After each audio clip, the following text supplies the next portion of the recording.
from nothing. Even worse, hurt with the house on fire and with a horde of zombies outside. A legend was born. Not only he survived the worst start ever, he managed to defeat the insane horde summoned by the helicopter. Then he cleared the north part of Muldraugh and claimed the motel next to the gas station. That became the strongest and most powerful base ever built in CDDA Challenge, featuring a well-furnished bedroom office with a broad collection of books and an oven for the winter days.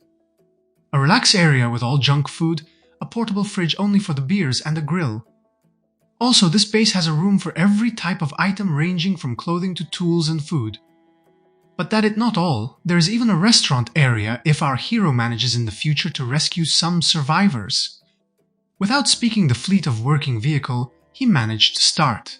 But this achievement had a tall cost. 40 kilograms and his sanity to kill 4,000 zombies. Well, put it this way, 1 kilogram lost per 100 zombie kills is better than going to the gym. Anyway, this CDDA run started from the classical trait selection menu. The most impactful change Build 42 brings to the table are basements and darkness during the night. Considering that CDDA Challenge start with electricity off and that basements has the best early game loot. The first pick was obviously Cat Eyes. Is relatively cheap and can help a lot. Next, considering that my plan after surviving is to collect every single useful item, I will spend a lot of time looting.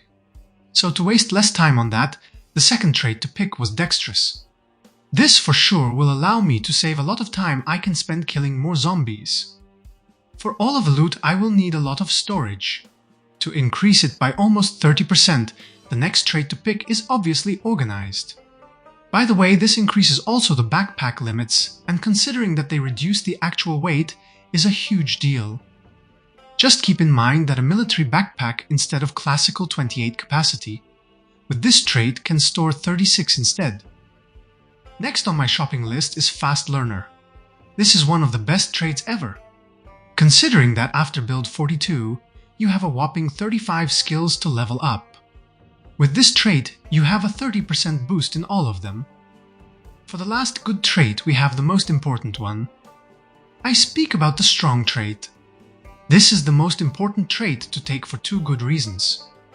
The first, that it helps to knock down zombies, allowing you to finish them safely with melee weapons or even using your feet.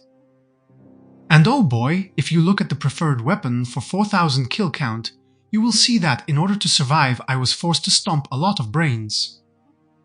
The second good reason to pick being strong from the beginning is that it gives you 4 points of strength that increases the weight capacity by 8 points.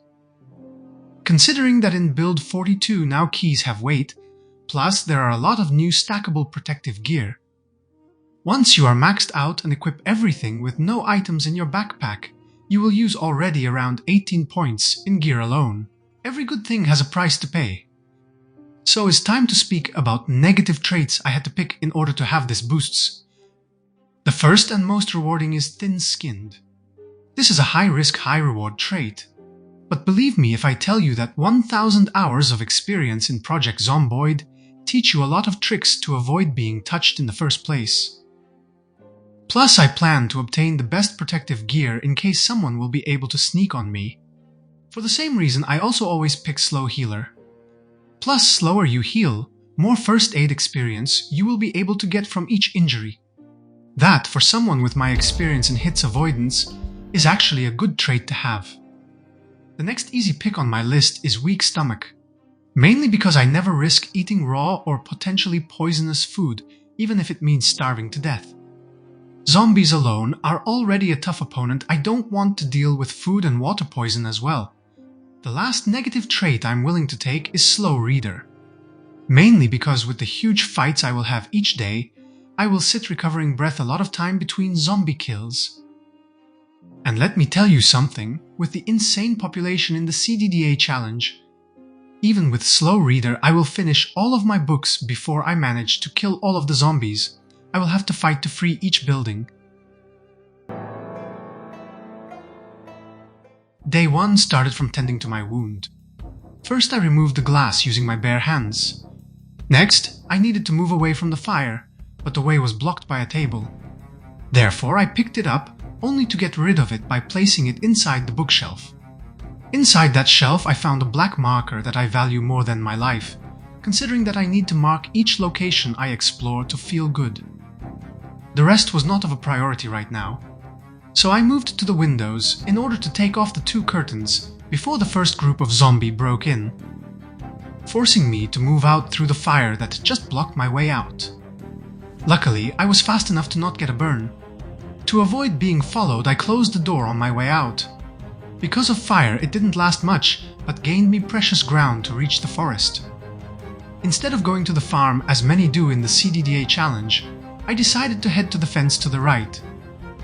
Here I was somewhat safe to rip one of the sheet into makeshift bandages, one of which I immediately used to close off my deep wound and stop the bleeding, while I converted the other sheet into a sling bag introduced in the Build 42. This bad boy is a handy backpack that has a whopping 15 capacity with the organized trait and a decent 60 encumbrance reduction. After equipping it, I noticed the first zombie approaching the bottom fence. After she tripped over, I started stomping her head. It took 4 hits to kill her with my naked and soft feet. Plus now a pain debuff is applied to them because of that. Luckily she had a pair of sneakers. Beside those I also got a pair of socks and a t-shirt. But it was not enough to fight the cold that will start soon enough. My sneezing started already attracting more Zeds to my location. But I was ready for all of them. While waiting along the fence, another zombie approached from the left tree line. He had the best early item anyone needs, a digital watch, plus a pair of long socks that are way better for fighting cold. The second zombie had no useful loot on him. Next two was too close to each other. In fact, I was able to attack the first, but he didn't die. So my second attack didn't stop the second one from attacking me. To my surprise, I didn't get even a scratch from this. After getting back on my feet, I pushed them back down to only finish them off the traditional way. Before I was able to loot them, another came to the slaughter fence. Finally, I was able to loot in peace. This fight yielded me a tank top in decent condition, a t-shirt in perfect condition, and a pair of almost destroyed denim shorts. A few seconds after, another victim came to my aid, bringing me a better shorts version. Also, double-checking the previous corpses, I noticed that one of them had a better pair of shoes than my sneakers. A few minutes after, another zombie brought me some loot. This time, finally a pair of decent jeans, while after that, the next zombie had nothing of interest. I wasn't hearing or seeing any other enemy close enough to approach the fence. So I jumped over and reached the house.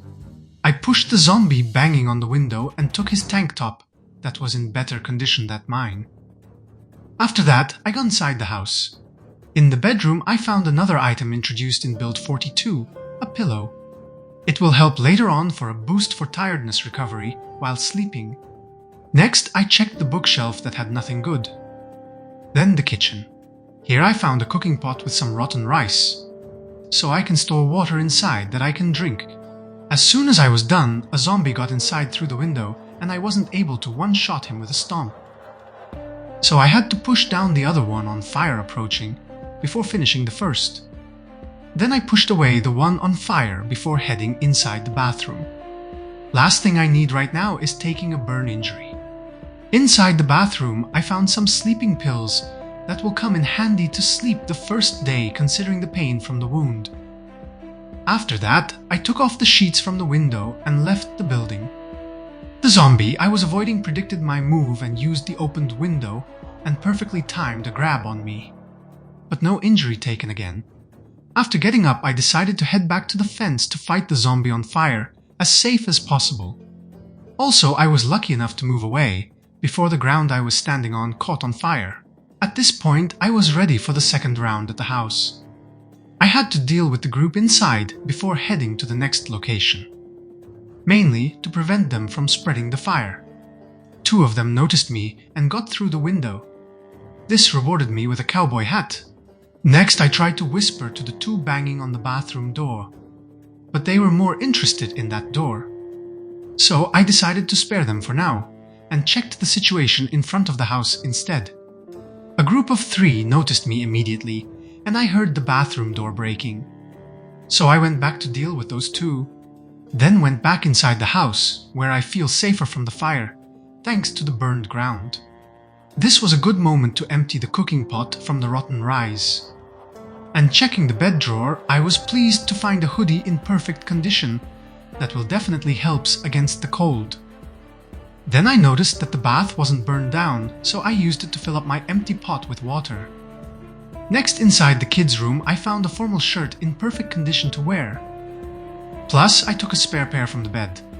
After double-checking everything, it was time to move to the next building. On my way there, I was attacked only by one zombie on fire.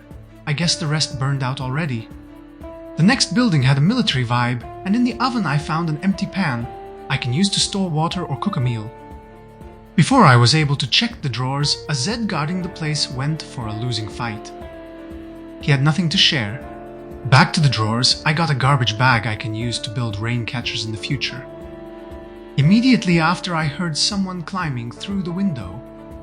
I was quick enough to push him down with a stomp and finish the job with my shoes. This one finally had a tank top in perfect condition for me.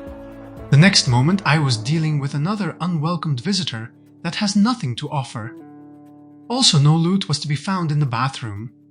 While in the crate next to the bed, I was pleased to find some skill books that I can read while resting between the fights.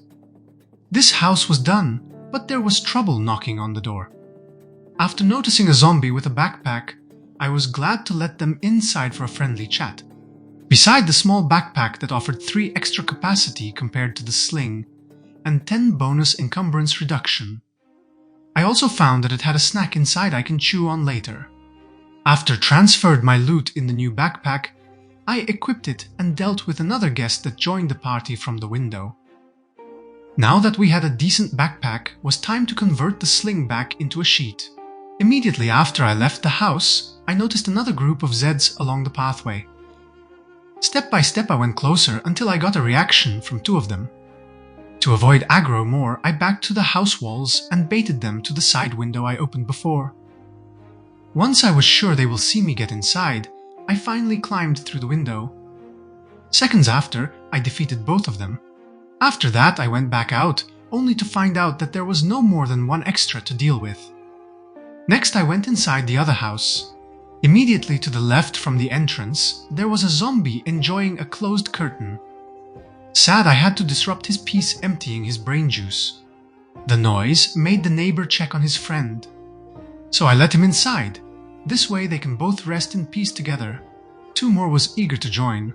I guess the second was jealous, considering how he pushed me back. So I decided to argue with him through the window. He accepted his fate and let himself go and unite with his friends. After this curious encounter, someone started to knock on the back door. I guess he didn't like the noise and wanted to check what's going on. So my boots show him that there is nothing to see if you have no eyes.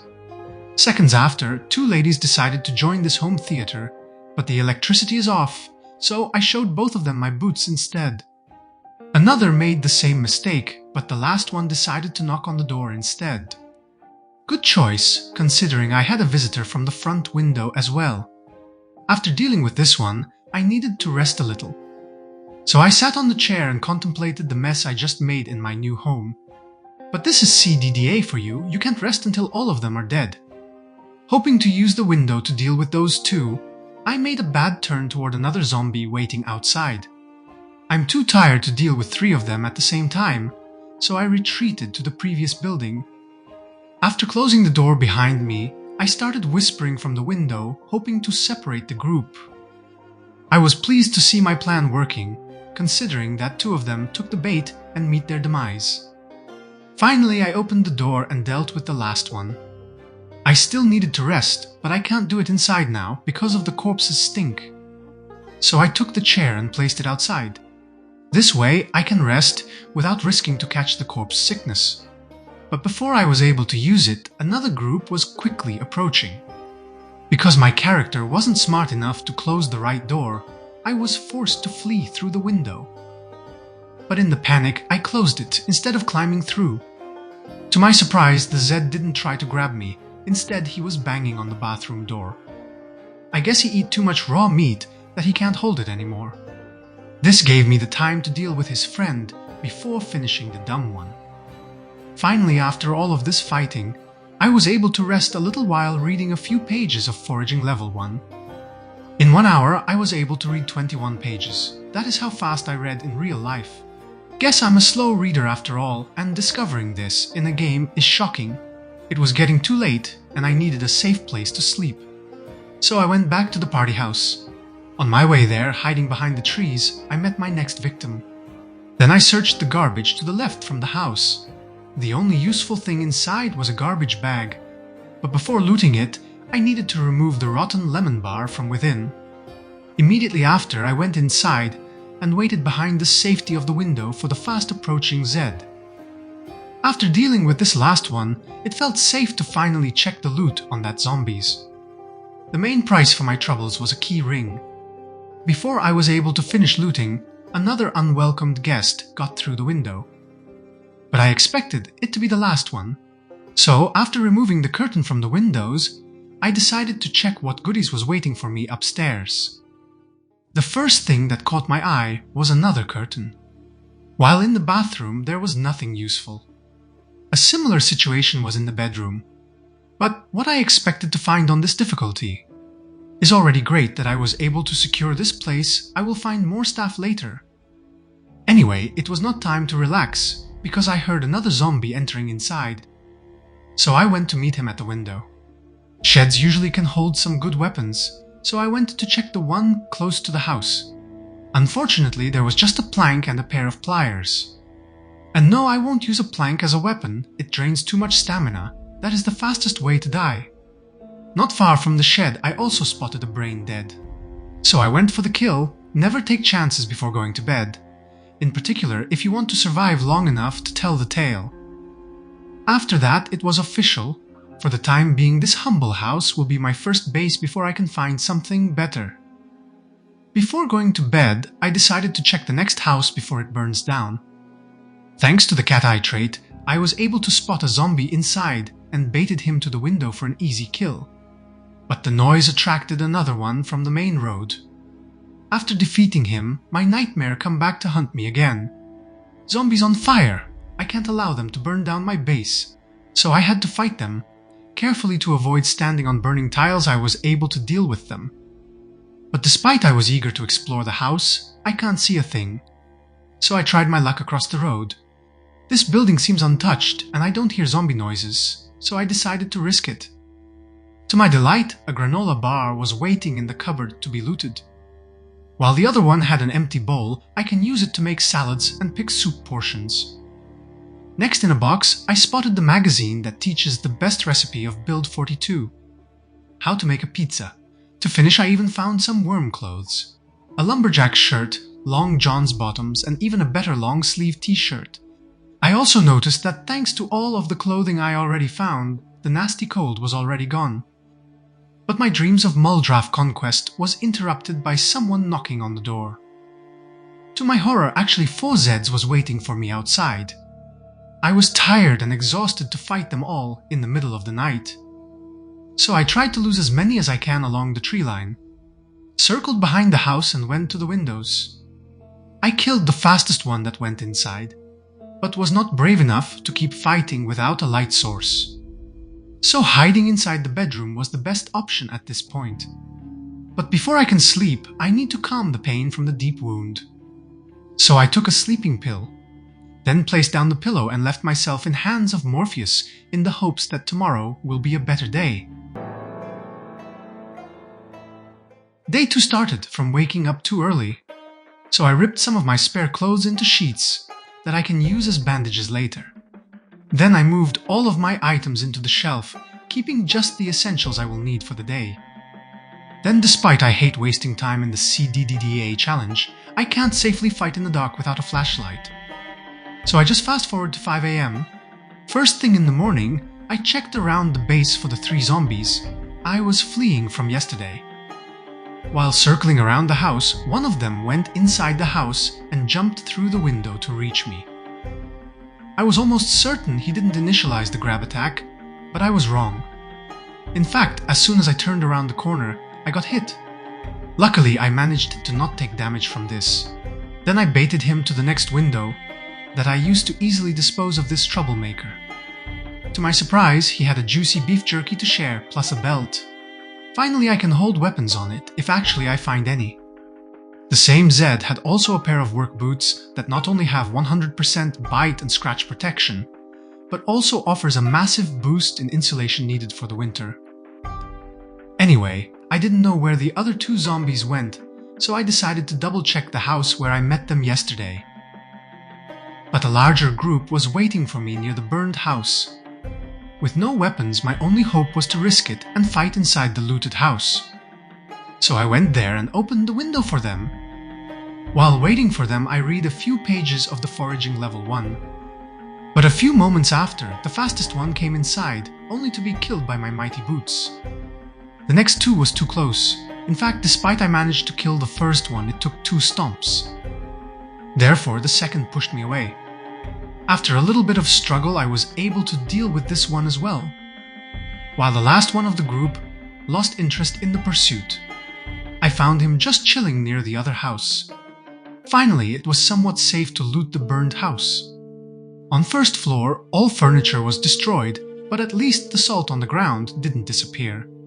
From the looks of it, the basement had a lot of crates, but unfortunately they were all burned down. You are never safe to loot in CDDA Challenge. In fact, while leaving the basement, another zombie came inside. After dealing with him, I noticed that a cupboard survived the fire and a bottle opener was inside. Will be handy when I will get my hands on some bottles to open. Second floor also was in the same state, but I still found a marmalade jam on the ground. Some bleach I can use when I would want to clean something, plus a good literature to fight bad mood. After that, this house was cleared. Next, hiding behind the trees close to the road, I stumbled upon a group of 3. Using the fence to my advantage, I took them one by one. Checking the surrounding, I noticed a few buildings to loot. But my attention shifted to the 2 wrecked cars on the edge of the crossroad. The first one was unlocked, but nothing was of my interest on the seats and the glove box. On the other hand, in the trunk there was a screwdriver I can use to disassemble furniture and electrical devices. A rope I will need for carrying logs, plus a garbage bag for rain catchers. The second car was locked, and despite I still didn't possess any weapon that I can use to safely break the windows, I risked it and used my elbow instead. Luckily, I didn't get hurt in the process. After unlocking the trunk, I found a cigar on the seat for special occasions. But the best loot was hiding in the glove box. Finally, a flashlight, a spare battery, a red pen, an adhesive bandage for emergencies, and even some twine required in many crafting recipes. After looting this treasure, a zombie approached the car. It was too close, so I switched sits and get out from the other side, so I can deal with the troublemaker using the fence. Then I checked the car trunk and finally found a ratchet wrench I can use as a weapon, plus a garbage bag for the bright future plans. After that, I dealt with a zombie that heard me opening the trunk. Finally, it was time to equip my belt and attach the new weapon I just laid hands on. Then checked the house to the right. Once I saw the boards on the windows, I knew that this is the best chance I had of surviving the helicopter event without actually being forced out. Plus, boarded windows means that it's a survivor house. They always hold a lot of good loot, often worth almost a dozen of houses you can check in CDDA. Inside there are always zombies, so I made some noise in order for them to start breaking the barricades from inside. Next, before they come out, I needed to clear the perimeter. The noise I made banging on the barricades was enough to call them to me. First, I was reached by the too fast one, followed by an average walking one. This had another belt for me to collect. Despite I have already a belt, I never say no for more, mainly because I can convert them into leather strips. Plus, it had a pair of great boots. Then I wanted to fight the 2 approaching enemies, but changed my mind as soon as I saw another 2 emerging from the forest. So I got close enough to one of them in order to trigger the chase animation. Then I went behind the building, hoping to lose a few on the barricades. After dealing with the chaser, I was glad to see that some was interested in barricades, considering that only one came after me. But this made things worse because the last plank snapped, allowing the zombies inside the house to get out as well. To my delight, the two inside was fast. This allowed me to defeat them separately. The next 4 was walking at different speeds. This helped a lot to isolate them and kill them one by one. While checking the corpses, another one came from behind the house. Beside all this trouble, the zombies had no useful loot. After double-checking the house perimeter and finding another enemy to deal with, finally was time to get inside and see what treasure I stumbled upon. Using the just obtained wrench, I removed the broken glass from the only way in and climbed inside. The first shelf already was looking promising. Despite in worn condition, it had an iron pipe I can use as my main weapon for the time being. A schematic to make a garden fork head, a broken long handle and an empty bucket. While inside the clothing dryer, there was some spare clothing in perfect condition. Next, in the first kitchen shelf I found a fruit juice. Then, before checking the rest, I needed to deal with a zombie breaking an upstairs door. It was pitch black up there, but luckily I already had a torch. This allowed me to find out that the problem was a closed curtain. Opening it lit up the surrounding. Was time to check the rooms. Bathroom was clear. In the bedroom I found one zombie, while in the clothes storage, a couple was probably banging for the last time before turning. After dealing with them, in the clothing room I found some spare shirts in perfect condition. Nothing useful in the bedroom. While in the bathroom, beside some garbage, I found a plunger I can use as a weapon and a mouse trap if I need emergency food. Plus some more sleeping pills in the cabinet. I moved out all of the garbage and deposited it in one of the corpses. Next, I deposited all of the spare clothes I collected so far in the clothing racks. After that, I was eager to check out the basement of this place. But instead of loot, I found a zombie that was trying to sneak on me instead. Disappointed in it, I went back to the ground floor and checked the bookshelf. The best item inside was a magazine that teaches how to make metal sheet and cut it down into 4 small metal sheets. After depositing my literature inside that shelf, was time to check the last hope I had for this place. The kitchen cupboards. This allowed me to find another lead pipe, 2 more schematics, and a small knife in the first. A box of sparklers I can use for crafting and an empty bowl for my veggies and soups. Plus 2 more mouse traps and a recipe that teaches how to prepare an onigiri. In the third I found a dented unlabeled can of food. Plus a recipe to prepare delicious biscuits.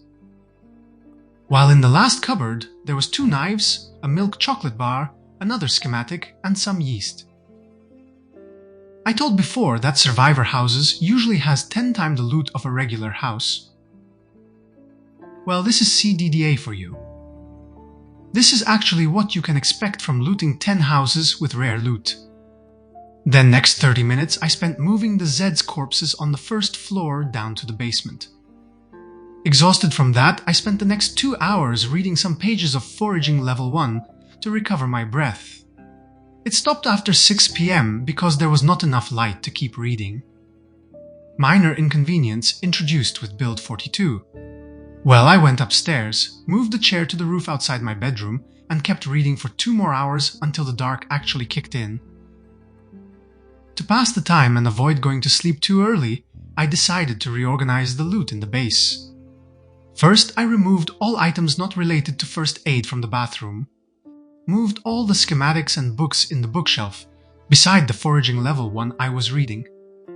Reorganized the kitchen cupboards by placing cleaning substances, garbage bags, rope, and twine in the first cupboard. Bottle opener and all the bottles including the empty one in the second. Canned food in the third, kitchen utensils in the oven, cooking ingredients in the next cupboard, while actual food I can eat in the fridge. To finish in the bedroom left cabinet, I placed some useful junk, while in the left side my spear weapons. Finally, after marking this building as my new safe house, it was time to finish the second day with a good comfy sleep. Day 3 started by waking up after 11 AM. After leaving the safety of my new base, I decided to go back to the house I used as my shelter for the first day. While doing so, I carefully backtracked along the tree line I already explored. In CDDA, doing this is one of the key objectives in order to survive. Mainly because you have to keep in mind a very important peculiarity of this difficulty. Every single unexplored chunk will have a group of at least 10 zombies, and you can't afford alerting them all at the same time, or else you will lose your base in the best case, while in the worst, your life. Anyway, my objective was to move to my new base everything useful I had left behind. Starting from some literature and entertainment VHS I previously ignored in the bookshelves. More literature from the bathroom and some electronics I could dismantle later. While the main reason I went back was in the cabinets. To be precise, all of the loot I left there the first day. Plus, considering I didn't have a pillow in my new base, I took the one I left on the bed. After that, backtracking my way here, I reached the safe house. First thing back home, I deposited my literature in the bookshelf. Added sheets to all the first floor windows in order to cut the zombies' line of sight. But I left the kitchen door sheet opened. Otherwise, the whole building will be dark, even during daytime. Then I went upstairs, deposited the extra sheets in the shelf, and placed my 2 pillows on the bed. Back to living room. In the drawer under the television, I placed down my cigar, a pair of earbuds, some spare writing tools, and my small VHS collection. After that, I used a plastic chair outside to rest 30 minutes from the fatigue of moving heavy load between the bases, before finally heading out to explore the area above the house. Near the tree line, I got my first kill for the day. While reaching the road, I noticed that I was constantly losing health. The reason for this was that I was starving to death. I needed to ration my food as much as I can to survive, so I ate only a quart of a granola bar just to stop the health loss. Then I had no time to properly check the mailbox and the trash can before being chased by a zombie. Despite I was armed, considering the limited amount of weapons I have, I won't use them unless I'm forced to. In fact, for now, I will keep using my feet as much as I can. After dealing with the first 2, the fight attracted more. I was able to push down the first, but the second was a stubborn one, so I bonked him with my weapon and he finally got down in time to finish the first one. Then I pushed down the last standing and finished both with my boots. Approaching the gate, I noticed 2 more emerging from the forest within. Unaware of the real count, I started backing up. Good call considering that a third and fastest one left the tree line, only to start chasing me. In fact, he was the first to meet his end, followed by the next fast one. At this point, to my knowledge, I was left only with the 2 slow one. The first was quick to die, but the second got up because I missed the shot with my metal bar. Thankfully, I had time to deal with him before another joined the fight. As soon as he was dealt with, my character was already out of breath. So I started looting my victims. The construction worker had a belt. I will need it in the future. He also had a pair of jeans in good condition. Finally, I got 1 after 100 kills. He even had for me a spare pair of great boots. To my delight, I also found a pair of knee pads. This is one of the new protective layers for legs, introduced in Build 42. That offers a whopping 30 bite and 50 scratch defense. After equipping both of them, I took another bite at my granola bars, considering I was starving again.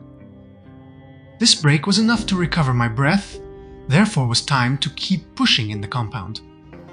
At the gate, I defeated the next enemy. While before I was able to get inside the house, more started to pour from the forest.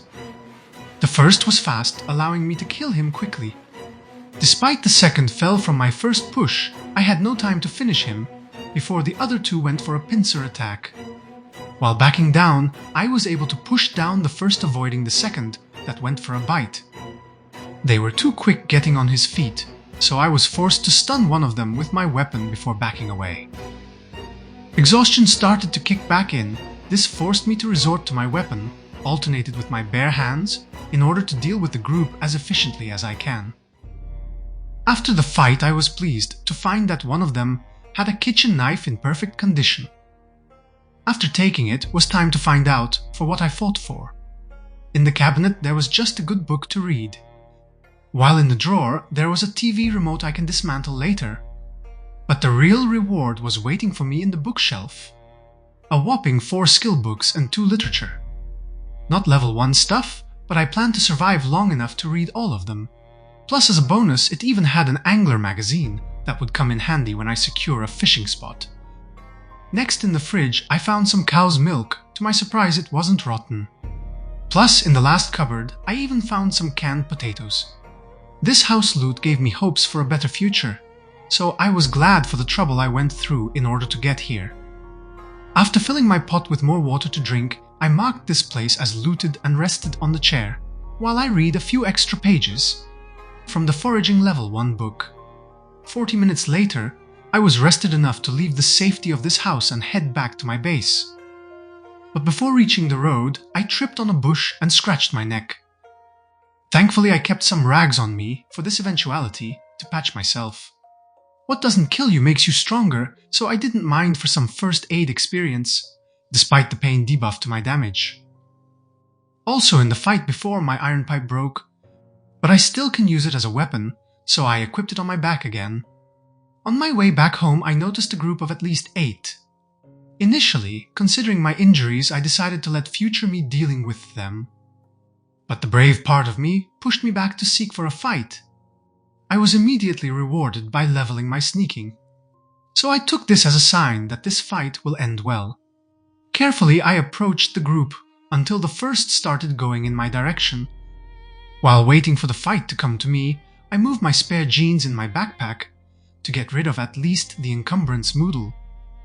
The fact that the rest of the Horde also started reacting, I decided that was wise to get a little bit more back. This allowed me to lose the aggro and deal with the fast one. Next 2 was attracted by the noise. After leading them behind the first fight location, I killed the fast one near the mailbox, followed by the 2 slow one that came one at a time. Checking the road, I spotted 6 more. One of them was already locked on me. I patiently waited for him to join the graveyard. Soon after, another reacted to the fight noise and joined the party. Next, I separated the closest one from the group of 3 left on the road. While getting closer, I was again rewarded for my determination with a level in light-footed. I know that it's getting late and the last 2 zombies seems to be asleep already. So I went closer to one of them in order to get his attention and dispose of him. Before pressing on, I ate another chunk of my granola bar to stop the health loss. In the meantime, a new Zed came from the trees. After dealing with this one, I went for the last road fight.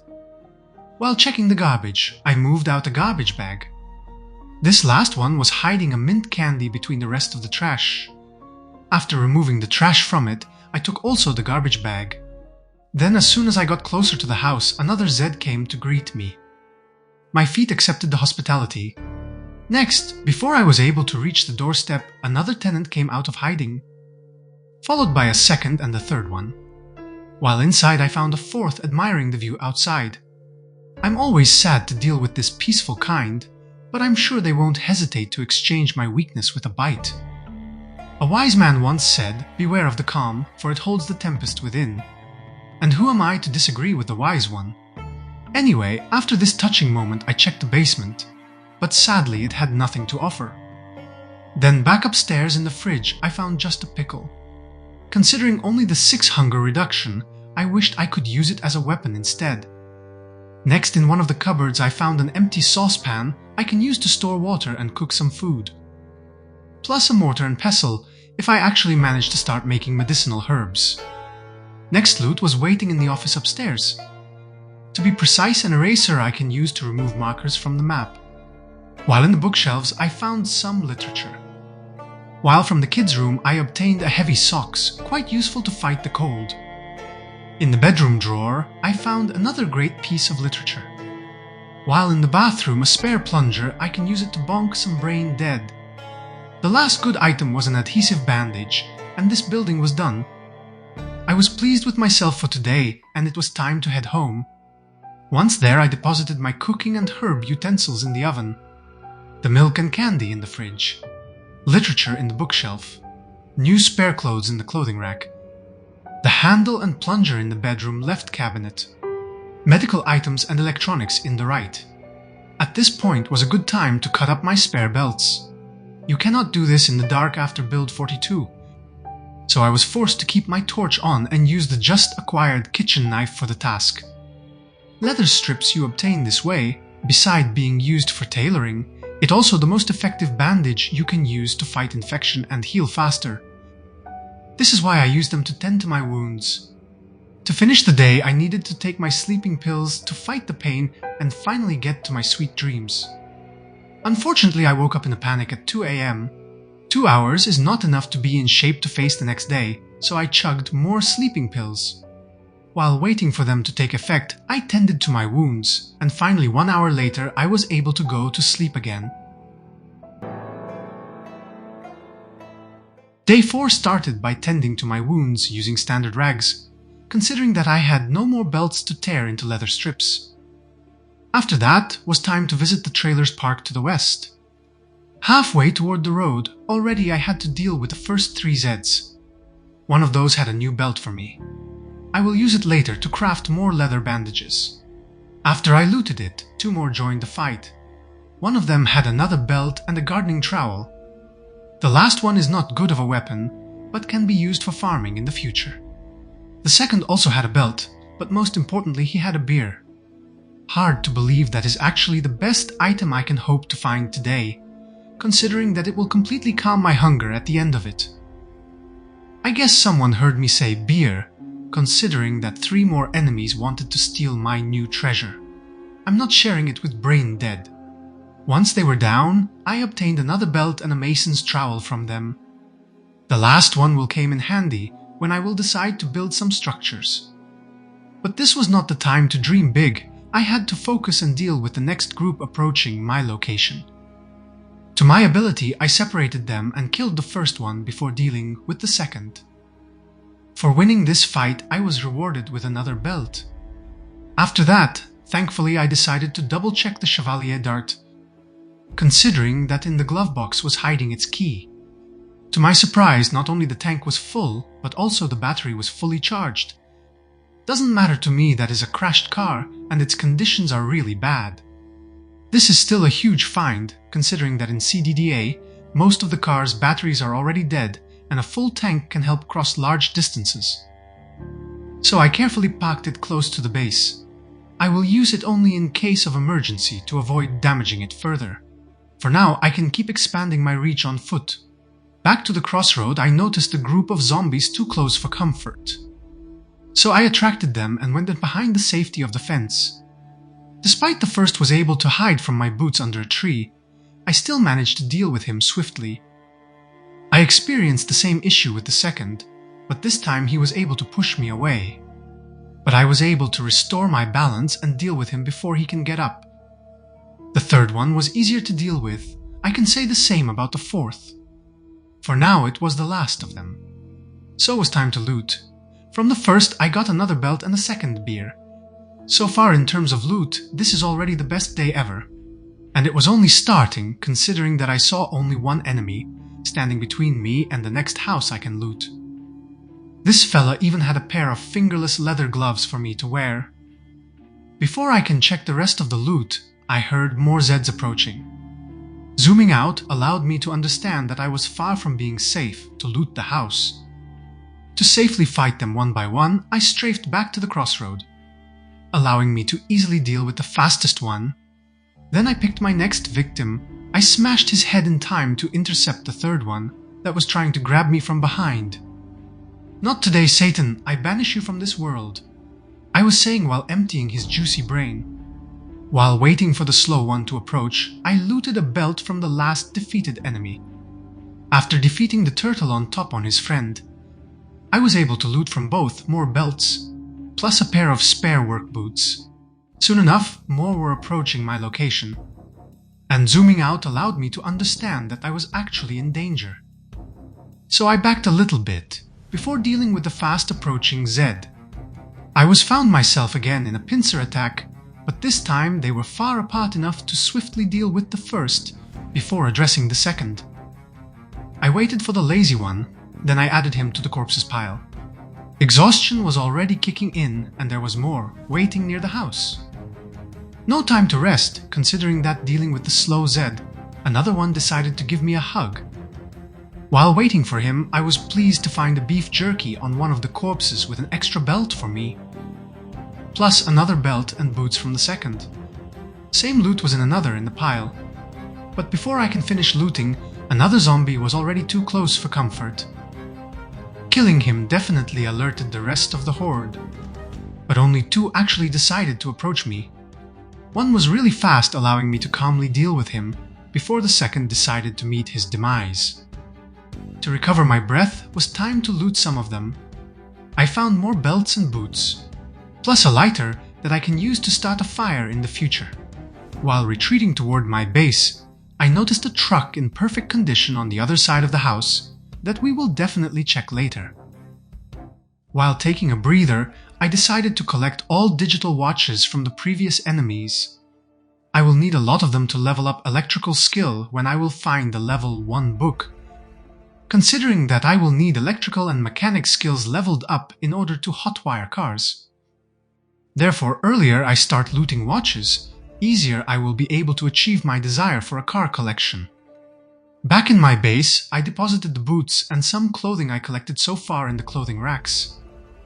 In the left bedroom, cabinet the 16 belts plus the 4 digital watches looted before. While in the right, I left the lighter, the gardening trowel and the mason's trowel. While in the fridge, I put the beef jerky and the 2 beers. This was not enough to recover from my exhaustion, so I sat down in my comfy armchair and enjoyed some pages of the first volume about foraging. 40 minutes later, I was confident I had enough strength to deal with the last group near the house I wanted to loot. So I went back for another round. Strangely enough, the zombie furthest away was already locked on me as soon as I got close to the road. So I waited for him to reach me before granting him the well-deserved peace. While trying to aggro the next victim, I was surprised to see a semblance of a military backpack on one of them. He took his sweet 10 minutes to reach me, keeping me on the edge of excitement. But after dealing with him, I was immediately disappointed to find out that it was just a small backpack with a military camo skin. I took it anyway. I can use it as an extra storage container in my base. Next, while trying to wake up the 3 on the road, another fast one came by from far away. He had a belt for me in store. Considering that the rest of the group let me close to the window instead of fighting, eager to see what loot I can get from the house, I went inside. But before checking the place, first I had to deal with his owner.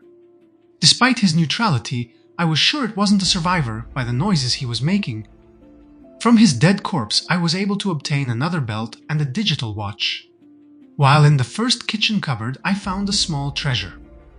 A can opener I will need to safely open canned food, a griddle pan I can use for cooking or as an emergency weapon, the keys of the truck outside, and even a rolling pin I can use for some of the best cooking recipes. Next, on top of the other cupboard, I found a radio I can dismantle later that I picked up. Even some canned food was waiting to be looted in the next cupboard. While in the fridge I found 2 pickles and a maple syrup. To finish, in the bedroom I found a hair dryer and some headphones I can dismantle to level up electrical. Plus some matches I can start a fire. At this point was time to check the truck I just got the keys for. To my delight, his gas tank was half full and the battery was fully charged. Plus on the seats, I found a map of Rosewood that will come in handy when I will need to explore that town. A CD player that will allow me to listen to some music and a gum as emergency food. To finish, in the trunk, it even had a jack I could use later to level up mechanics if I lay my hands on the right skill books. Considering that this bad boy of a truck was ready to roll, I deposited all of the new loot in his trunk. Then from the house, I picked up the old television and placed it in the trunk as well. The main reason for this is because televisions give a huge amount of electrical experience when dismantled, and considering that I had a working vehicle, I can bring them back to my safe house. Before I can safely start this beast engine, I had to go back to the road and clear it from the remaining Zeds. I had to almost hug the first to gain his attention. As soon as I killed him, the other finally turned around in order to check what was going on. After dealing with him, I noticed that 2 more was fast approaching from the south. Considering that I was already tired from all of the fights I had today, I didn't want to go out of breath pushing them down. Instead, I went back inside the house through the window. Considering there was a cupboard in front, they had to crawl inside using it. This also didn't give them the power to push me around if I can't hit them in time. But I was able to easily deal with the first, while the second one gave up after just 1 push, but later took several hits to the head before dying. Before leaving the house, I noticed a hairdryer I missed in the bathroom cupboard. Then once I left the building, I saw another one banging on the window. Considering that he was refusing to fall and I had to finish him up without alerting more Zeds, I decided to move back to the opposite side of the house. I dealt with this stubborn one in time before the next 2 joined the fight. Luckily, I was able to drop both of them from the first try, but both exhaustion and tiredness was impacting my ability to finish them with my boots. So it took several hits to finish them off. I had no more steam in me to fight today, so I took the belts, boots and watches from the spoils of war and I hid inside the safety of my new truck. Here I spent the next hour reading a few pages of foraging level 1. This allowed me to lose the out-of-breath moodle. After exiting the car, I have to chew on another granola bar in order to stop starvation from killing me. Then I decided to try to clear the surrounding of the next house. On the other side of the road, I met the first enemy, while seconds after another came to me from the left. It took over 4 stomps to kill the last one because of the extreme tiredness. Despite I was pushing my luck, I still decided to explore the house because it was too early to go to bed.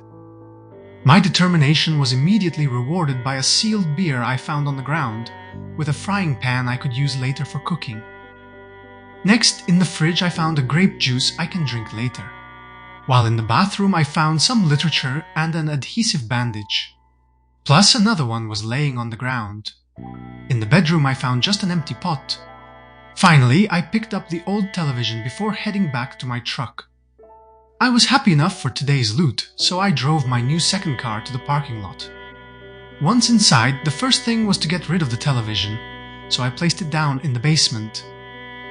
Next, I placed the new cooking utensils in the oven, the canned food, the can opener and drinks in the fridge.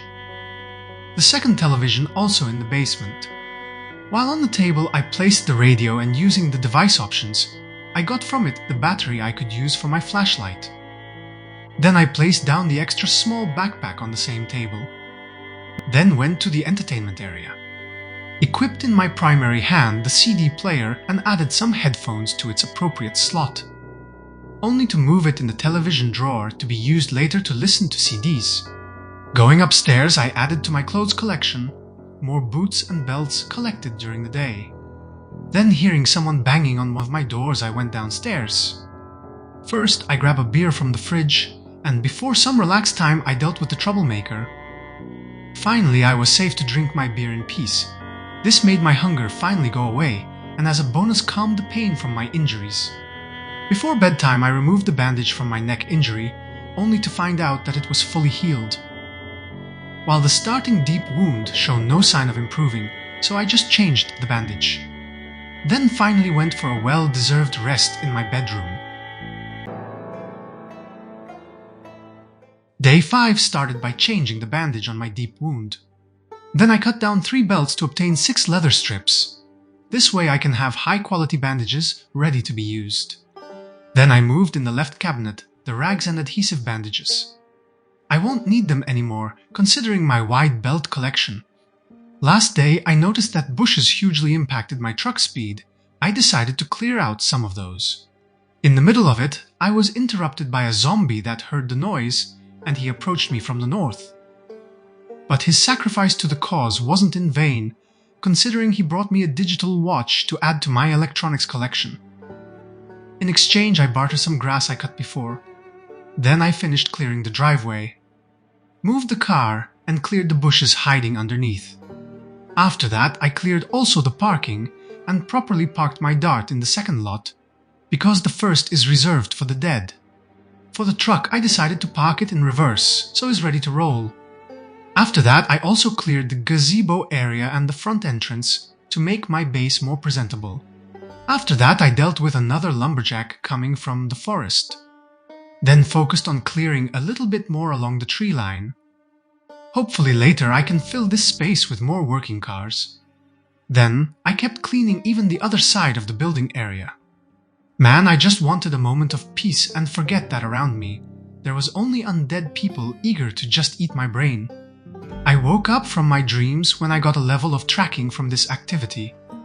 This is a new skill in Build 42. Considering that the tooltip says that I had to use search mode, I actually didn't understand how I was able to level it up by just removing some grass. Doesn't matter, because until I can survive what the helicopter even will put me through, nothing I do matters anyway.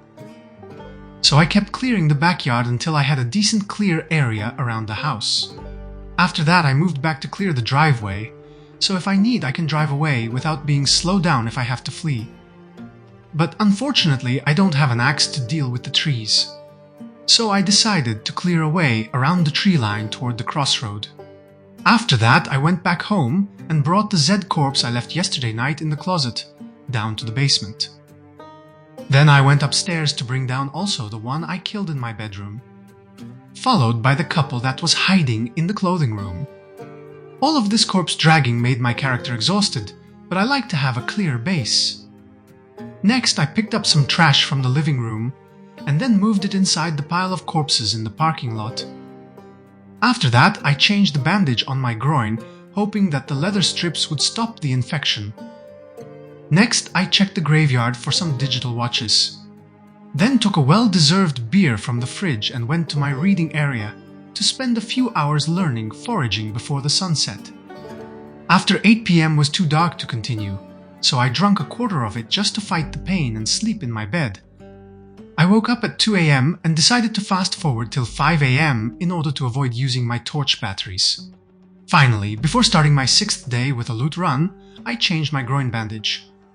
In order to collect every single useful item from each house, I decided to explore using my truck. Then, as soon as I reached the house where I found it, I had to deal with a straggler and took his belt. Seconds after, another joined the fight. While dealing with him, a new group was quickly approaching. One of them was stubborn and didn't want to fall. At the end, I managed to push him down and started pushing the second. Both were too fast to get up and took several pushes and stomps before dying. This gave the time for another one to join the fight in time, but he fell after one push, allowing me to finish both of them. Before moving on, I collected the belts and digital watches from the victims. Zooming out, I noticed a really slow zombie walking in my direction. I swiftly dealt with him before going back to my truck.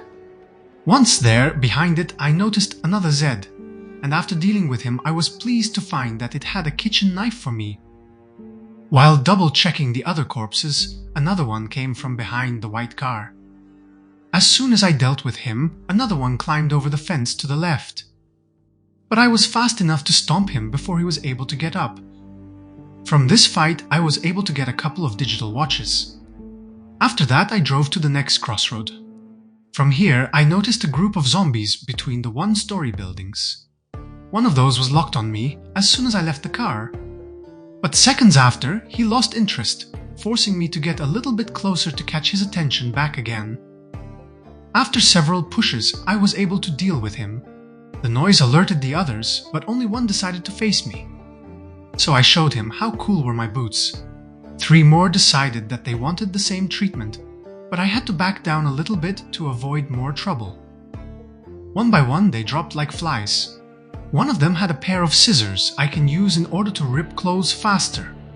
I didn't have time to check the rest before another was ready to join his friends. Plus, a slow one decided he don't want to be left out. As soon as I turned to the next group, they turned around in fear and started to pretend to not see me.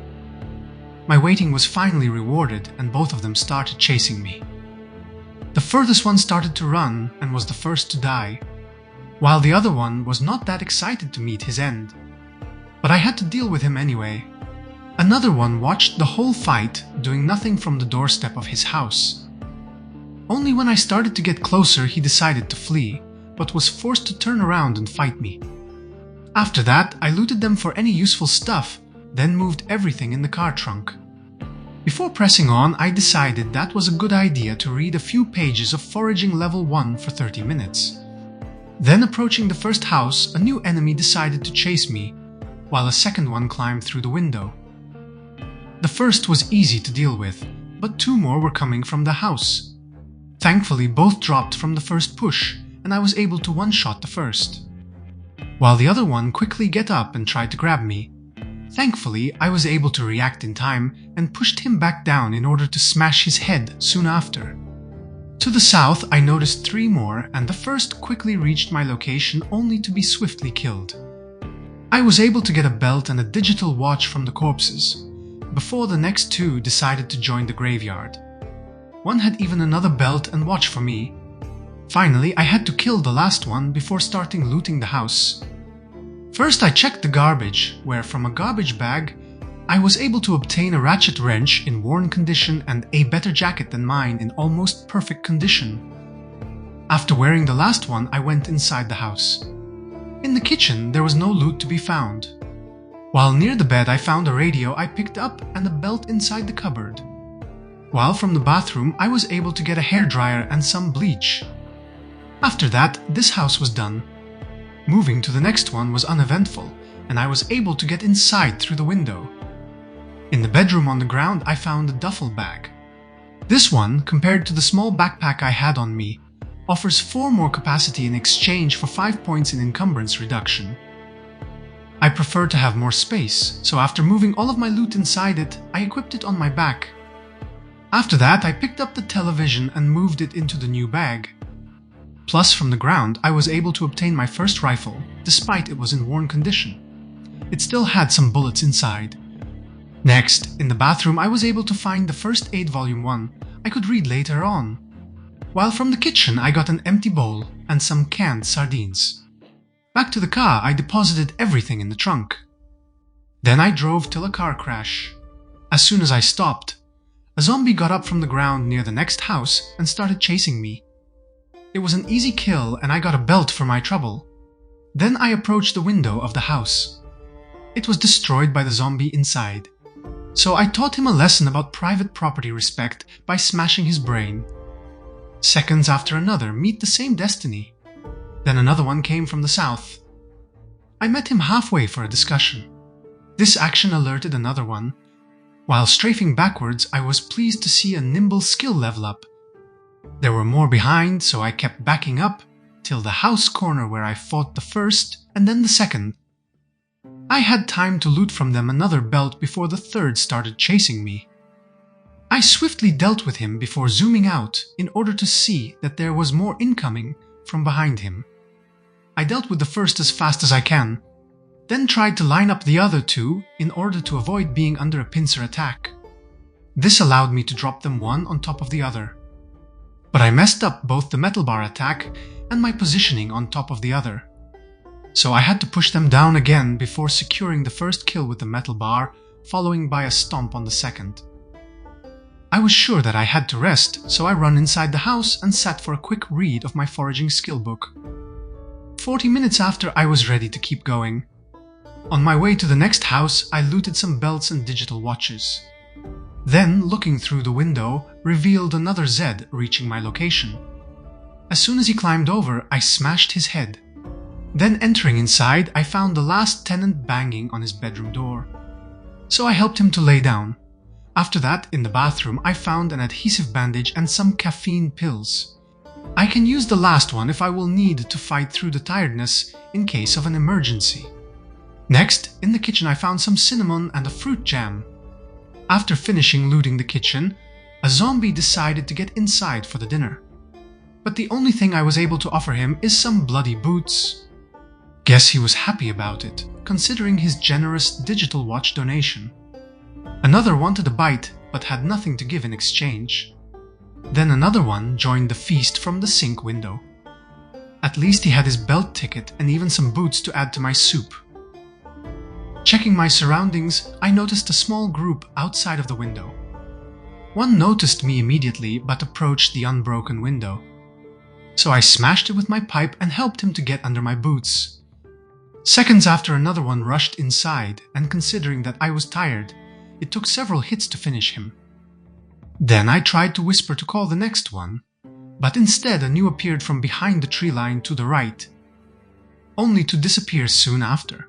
He was locked on me already, so it took a few seconds for him to climb through the sink window. He had a good pair of boots and some fingerless gloves to loot.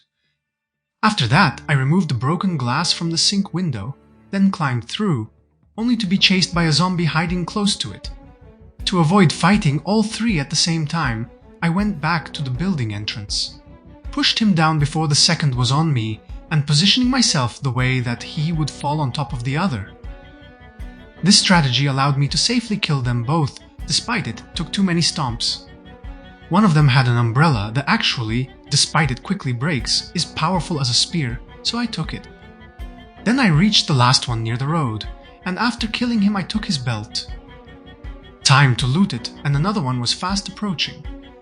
But despite my tiredness, he fell from the first push and died from the first stomp. At this point, I was on the brink of the collapse, but anyway pushed further to the next building. My determination was rewarded in front of the bathroom door, where I found a granola bar lying on the ground, followed by some literature in the bookshelf and a skill book about animal care on the ground in front of it. Plus, on top of that shelf, there was a radio I decided to take as well. To finish in the bedroom on the ground, I found a pickle. I picked it up hoping it was not used for some inappropriate activities. After that, I left the building through the bathroom window in order to safely reach the dumpster.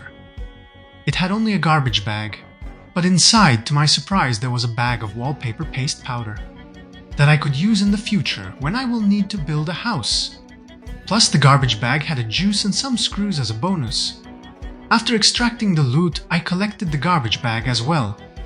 I was so close to the convenience store, but I was certain that I was in no shape to clear it right now. Therefore, using some stealth, I carefully reached the next dumpster. I thrown the garbage bag from the smaller one to the ground. Inside it, I found a high-vis that I took before throwing the skirt in the dumpster in order to take only the garbage bag. After that, I checked the zombies in the parking lot and one decided to chase me. After dealing with him, I noticed that a zombie was migrating toward my only exit, so I went back to meet him, doing so aggro a second zombie from the group. Despite I was able to push him down and stump him, he didn't die, giving space for the second to attack me. While trying to push him away, I accidentally freed the other one that swiftly got up. Considering my extreme tiredness, if I keep trying to fight them, I will exhaust myself. For this reason, I had to flee to the previous house, close the door behind me, and after breaking the glass of the window and removing the shards from the frame, I climbed through. The noise attracted another one that I had to fight. At the end of the fight, I was started to be out of breath, but the other two pursuers was already inside the house running toward my location. Luckily, one went for the intact window, while the other jumped through the broken one. It took 6 stomps to dispose of this one. Seconds after, another appeared from behind the house corner. Thankfully, this one fell on the ground immediately and took less stomps to die. After that, I waited a few moments that the last one was able to break the window and ended climbing through. This one was able to tank 3 hits. Time to deal with him, and another one jumped through the window. It took too many stomps to finish the last one, and I even gained the extreme tired moodlet. If I would keep pushing my luck in these conditions, I will die, so I decided to go back to the previous building. Good choice considering that I forgot to loot the bedroom. From its bookshelf, I got some literature, picked up the television, and from the drawer got a CD player and a t-shirt in perfect condition to add to my collection. After that, I went to my car and deposited the loot in the trunk. Then I felt safe enough to check the crashed ambulance, but it was closed, so I had to smash its passenger window. From within, I unlocked the doors and the trunk, then took a scalpel I found on the seat. While from the trunk, accessible from the driver's seat, I got some alcohol wipes, antidepressants, and some bandages. A little bit below there was an oxygen tank. That is a new item introduced with build 42. I still didn't learn if it has any uses, so I took it. After that, I took also the painkillers, the surgical mask and the suture needle, to finish with a trauma bag. Next, I checked also the other car that had only an empty gas can to offer. Checking both vehicle gas tank, I found out that the ambulance's actually was full. So I marked the location with that icon in the map. At this point, finally, was time to drive back home. Here I took all the supplies gathered during the day from the trunk. Took the beer I started yesterday from the fridge and deposited the rest of food supplies in it. Then I decided to check the trauma bag loot. It has some alcohol wipes, adhesive bandages, surgical gloves, painkillers, sleeping pills, and even a suture needle. After that, I placed the radios on the living room table, the rifle on the opposite edge of it, and the trauma bag into its side. Then I went upstairs where in the bathroom cabinet I deposited all of the medical supplies I obtained from the ambulance. Then the boots and the new clothes in the clothing rack. The new 16 belts and the empty gas can in the left bedroom cabinet. Followed by the 7 watches in the right side. To finish the day, I drank the rest of my beer to get rid of the hunger moodle and went to bed. Despite I wanted to read the First Aid Volume 1 before tending to my deep wound, I changed my mind thinking about the helicopter event. So I took a suture needle looted yesterday from the bathroom, removed the dirty bandage from my groin and stitched the wound before bandaging it back. After that, I did a little bit of loot reorganization. The bigger change was that I moved all small electronic devices to one of the backpacks I have on the table. Plus the television I left in the car trunk down to the basement inside the metal shelf. At this point, it was time to travel back to where I ended my loot run yesterday. On my way there, I had to stop to deal with a zombie I found at the crossroad. Then, before I could start moving, another emerged from behind the white wrecked car. To have a safe way home, it was wise of me to get out and deal with this one as well. Next, carefully driving between the one-story houses and the trees grown all around the place, I reached the road leading to the convenience store. Then I stopped to bully a pedestrian near the last house looted yesterday, and I'm glad I did so considering he had some caffeine pills I could use later. Time I was done looting, another 2 was already on me. While pushing them down, another one joined the fight. Before all 3 was down, one of them already got up. So I had to spend more stamina to push him down again before I could finish the one on the ground. Time to do so, and they were on their feet, and a 3rd one was approaching, following by a 4th one as well. At this point, I was forced to resort to the use of my metal bar, alternating hits with pushes in order to prevent them to get a hold of me. Finally, one of them I pushed down, decided to become a crawler, and soon after I got my first pipe kill.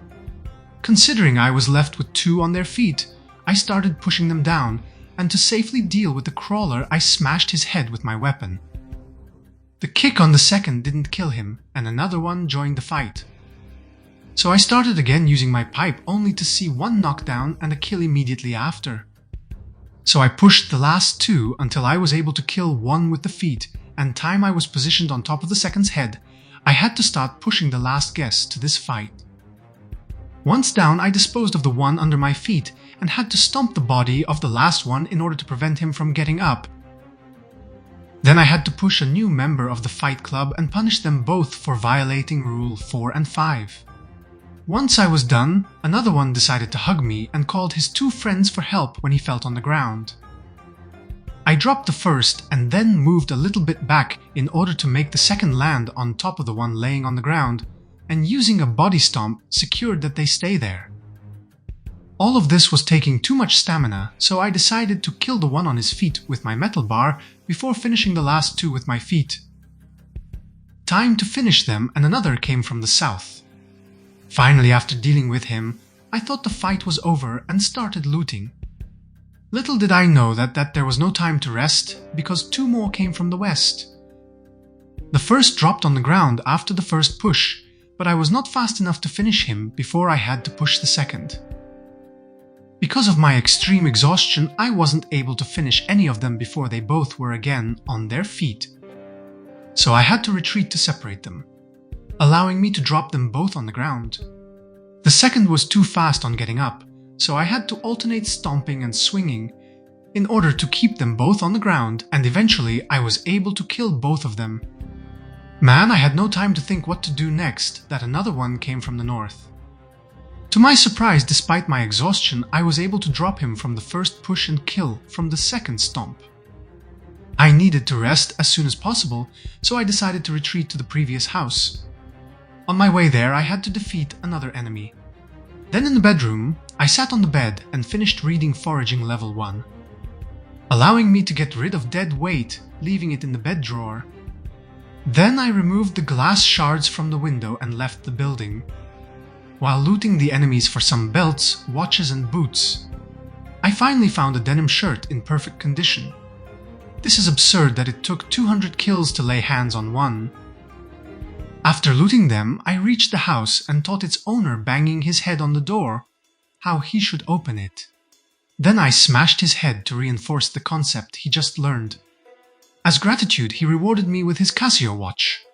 At this point was time to get closer to the convenience store, and I noticed two separate groups roaming around. So I baited the fastest Zed from the small group to my location and dealt with him swiftly before calling the second in order to give him the same treatment. After that, I double-checked my surroundings to be sure that I can safely deal with the waiting line to the convenience store. Once I got close enough to see the reaction of a really slow zombie, I also noticed that another one emerged from the left tree line. So I backed down, trying to get closer to the last one. After dealing with him, I zoomed out and noticed that other two reacted to the noise. In order to not multiply my troubles, I decided to get back closer to the house. They were walking at a totally different pace, allowing me to easily deal with all three. One of them has a belt, watch and boots to add to my collection, plus a rare high visibility vest in almost perfect condition that offers some scratch defense. After wearing it, I went back to the dumpsters in order to get the attention of the next victim, then waited for him there in order to not mess up with my crowd control workflow. The noise alerted three of them. To avoid worsening my situation, I backed a little, then added them to my fresh graveyard. Next, approaching the last three, I almost joined their chit-chat in order to force one of them to react to my presence. My boots explained him that he should not mess with his owner. Then, trying to lure the second, a new one appeared from thin air. It was exciting to see that one started to share a secret to the other, whispering in his ears. When the one listening started chasing me, allowed me to understand that the whisperer was his boss, judged by what reaction he had afterwards. Once the boss saw his employee incompetence, he decided that he can do a better job with its own hands. But seconds after regretted his poor judgment. Then I also disposed of the last member of the team and checked my surroundings. Then, out of curiosity, a traveler was going toward the fight location, only to learn the curiosity kills the cats when saw my boot landing on his face. I got the proof that it was a traveler when I found a dehydrated meat stick on him that I stole for myself. After dealing with the owner of the convenience store, finally, a few moments of peace allowed me to check the dart in the parking lot. On the first seat, I found a walkie-talkie. Great find considering that dismantling it, you gain a lot of electrical experience, without mentioning the battery inside. The last one can be used for my torch. On another seat I found some matches, while in the glove box there was some alcohol wipes. After that was time to check the condition of the dart. They were average, but when I saw the gas tank my mood hugely improved. But then I remembered that despite I have a gas can in my base, after build 42 you also need a rubber hose in order to siphon the fuel from the cars. With that thought in mind, I checked the trunk only to be rewarded with the item I actually wanted. After all of this trouble, I thought I could loot the store in peace. But after I approached the door to see 3 Zeds inside, I understood that I was wrong. So I opened the door to let the 2 banging on it to get out. Then, after pushing them down, I had to use the pipe to prevent one of them to get up, and with 2 stomps finished the other one. This gave the time for the first to get up, and after pushing him back on the ground, I closed the store door to avoid from being attacked from behind while finishing the troublemaker. Time to get some useful loot from those 2, Another one came from the right, and after 2 pushes, I was able to make him fall, before finishing him with my boots. While waiting for the next incoming, I checked the garbage. This allowed me to find a crowbar in worn condition inside. After taking it, I pushed on the ground the Zed mentioned before. But I had no time to stomp him before a group of 3 joined the fight. Considering the amount of fights I was through today, I knew that I have a really small amount of steam in me. This is why I retreated to the closest house and climbed in through the bathroom window. This allowed me to easily deal with the first. Following him, there was another 2 climbing together. I was able to stomp only one while had to push the second back down. More was starting to pour in, and the situation became uncontrollable. So I decided to leave the house and close the door behind me. I was already out of breath and the fight just started. But instead of retreating, I positioned myself to the right corner of the window in the hopes that anyone would climb over before the door will break. But this wasn't working, so I moved to the main window instead. This made 2 climb through different windows, one of which landed under my boots. After dealing with him, I went to fight the other one. After that, I checked the loot from the one in front of the main window. Seconds after, the door was broken and they start pouring through the window. I strafed back to avoid their grabs and then finished one of them with my pipe.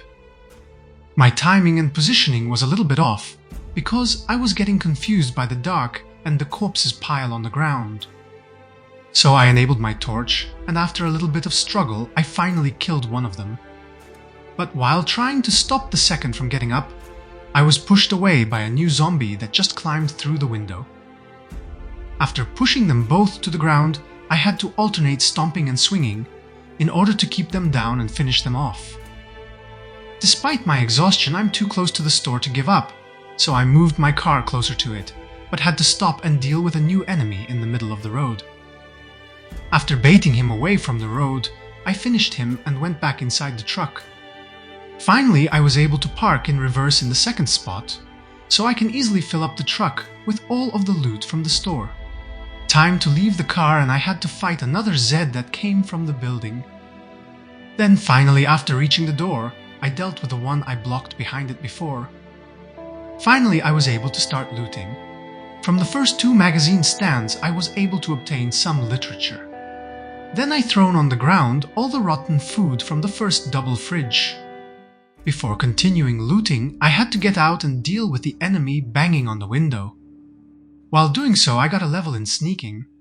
Turning around, I saw another customer that wanted to try my specialty, some spicy bloody boots.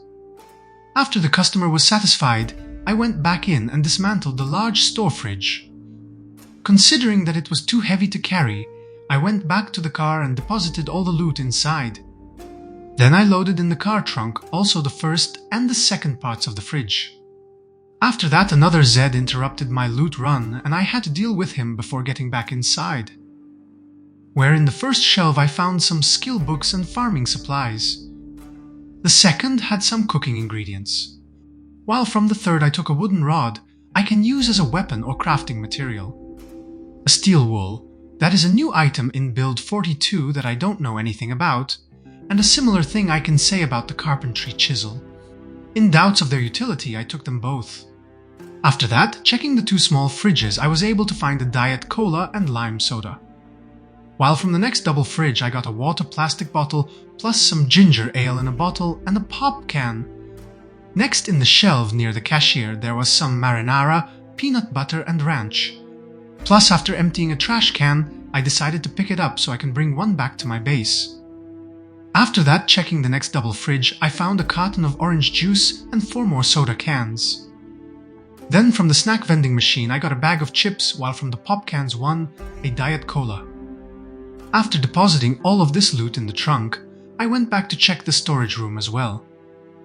Here from the first fridge I got an apple juice, while from the second some cow's milk and some butter.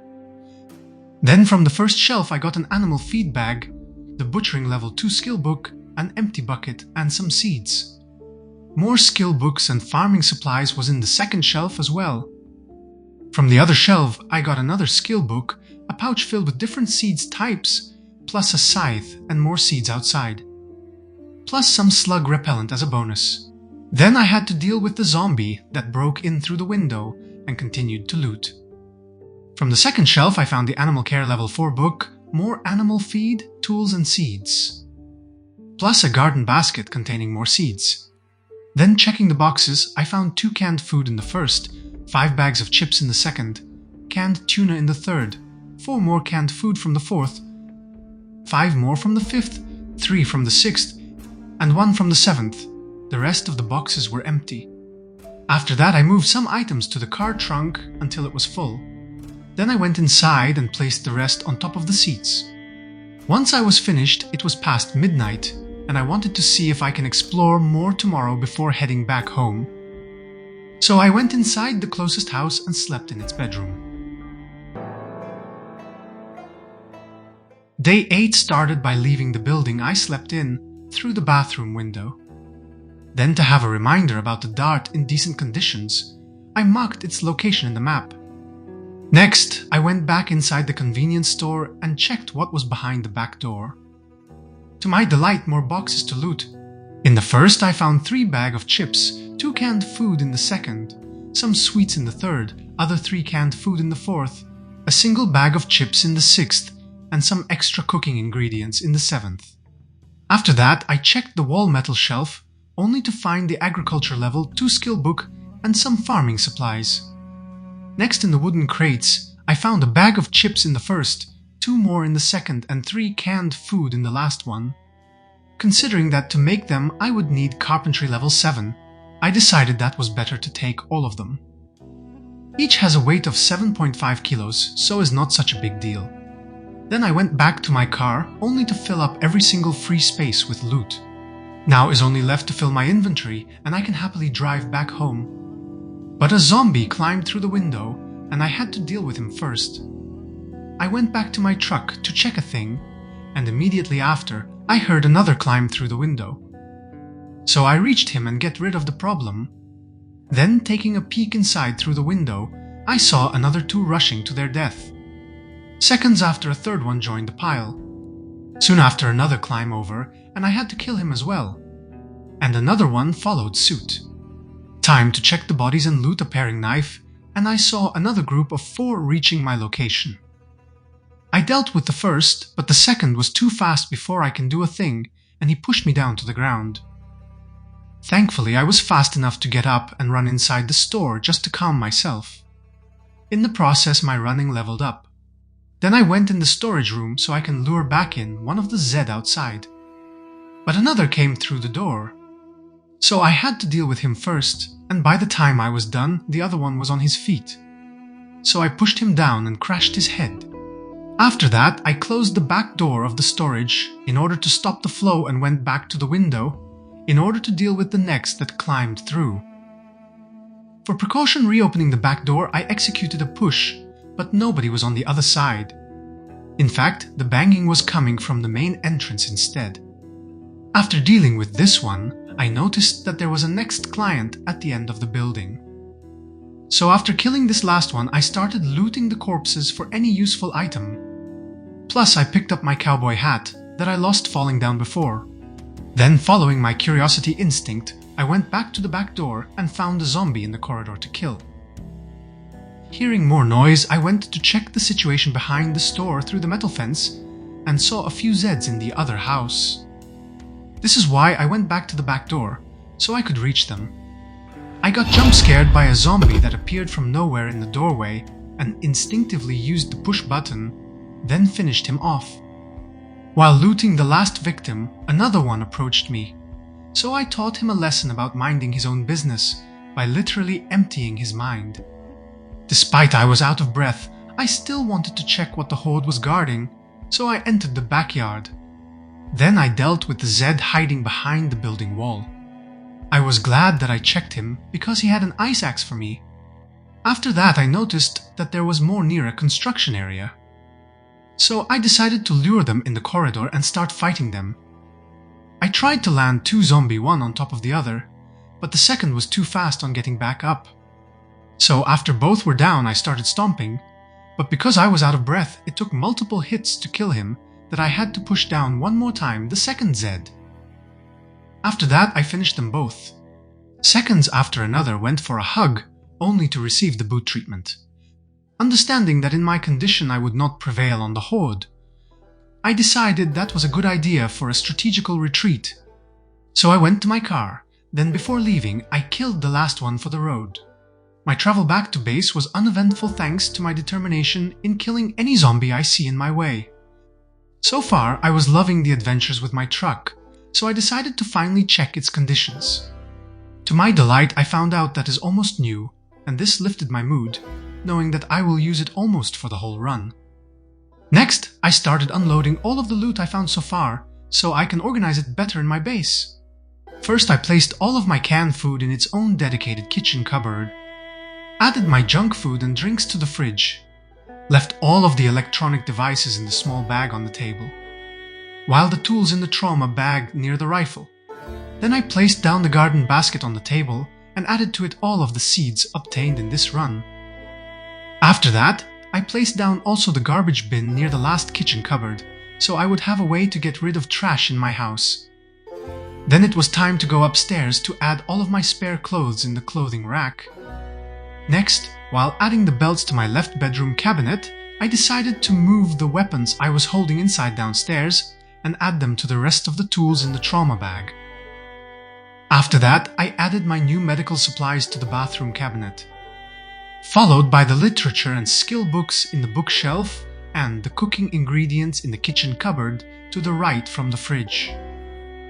Despite I didn't mention it during this loot run, I also found another small backpack that I placed down on the table in order to use it as my storage for farming and husbandry supplies. Once done, I went in the basement, picked up the 2 televisions, and moved them with the rest in the metal shelf. To have a proper basement in the old television place, I added the 3 crates collected from the convenience store. Finally, I moved the large fridge parts behind the couch and combined them back together in order to have my own double fridge. While doing so, I gained another level in light-footed. When I was feeling good about this day, it finally happened. The helicopter was approaching my location. I was sure to know why the helicopter is here. So I took my radio and called my friend Arthur. The first thing I told him was, "How many times I told you, Arthur, don't call the damn helicopter. We don't need help, only to get as an answer." "Oh well, yeah, I know what you said. I still called." So next I asked him, "Well, when the helicopter and the law brings the Horde on all of us, what then, Arthur?" As an answer from him I had, "Well, I guess we'll have another fight on our hands." Finally, I decided to finish this inconclusive discussion with, "I had a goddamn plan, Arthur." "Why? Why do you always has to be this way?" Looking around, initially I didn't saw a soul. I thought that I killed enough, so the helicopter event won't have any effect on my playthrough this time. But then I saw the first coming toward my location. In the hopes that there will be a limited amount of them, I decided to fight all of them while the helicopter is above my head. I pushed down the first 2, only to finish the first with my feet and the second with the metal bar because he was standing up. Then 2 more was approaching from the west and 1 from the south. Initially I wanted to push them down, but after zooming out, I noticed 2 more emerging from the tree line. This is why I started to use my broken lead pipe. Seconds after, even more appeared from nowhere. Initially I started to be excited to have a proper Horde fight, but after they started to outflank me, I decided to stop wasting my energy and check the real numbers that I had to fight through. Seconds after, I understood that I would not have enough stamina to deal with all of them. So I started shouting in order to at least guide the Horde away from my base. More were spawning all around the area, and while trying to avoid being surrounded, I tripped on a bush, scratching my right forearm. I immediately bandaged it and stopped running to conserve my energy. Then I moved toward the 1-story house in order to force the Horde to follow me. But once I saw more on the road, I started to think that every single zombie from the northern part of Muldraugh was in my area.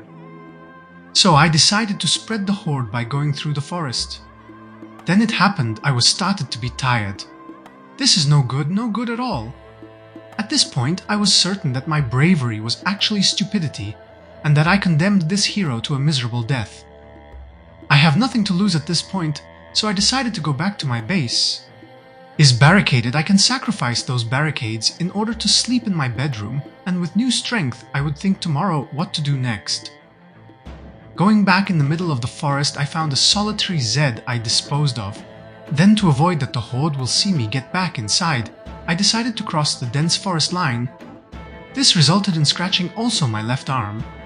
Ignoring the injury, I started running toward my way in and killed the zombie standing on my way. This cost me to now have not only the tired Moodle but also the out of breath. Finally, I was back in my base, but I didn't want to sacrifice my barricades, so I waited patiently in front of the window in order to try to kill anyone that saw me get inside. But then I noticed that instead one of them chose to go for my kitchen door instead. At this point, I knew this will be hell on earth soon enough. So I went upstairs and started to tear my belts, knowing that I would need a lot of bandages later. Tended to my wounds in the hope that they would heal fast and went back downstairs. I didn't hear anyone else attacking my base, so I decided to get out and deal with the one breaking my door. This was a fatal mistake because there was a group waiting outside. I had to fight them and get back inside before the rest of the Horde will notice me. But then I saw more. Knowing I can't kill more than 3 at this point, I decided to circle around the car in order to reach my window and get back in. But 2 were banging on my door and I had no time to do so. After making sure they leave the door alone, at this point my only hope was to circle around the northern forest and try to get back inside. While doing so, I cut myself again on a bush, but it was no time to care about that right now. So I quickly got back inside through the window and went upstairs and finally tended to my right hand wound. I was too tired and too exhausted to even hope to flee. Sure, I can try to get in my truck and try to use it as a weapon, but the chances that I could reach it in my conditions was too low. By the amount of breaking barricades, I knew that I have a limited amount of time to get something from downstairs before my first floor would be lost. So I went to my fridge and the only thing I took was a beer to calm the pain and sleep through the night. Got back in my bedroom, drunk only a quarter to have more for later, and went to bed. I wasn't able to sleep because of the noise downstairs. So I drank another beer, changed my bandages, and decided to remove the stitch from the deep wound. Luckily, it became a scratch. After that, I drank another quarter of my beer and tried to sleep again, only to wake up at 2 AM. Despite I was rested, it was too dark to face the Horde downstairs, so I changed the bandages on my wounds. To my delight, the groin one was totally healed. After that, I spent 2 hours reading First Aid Volume 1, and at 4 AM stopped in order to change the dirty bandages. Then I kept reading till almost 6 AM. After tending to my wounds again, I continued reading First Aid. The breaking of my doors and barricades stopped. The only noise I heard was the laments of probably 30 Zeds on my first floor. While equipping my spare lead pipe, I made my mind I won't give up my base after all of the loot I managed to find. Do or die, I said to myself, chugging some painkillers in advance, then went to the bathroom in order to take all of my adhesive bandages. For extra protection, worn the surgical gloves and surgical mask. To avoid aggro the Zeds to the north from the house, I closed the curtain. Then I noticed that some Zeds heard me and waited for them to get upstairs. Immediately after I reached the roof, the first climbed through the window, and to avoid that the second pushed me down. After stomping the first, I used the pipe to kill him. Then finally finished the first that tanked the stomp. Seconds after the next 2 came to the new graveyard, and I was able to one-shot the first, but the second required 2 stomps. Therefore, I changed my positioning to better hit the head of the next brave enough to join me. Knowing that there was too many Zeds to fight, I sat on the ground to recover some stamina, but had only a few seconds before I needed to get up to kill the next 2. I messed up the timing and pushed instead of stomping, allowing one of them to push me away. Thankfully, he pushed me toward the house walls, allowing me to regain balance in time to hit one of them with the pipe. After that, I pushed the others 2 down before finishing the one on the ground with my pipe. Immediately after, another climbed through, and it took 2 stomps to finish this one. while one stomp for the next. After that, a slow group was approaching. The first was easy to kill, but the second climbed through with a fast one. Thankfully, the stomp-swing combo worked in time before I had to stomp the last two. Finally, after the last one, I was able to sit down to recover my strength for a few seconds. Before I had to get up again to face the next two, I had 10 minutes to rest before the next group. But after that, I had more time to not only rest, but also read some pages of First Aid Volume 1. 20 minutes after, I had to take a break and dispose of 2 more Zeds before going back to my relaxed time. Again, I had to kill a zombie 20 minutes later. Before I can continue enjoying my book. Another 20 minutes later, a group of 3 was climbing through together. But this time my timing was perfect and nobody was able to push me. After repeating the sequence of 20-minute red and a few kills, I got bored and decided to yell to attract more attention and clear faster my surroundings. Despite I yelled, not that many came. I wanted more action, so I yelled a few more times. Before finally the main horde reacted to my battle cry. In fact, soon after, the 4 fastest one got a portion of my boots. Next, I looked around and understood that maybe I made a mistake shouting so many times. So I needed as much rest as possible between each kill. This is why I continued alternating killing and reading. One by one started to fall like flies. But when the next group of 3 climbed together, I missed the second stomp, but had a good timing with the swing, allowing me to deal with them in time before the next visitor. After the next 2, I finally had some time to rest. I knew that if I will reach the out-of-breath status, I won't be able to one-shot them anymore, so every free second, I have to invest in resting. In the meantime, the next 3 was easy to kill, while for the 4th I messed up the push timing, forcing me to use the pipe. After that, before I can rest, 5 more joined the graveyard. All of this fighting made me tired, and my positioning was bad while meeting the next one. He was able to push me down. Thankfully, no injury was taken, and I run back to my killing spot, dodging all of the zombies on my way there. Only to be followed by 2 of them. I was starting feeling the tiredness considering I wasn't able to one-shot any of those. After equipping a dust mask I found on the ground, I chugged 2 caffeine pills I kept on me for emergencies in order to get rid of the tiredness moodle. After that I had to kill 4 slow Zeds. Then after checking my surroundings, I understood that I can start looting my victims. Beside the classical watches, boots and belts, I also found a hand fork I could use to dig furrows. A beanie hat that is great against the cold. Half-full box of caffeine pills. Finally, some leather gloves I need for hand protection from injuries and cold. A riding helmet I could use if I can survive till summer. Some beef jerky I will need to not die from hunger up here. Once I looted all of the bodies, I went back inside and deposited the 16 belts in the left cabinet. Then after wearing the leather gloves, finally I lost the cold moodle. Catching the fever in this situation is the last thing I need. After that I killed the last unwelcomed visitor. Then, considering that I was for too long near the corpse's pile, I decided to not risk it and closed my bedroom door, sat on the bed and finished reading my first aid guide at 6 p.m. After that, using stealth, I went in my clothing room and deposited all extra good clothes I found on the pile of dead. Despite tired, I had the courage to go downstairs and deposit my watches in the electronics bag, and took the Agriculture Volume 1 from the bookshelf that I will need tomorrow. In the meantime, a Zed got inside, but I didn't want to fight him on the first floor, because I was too tired to fight more if they will hear the noise. So after pushing him away, I run to the basement. For some strange reasons he wasn't coming. So I ran upstairs and waited for him to follow me. Nothing again. This is why I just closed my door and went to sleep. I will deal with him tomorrow. 10th day started by opening the bedroom door, getting on the roof and shouting on top of my lungs. I knew that this was only the beginning, and that there is no point to run outside and waste extra energy when they were coming to me. The first 2 was easy to kill, while for the 3rd I had to resort to use my broken lead pipe. This hit completely destroyed it, so I switched to the one I had on my back. Then, when it took 3 stomps to kill the 4th, I had to change my positioning or else I will die when a group will pour in. Seeing a one-shot, I knew that it was the sweet spot.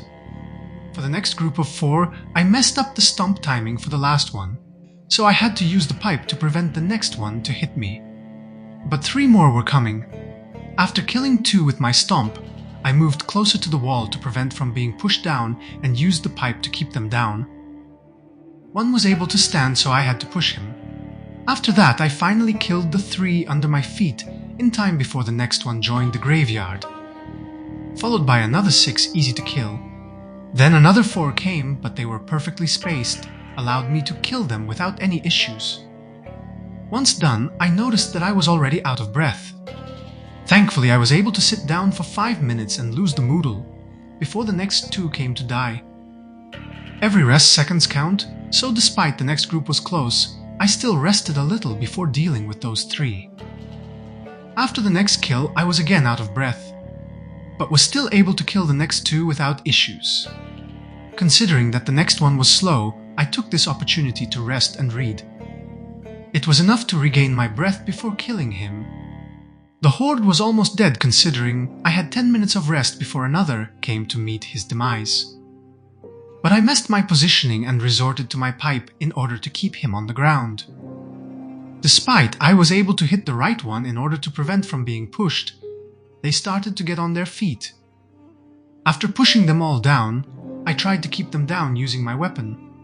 But after missing a hit, I had to resort to push one of them down from the roof. While after the other felt on the roof, I was able to finish him and the slow one to get up. Alternating reading and fighting, I was able to drop 12 of them, one by one easily because they came up with a good distance between each other. Then finally, a group of 3 joined the fight, but my timing was perfect. After the slower was dead, I looked around my base and there was no more to be seen. So it was finally time to loot them. Beside the usual staff, I also found a knife, a carpentry chisel, followed by walkie-talkie. After those, I was glad to finally find a fanny pack and a hiking backpack I can equip. That has 3 capacity and 10 encumbrance reduction more, compared to my duffel bag. From the same Zed, I even got a sleeping bag I could use in the future while traveling in the woods. After that, I finally had some time to cut down some belts for bandages that I wanted to use on my wounds. To my delight, all 3 of them were completely healed. Then I placed the good old duffel bag near my bed lamp. Inside it, I deposited the sleeping bag. Considering I had no spare batteries, I took one from the walkie-talkie looted before. Next, I moved in my new fanny pack, utility items like map marking tools, spare battery and sleeping pills. Then I placed a small backpack found on one of the corpses, on the small table near the cabinet. After that, I deposited the new clothes in the clothing rack, the belts in the left cabinet and electronic devices downstairs. Finally, I decided to get out from the house and killed the first Zed to the south. Time to check the loot, and another one came from the north. The noise of those battles started to attract a decent amount of them. To avoid more trouble, I went back to my roof, and after killing 2 of them, I noticed that a small horde was reaching my location. They were slow, so I sat to read my agriculture book. In total 7 came to die. This group was easy because they were all spread out. At this point, I wanted to go out again, but a Zed was waiting me on the stairs. I didn't want stink inside my house, so I led him to my roof before killing him. While checking for some good loot, I found a bucket hat that has better insulation compared to mine. Then I killed another zombie that came visit me and went back inside. I was tired, so to not risk it, I sat on the bed and read the Agriculture Level 1 book till dawn. At this point, I didn't want to use my torch batteries for any activity and went to sleep instead. But a digital watch alarm woke me up 1 hour later. So I ate my beef jerky and had to fast forward till 10 p.m. and a half before I was able to sleep again. I started my 11th day early in the morning, so I went to my roof to yell good morning to all of the zombies out there. Despite initially I saw just a handful responding to my call, more emerged from the tree lines, so I was sure that I will have another effective morning exercise. The first 3 was easy. Then came a group of another 3 close to each other. After the first, I messed up my timing and the second was able to make me fall toward the window. This was not a big deal considering that I was able to get up and deal with the last two. After that, I had to kill another 11 that came with a good distance between each other. Then finally I had a peaceful second that allowed me to wear back my dust mask and hat that I lost falling before. Considering that I didn't heard zombie noises, I felt safe to rest on my bed and read Agriculture Level 1. 20 minutes later, I was interrupted by an unwelcomed visitor. To not litter my house, I pushed him away. This way I had time to get back on the roof and kill him there instead. After that, despite around the base I saw no zombies. I knew that there were more than that, so I yelled again to call them to me. The first that came had something interesting sticking from his back. To my delight, I found a jawbone war axe in almost perfect condition on him to add to my weapon collection. After that, I had 6 more easy kills that came one at a time, considering they were reaching me at a really slow pace. I deduced that there was not so many close by left to kill. So when I heard no more incoming, I went back inside, closed my door, and took a 3 hours nap to recover forces. At this point, I wanted to go downstairs, but was forced to go back to the roof in order to lure a solitary Zed waiting for me there.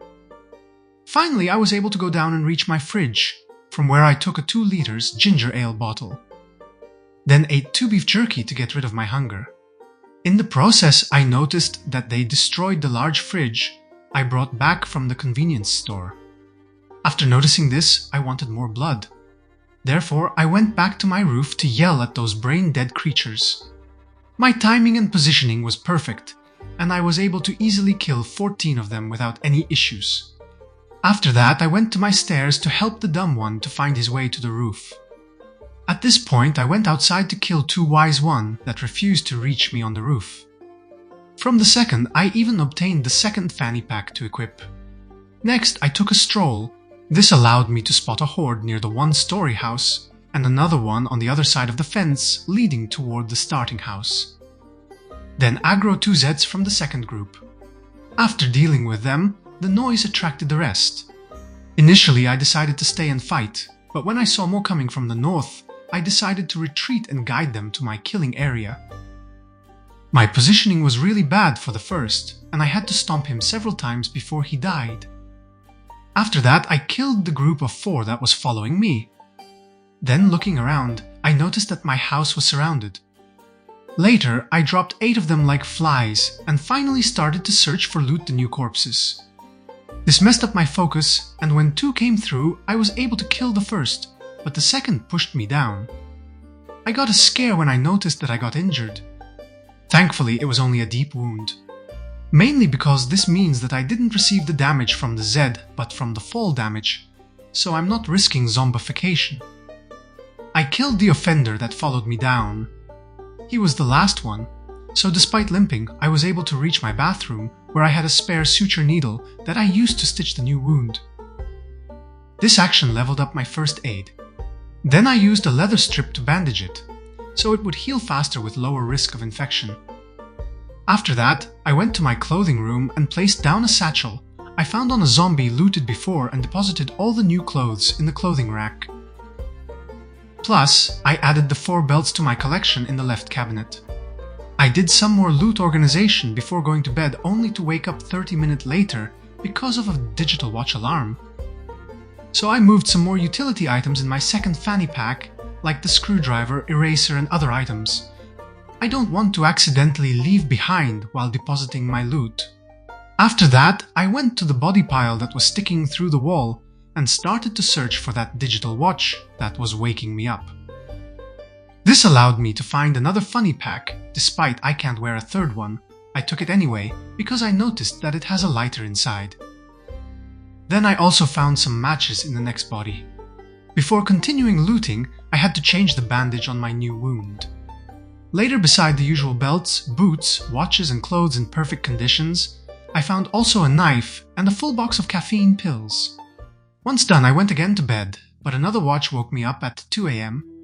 After changing my bandages, I started to check every single watch I have on me, but none of them had the alarm. In the meantime, another one started to make noise. I had to find them, or else I won't be able to rest enough to be able to fight properly. Expecting them to be downstairs, I decided to go there. But guarding my stairs, I found a Zed. Despite it was dark, I decided to guide him to my roof anyway, in order to avoid having corpses inside. Seconds after, finally I was near my electronics bag and I started to check all 47 watches I had inside in order to disable their alarms. Found one set on 2 AM, the second at 8 PM and 10 minutes, the third at 6 AM and 10 minutes, the fourth at 5 AM and 50, and the last one at 12 PM. After that, I went back upstairs to deposit more clothes in the clothing rack. Plus, I dropped on the ground the fanny pack obtained before in order to get the lighter from it. Finally, after depositing the new 9 belts, I tended to my wound before resting on my bed till morning. The next day I went outside to check the situation. This led me to find and kill a sleeping Zed. There was another hiding behind the right tree to deal with. I saw 2 more that came from the north, and after killing the right one I zoomed out, only to see a group of 4. Wanting a proper fight, I engaged the first. But while killing him, more started to appear from all directions. After pushing down the closest one, I went back to my base and waited for them on my roof. First 4 was quite easy to kill, while for the next I messed up and had to resort to my weapon. Same happened for the following one. The pile of dead was messing with my perception for the right positioning, and I had to figure the right spot before the groups start pouring in. But I failed and the next one pushed me down. Immediately after, a Zed landed a bite, but luckily my clothes layers prevented it to pass through, and after regaining balance I pushed him back. The original offender jumped down, and there was a second leaving the house. I dropped both and tried to kill one of them, but another fell on me. I pushed the last one, followed by the one that got on his feet. Finally, I was able to finish the first in time. Turning around, I somehow dodged the next. Before pushing him down, I had no chances to beat them, and my stamina had limits, so I ran inside the house from the back door and was finally able to get back to the safest killing spot. At that point, I was already out of breath, so I sat on top of the corpses to recover some of it before the Horde gets to me. Because I didn't want to fall again while the Horde is down, I positioned myself with the back to the wall. I was able then to stop 2 from pushing me away, but missed the third that was able to do so. Once back again on my feet, I tried to push them while trying to retreat, and found myself surrounded. Thankfully, I was able to push down one while avoiding the second. After that, while pushing down the second, the third was able to grab me, but thanks to my high strength, my character initiated the self-defense animation that resulted in pushing him down from the roof. I took this opportunity to kill the one under my feet with the pipe, before pushing down the other one and finishing him with a stomp. While waiting for the rest to come upstairs, I looted some of the new bodies in the pile. Seconds after, I found the sweet spot and easy killed 15 of them. After the last one, finally I heard no more Zeds around. This is why I started searching for the fresh bodies in the pile for their loot. Beside the usual stuff, I also found a steak knife and a gardening trowel. The last one is a good find considering that I can use it not only for farming, but also to dig for worms to use as fishing bait. After that, I went inside to tear down a few more belts, and I used one of those strips in order to change my shin wound bandage. Next, after depositing the new clothes in the clothing rack, I went downstairs and deposited all of the new tools and weapons in the trauma bag until it was full. Then double-checked the new 5 watches for alarms before adding them to the electronic bag. After that, I added the gardening tools in the bag that I use for that activity supplies, while the matches and lighter in the kitchen cupboard used for utility items. After that, I went to the south from the base and found a Zed to kill behind a tree. Finally, a fight that didn't attract any new Horde. A little to the east, I found another straggler to drop. This attracted another one. Then I found a slow one approaching my location. This one had something good sticking from his back. But after killing him, I had to defeat another one. More emerged from the tree line, but I stayed and fought them, so I could take the tool I started this fight in the first place for. After killing them all, finally I was able to check what was the weapon. To my delight, it was another jawbone war axe in almost perfect condition. Time to take it, and I had to turn around and fight the next. Seconds after, I had to drop 2 more on the ground, but wasn't able to finish the one under my feet before the second got up. After he was down, I finally killed the first and moved to deal with the second. After 3 stomps, I wasn't able to finish the one on the ground and noticed that I was out of breath. Unaware of the situation around me, I decided that was time to retreat. I went back to the safety of my roof and sat on the ground in order to read the agriculture skill book and recover some stamina. I had enough time to lose the Moodle before the first came to die. Then I was able to rest and read for 20 extra minutes before the first joined his friend. After that, only 2 decided to get wrecked. Next, I went back inside, and once downstairs, I opened the curtain of the first window and removed the broken glass from it. While doing so, a Zed came to become the first victim of my new graveyard. After that, I also removed the glass for the second window, to have more options if needed. After taking some water from the sink, I went for another exploration run. Only a few steps after the gazebo, I already saw a Horde. So I lured the first 2 and strafed back closer to my base. After easily killing those 2, I found a fanny pack on one, containing some food and medical supplies. Later, another one joined the pile. From the Horde location, I heard a slow one approaching that I stomped to death. After that, I zoomed out, and beside the Horde I trying to fight, I noticed another one migrating toward my location from the road. So I retreated till the gazebo where I killed one. Then, while strafing back, I was able to separate the fastest one and finish him as well. 3 more were approaching at the same speed. So I got closer to one of them to trigger the chase and separate him from the rest. This allowed me to push him down and assess a stomp, but it wasn't deadly. So I had to push away the second before I could finish him. Considering that the second was getting up fast, I resorted to finish him with my pipe. Finally, I dealt also with the slow one before I was able to loot. One of them had a carving fork.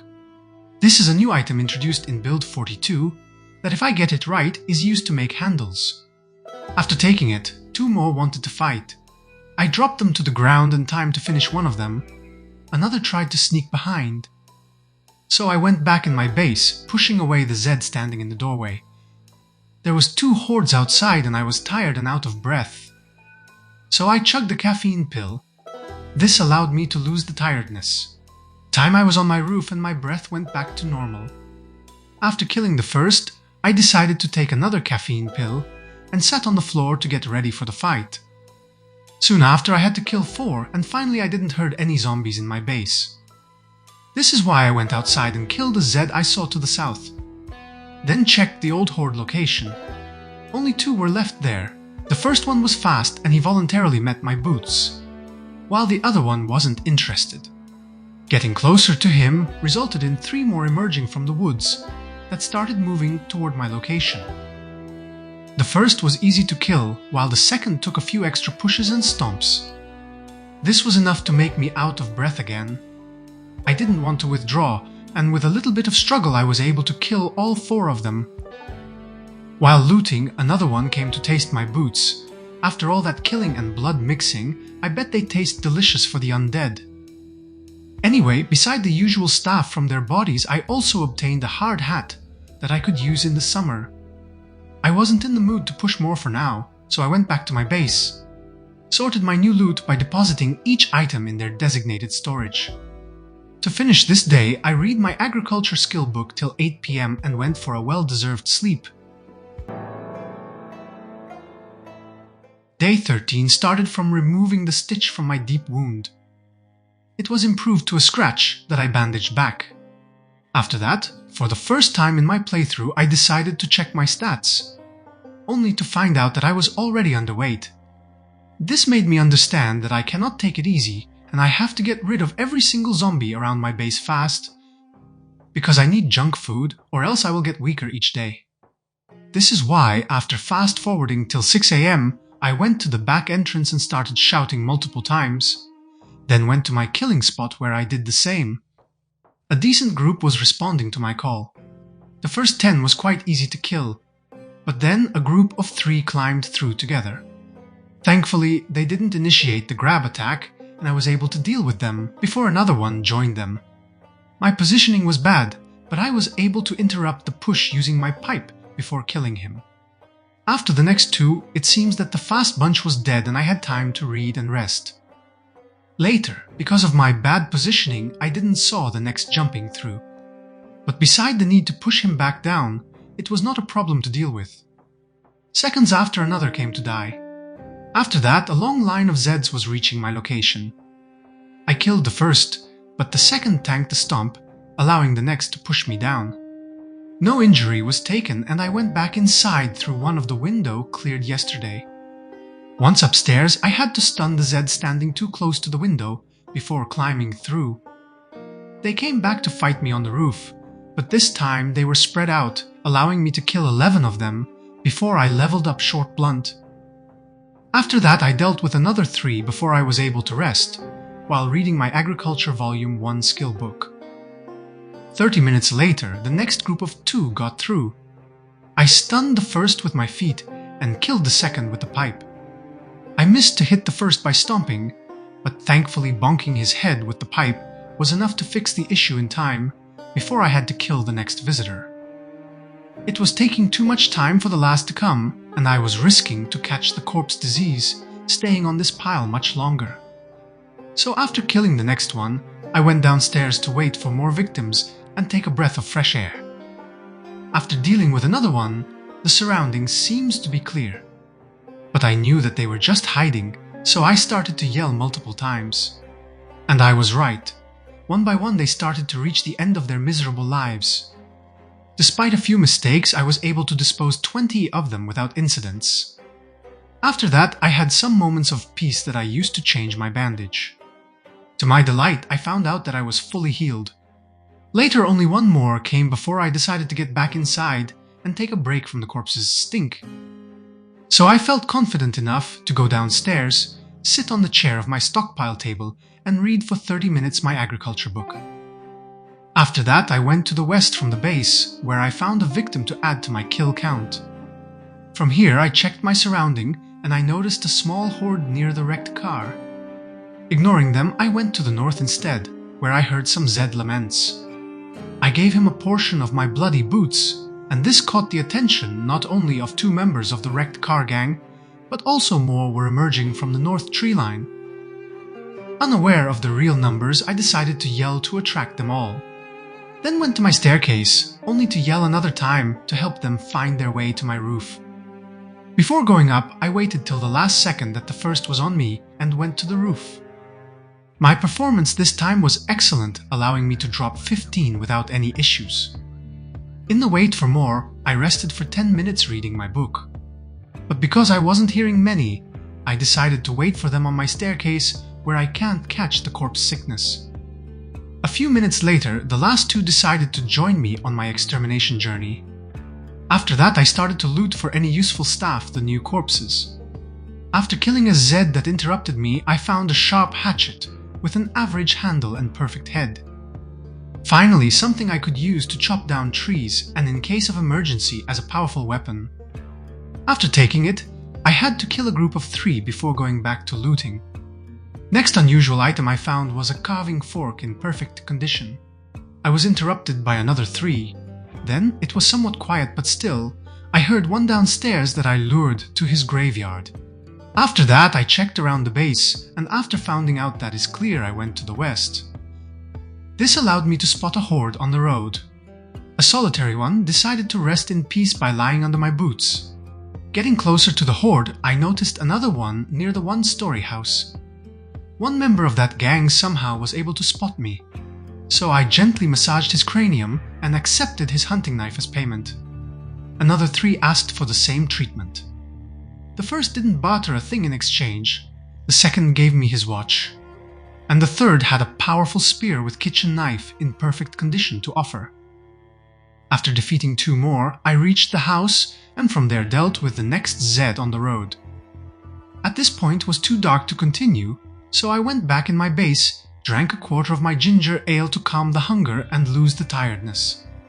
After that, I did some loot organization. The main change was to place my new weapons and tools in the right bedroom cabinet, considering that my trauma bag was already full of tools. Then to relax a little, I chugged 2 sleeping pills and was able to go to bed. I woke up at almost 4 AM because a new watch was ringing, so I had to check all of the corpses to find it. I took this opportunity to get any useful stuff in the process. Beside the usual, I found a meat cleaver in almost perfect conditions, seconds after I finally got my hands on the watch, with the 3 AM and 50 minutes alarm to disable. After that, I kept looting. This led me to find a kitchen knife in almost perfect condition, and finally a hunting vest in almost perfect conditions, that not only offers 20 scratch defense, but also some of the best insulation from this type of gear. After that, I deposited the new items in their respective containers and went to the sink to fill up again my bottle. This situation was dragging for too long, I'm done, I said to myself while entering my car and using its horn. I knew that this was a bad idea, but I don't want to spend an entire month clearing my surroundings. After waiting for the first to reach my location and see me getting inside the base, I went to the roof. Seconds after it started, in quick succession I had to kill 26 of them. Even groups wasn't able to do a thing. Sure, some of them caused trouble, but I dealt with them swiftly anyway. At that point I was tired, but had a little break to read my book. I wasn't able to restore my breath before the next group of 5. Again, I tried to rest, but I didn't have enough time to regain strength before a group of 4 wanted to fight. I was able to one-shot the first 2, but the third was tanking my hits. This allowed the 4th to push me down. I rammed the Zeds to get back inside, but accidentally jumped down from the stairs toward the group. My landing stunned the one approaching from behind, and I restored balance in time to sprint and push away the one that tried to grab me. Upstairs, I had to push down a Zed on my way, body stomped another one that just climbed back through the window, and finally I was back on my roof. I killed the first, stunned the second, and missed the third. Thankfully, his push missed me as well. Trying to finish the last one, the second started to get back on his feet. This is why I turned and killed him with my pipe, before finally finishing the other one. After a new victim enjoyed my boots, I tried to rest more efficiently using my reading chair. But this backfired. In fact, this resulted in the next Zed almost pushing me down. After dealing with him, I went back to the window. Despite out of breath, one by one I was able to kill 7 of them. This resulted in becoming exhausted. Thankfully, I finally had 20 minutes to rest on my chair and recover my forces. Then I killed a new visitor, went inside to rest on my bed and read some pages of agriculture. But seconds after, I was interrupted by a Zed that tried to silently grab me. I pushed him down in time, went to the roof and taught him a lesson about privacy respect. After this, I knew that soon I will become tired. This is why I closed my door and took a 2-hour nap. Then went to my staircase and yelled to attract the rest of the Horde outside. After killing 6 more, I yelled a few more times from the corner of my roof. While going back to my window, I accidentally fall down, but no injury was taken and I was able to get safely back to the roof. The first 2 was easy, but then a group followed. I messed my stomp and resorted to use the pipe. The next attacks was hitting the same Zed. This allowed the other 2 to get on their feet. While dropping the first, it happened. On day 14, I got injured for the first time by a zombie. Using a combination of stomps and pipe swings, I was able to kill all of them without any further issues. After that, I found out that the injury is just a scratch on my head that I closed using an adhesive bandage. Next, I killed 4 slow 1 and decided to yell again. This resulted in 7 Zeds joining the dead pile. At this point, my head bandage was dirty, so I went inside to tear a few belts in order to get some leather to use on this wound. After tearing down 2 belts and killing a Zed, I finally was able to tend to my wound. Then I went downstairs and lured the last zombie inside to use one of my first floor windows, allowing me to easily kill him. I knew that is not over. This is why I went again inside my car and used its horn again. Soon enough more were incoming, so I guided the first group to my base entrance before going back to the roof. Despite a few minor mistakes, this led to easy 12 kills. Then I was able finally to rest a few seconds before I had to deal with another 5. After that, I got 30 minutes to sit and continue my agriculture skill book. It took a while for them, but 3 extra got to the roof only to die. It was getting late, and I think that I killed the majority of the horde around the base. So I closed my bedroom door and started looting the new corpses. Between the common loot, I found several watches with the alarm to disable, a sealed beer, a few knives, and finally a can opener. After that I tried to sleep, but woke up in the middle of the night. This is why, after drinking some ginger ale to fix my hunger issue, I started depositing the loot in their respective storage units. But while depositing the can opener, a Zed climbed through the window, so I guided it to my roof before adding him to my corpse collection. After that, I spent the rest of the night finding more common items from the pile. Early in the morning, I left my base and had to kill a Zed that was hiding in my washing machine room. After that, I wanted to finish the clearing operation. For this reason, I went back in my car, and this time I used the horn 3 times in a row. I messed up a little the timing of the first fight, but at the end I still defeated all 3 without any major issue. They were really slow to reach my roof. I guess those were the weakest remaining of the horde, and after defeating 13 of them, I changed my head bandage. After that, the next group of 3 was too close to each other. I was able to kill one of them while the others managed to knock me down. Once back on my feet, I pushed them both off the roof. Then once they came back, I killed them swiftly. At this point, I was getting bored and sat on the ground to read my book. 20 minutes later, I had to kill 6 of them with a good distance between each others. After reading for another 20 minutes, I killed the last 2. At this point, I felt safe to sit on my bed and keep reading the agriculture skill book for 30 minutes. Then I went outside to search for the remains. Not far from the parking lot, behind the tree line, I found the first. While killing him, another came from the west. A few steps in the same direction, I found the third. This one has both a watch and a belt to loot. Seconds after, a group of 4 started to approach me from different directions. To be safe, I went to my staircase and waited for them to come. Then on my roof, I safely finished 5 of them. After that, I went back downstairs where I found another one. I lured this one to the window, and once he climbed over, I killed him. He even had a beer and a belt for me. Next, I checked again behind the parking tree line. Initially, I started to fight with 2 of them. Time to deal with one, and a larger group was on me. So I decided to retreat to the gazebo. One of them was quite fast. This allowed me to deal with him first. He had a paring knife for me. Initially, I wanted to deal with them, but by messing up my positioning, I gave enough time for the rest to join the fight. To save time and energy, I went in the house and guided them to the plastic chair's window. I was able to kill all 6 without any issue using the pipe stomp combo. Checking their loot, I found just a fillet knife. Before finishing looting, another one decided to receive a back treatment. At this point, to recover my breath, I sat in the living room and continued to read the agriculture skill book. Then I went back to the road and found a Zed to kill to the north. Seconds after, another emerged from the left trees. Time to deal with this one, and a third came from the north. During this fight, more started to move toward my location. After killing 2, I had to retreat till the gazebo. The first victim had a machete for me in almost perfect condition. Once looted, I strafed a little bit back in order to separate the second from the group, and once dealt with him, I took his watch. The next 2 was too close to each other, so I triggered the chase on one to make him follow me faster. This allowed me to finish easily the next 4 with my feet. Later, I killed the too slow one. The first beside the usual belt has even a pocket knife for me. Finally, I dealt with the last one under the gazebo.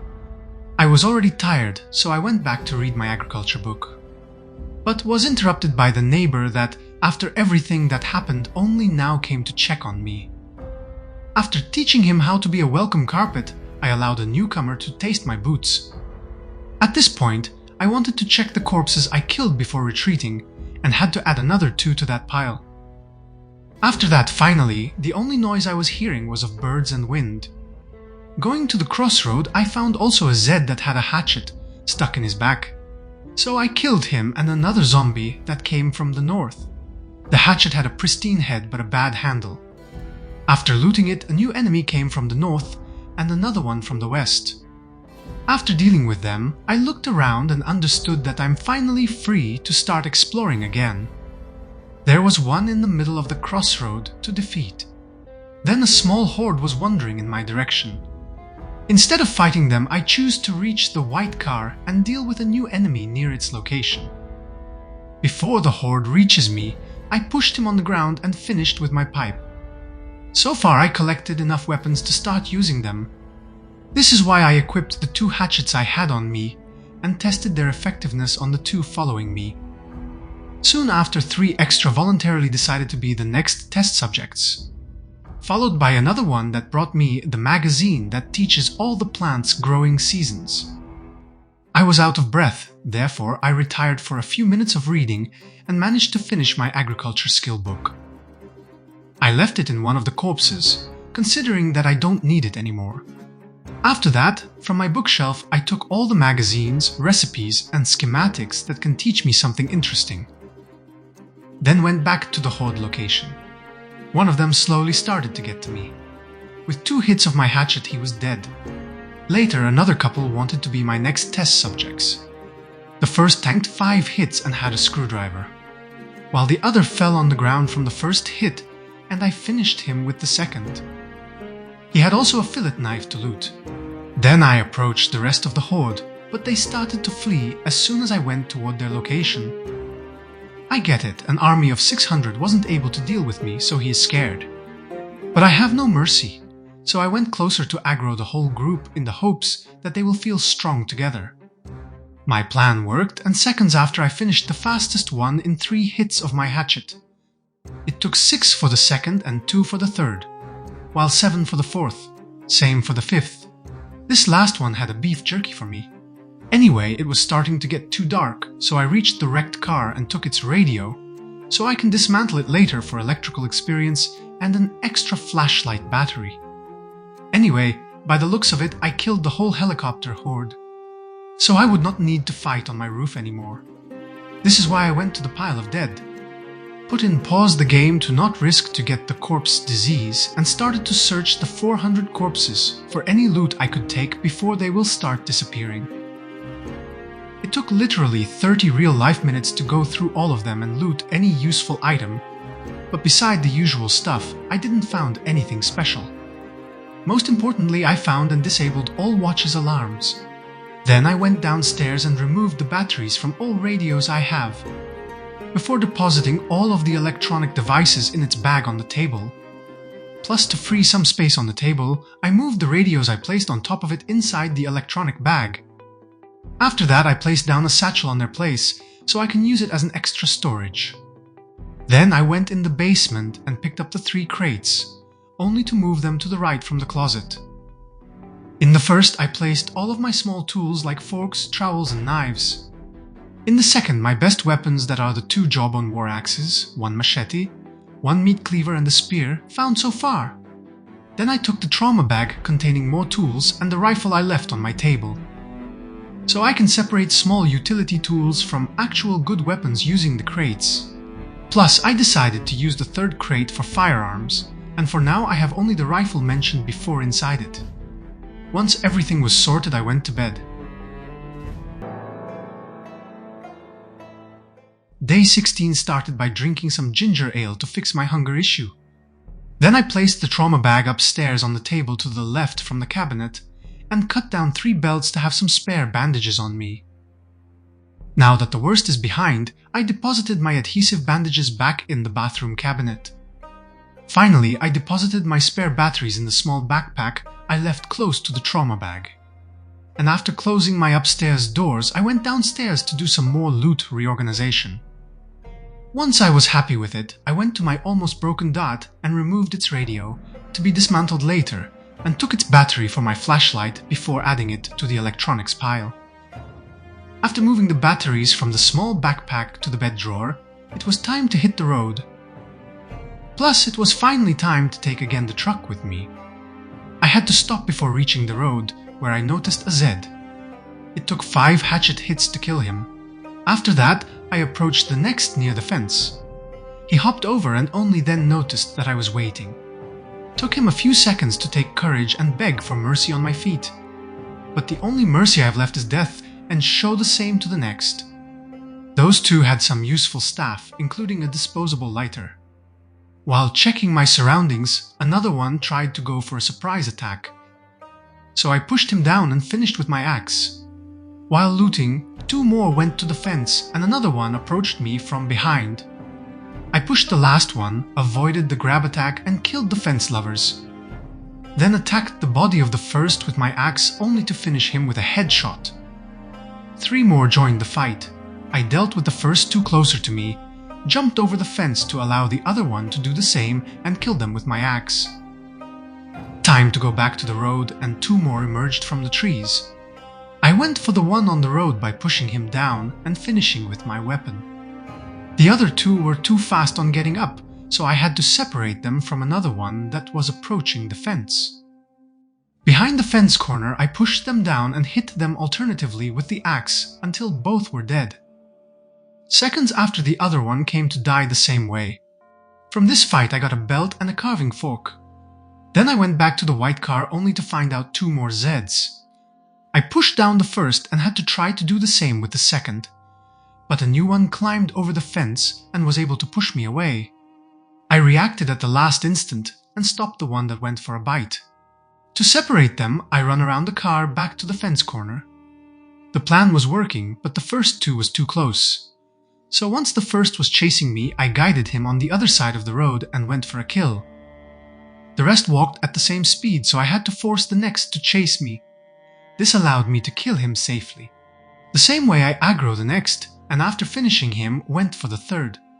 But had to run away to avoid a new fast one that tried to outflank me. On the other side of the road, I pushed him and the next one down before finishing both in time, to notice more to the left. After pushing away the closest, I retreated a little bit and then dropped two of them on top of each other.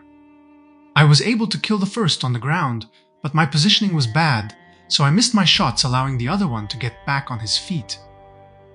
Despite this, I still was able to kill him before the next was on me. After defeating this last one, I finally had some time to loot. Between the usual stuff, I even found a beer. Once I got the loot, a new group was approaching. I was able to push down and kill the first in time before I had to fight the second. He was a stubborn one and refused to fall. This also made me out of breath, so I moved away to avoid being overwhelmed. A few steps after I pushed them both down, alternating hits and stomps, it was easy to deal with the troublemakers, while preventing that any was able to stand up. After that, I noticed in front of my truck a terrified Zed admiring the carnage. Furious, he tried to kill me, but I smashed his head to smithereens, seconds after I had to deal the same to the one joining from the west. Time to loot some earbuds and matches, that another one tried to sneak behind me. I had to push him down and finish with a few stomps. I stopped to use my axe, because when out of breath its damage is reduced and I don't want to waste my whole hatchet durability killing only one. To restore my fighting capabilities, after looting the rest, I went back to my living room and sat on my first floor chair in order to read the Angler magazine. Once done, I deposited my new electronic devices and the beer, then went back in my truck to drive along the main road till the first house. While trying to reach that house, I found a Zed blocking my way. To save energy, I guided him back to the road, and once he climbed over the fence, I one-shoted him with my trusty axe. After taking his belt, watch and boots, I approached the house window from where I was hearing zombie noises. This allowed to find two that were doing some Michael Jackson moves. So I left them to it, went to the trash can, and after removing its contents, picked it up. After that, I finally decided to guide the two dancers outside of the house, and once they were on the ground, I finished them with the axe. After looting a belt from one of them, I went inside the house and picked up the television to be dismantled later and took the CDs in the box to the left. Next, from the kitchen cupboard, I obtained a carving fork and a bottle opener. While from the bedroom cupboards, a t-shirt and some electronic devices. After that, I went back to my car and deposited all the loot in the trunk. Then, after hopping the fence, I was ambushed by a Zed hiding in the trees. I sprinted away to avoid his attack, turned around and dealt with him swiftly. Later, from behind the house appeared another enemy to defeat. Once looted his watch, I looked again toward the next house, and from nowhere a group of 5 appeared. After gaining the attention of 3, I went inside the house, closed the door, and dealt with 2 that climbed through the window. The third was banging on the door. This is why I went to the kitchen window and removed its glass shards. This allowed me to safely leave the building, only to fight the last one outside. Killing this one with the axe gave me the first level with that weapon. Plus, I noticed that I already have some muscle strains despite I was only killing Zeds that were on the ground. By the way, I decided for this fighting style in order to minimize the muscle strain buildup and save some weapon durability in the process.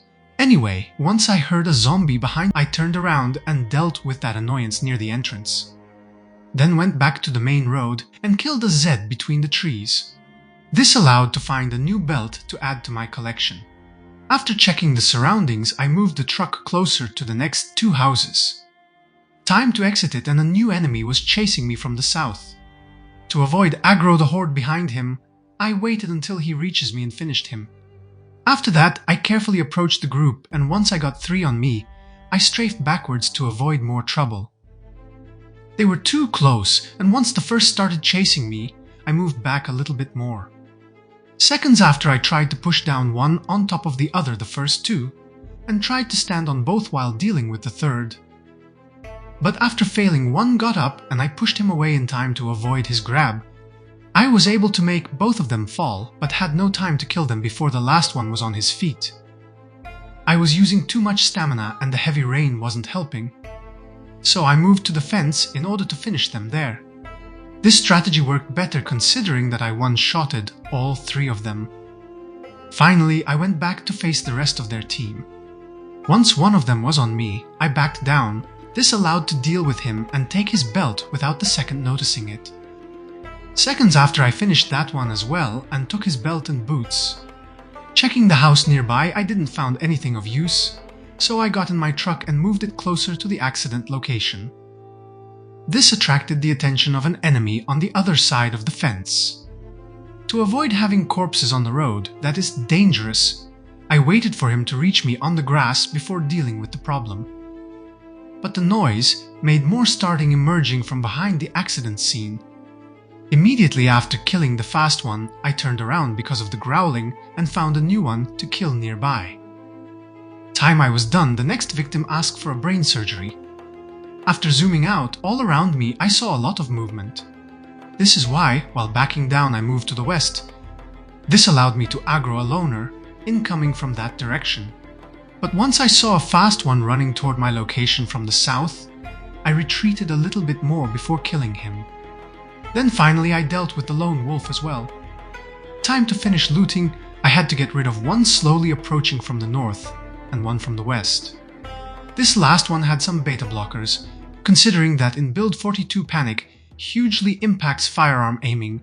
I will need a lot of those when I will start shooting some brains.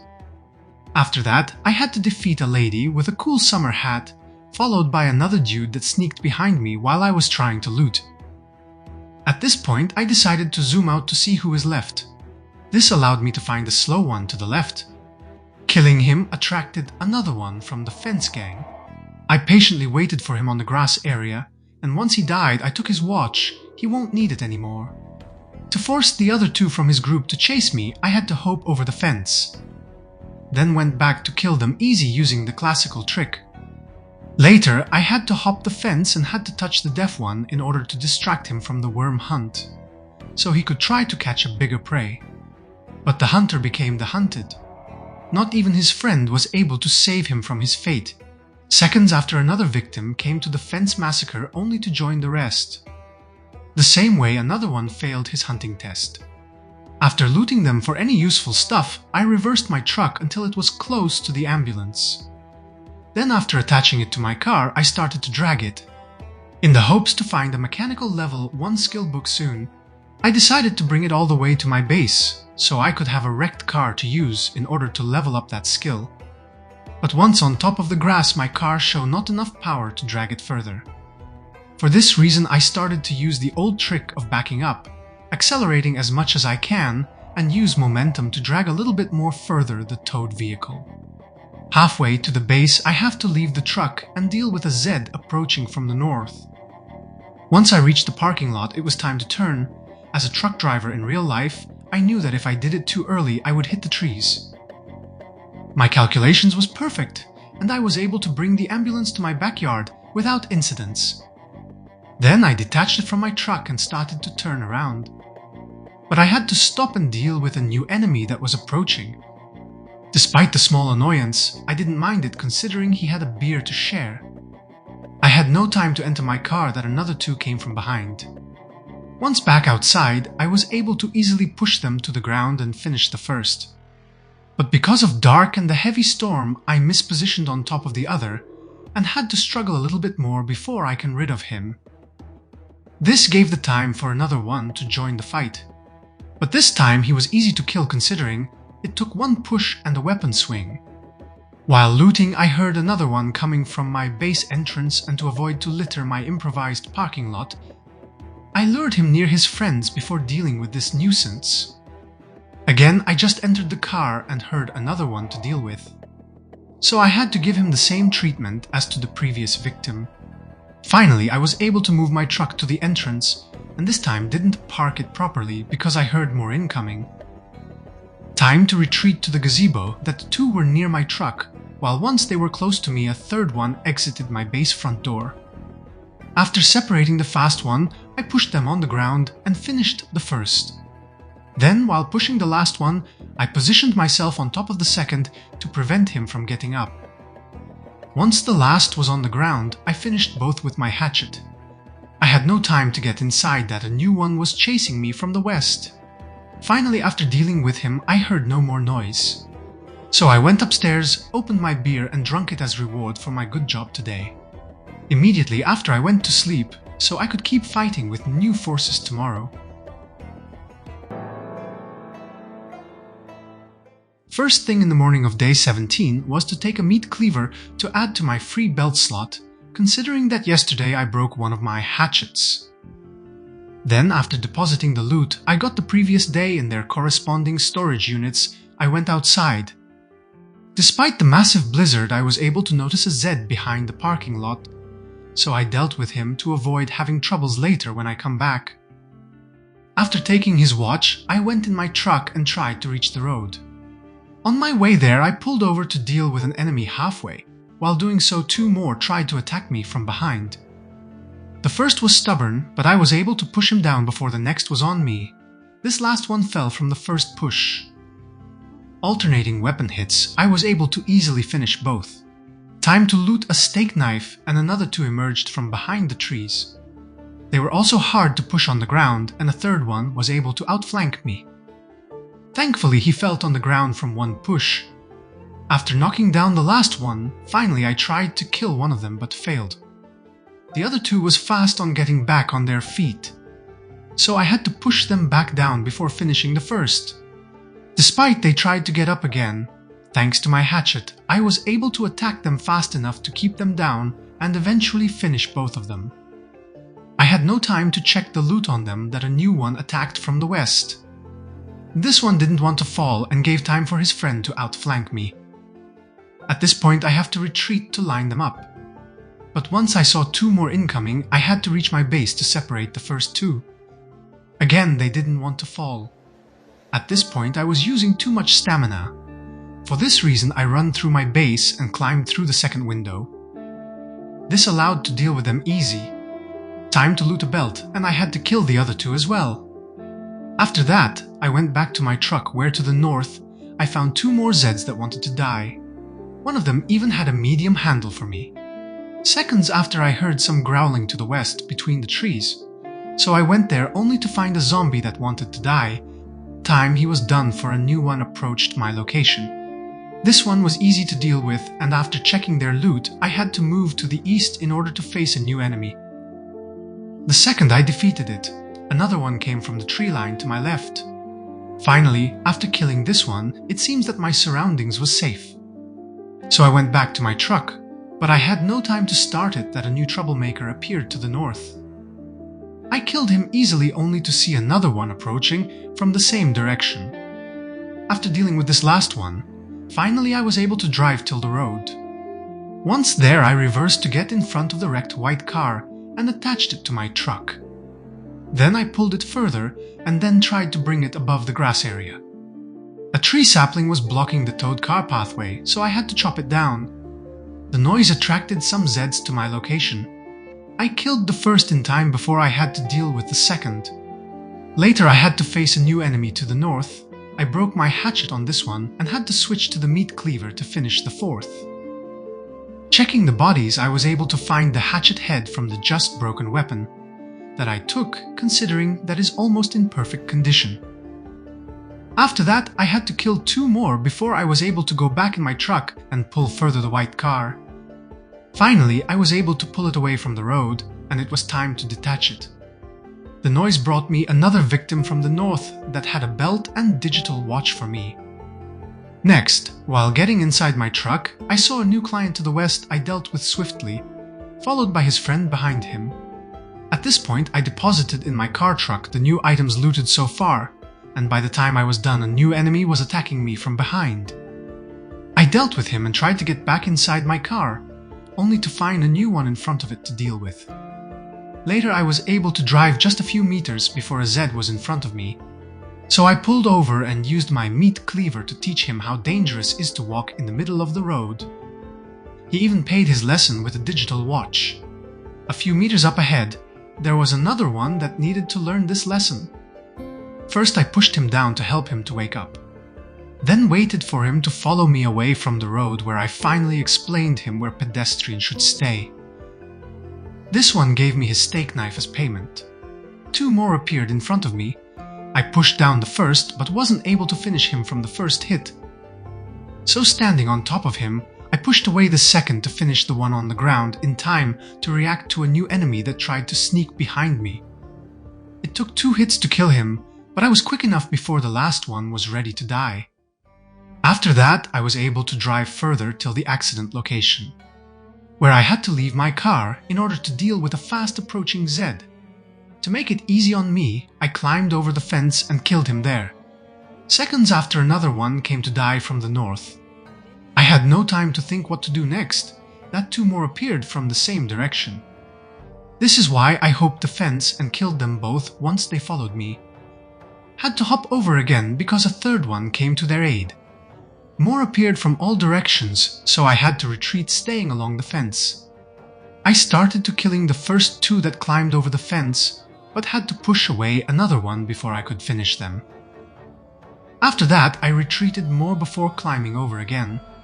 Despite 2 of them followed me at the same time, I was able to stop them both from grabbing me and was able to finish both before the third joined the graveyard. One of them had a fanny pack with a lighter inside I looted.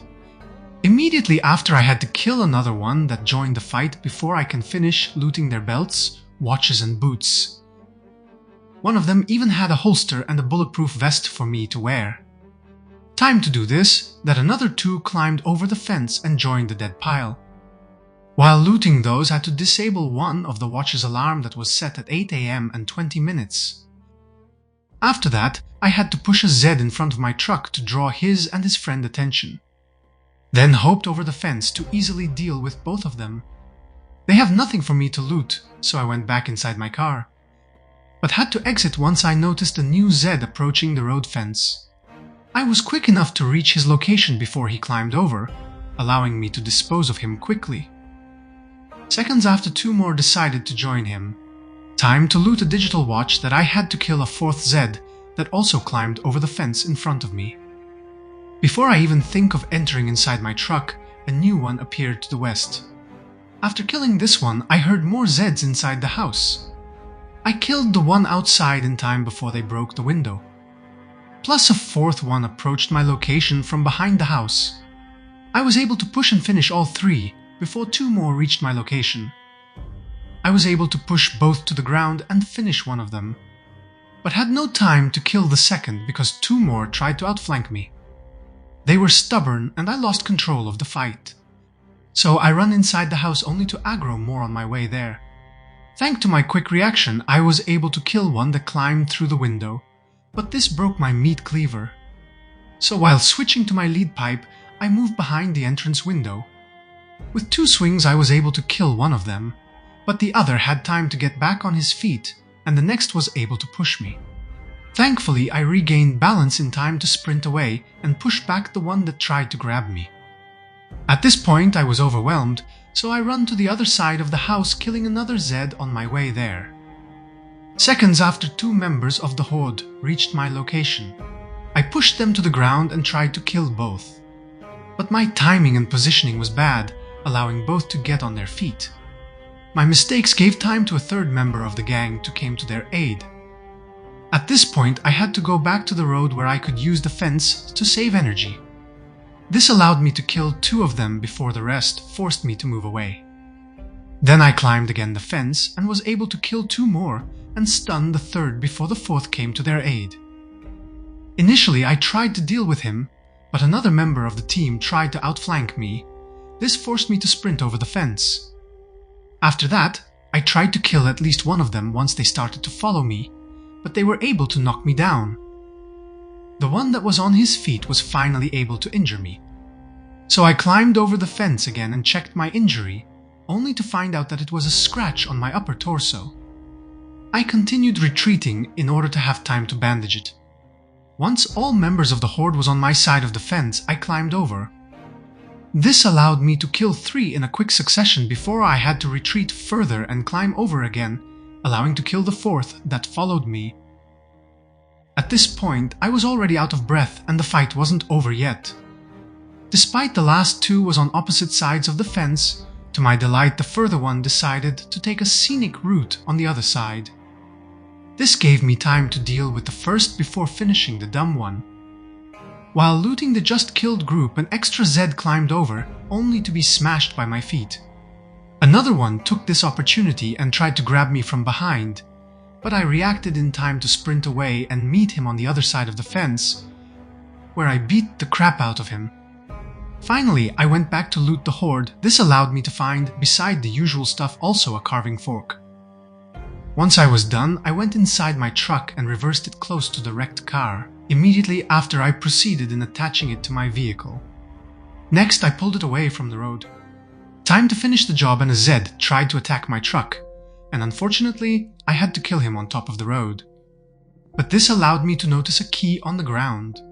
To my surprise, it was from the ambulance with the full gas tank I towed back to my base yesterday. At this point, it was time to detach the wrecked car from my truck and deal with the nuisance that came from the west. Time to go back to my car, and I found myself surrounded. Considering that I was almost out of breath, it was time to flee back to my base. I will deal with them later. The road back home was uneventful, thanks to my dedication to kill every single Zed I see. After perfectly parking my car, I reached its trunk to get every single item I obtained on my last trips. Then went to the basement to deposit the log and televisions in the metal shelf. Plus, I placed down the recycle bin in my bedroom, close to the over 400 dead zombies on my roof. After that, I deposited all new items in their corresponding storage. Took the gum and lighter from the funny backpack collected before and thrown those bags. After that, it was time to tend to my wounds. Thankfully, the head one was fully healed. Once I was done reorganizing my new loot, I went outside to the ambulance, for which I found the keys a few minutes ago. The engine wasn't starting, and the noise brought to me a Zed from the parking lot. I didn't mind his visit, considering that he had a belt, watch, and even boots for me. After that, finally I was able to start the ambulance and parked it in the first lot, where in the past there was a huge pile of dead zombies that already disappeared. Next, I found a gurney in its trunk and decided to place it down in front of the entrance. Sadly, I cannot use it to move corpses around to avoid becoming exhausted. I had no time to think about these frivolous ideas that 2 more Zeds came from the west. After dealing with them, I went back to the ambulance and took all the trash left inside. After that, I also removed its radio to dismantle later and obtain its battery for my flashlight. To my surprise, this one was a rare premium technologies ham radio. Dismantling it will give me a massive boost to my electrical skill when I will find the Volume 1 skill book. Considering its high weight, I decided to move it to the basement and keep it in the metal shelf with the televisions.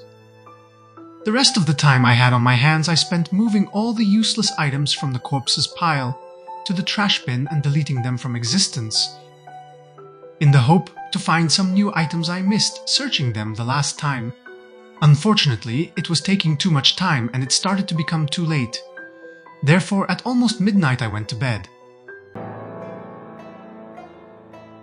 The night was freezing, my clothes was not enough, and I woke up with a nasty cold. Ignoring it, the first thing in the morning I finished depositing the yesterday loot, starting from spare clothes in the clothing rack. But I was interrupted by a Zed that reached my second floor while hearing my coughs.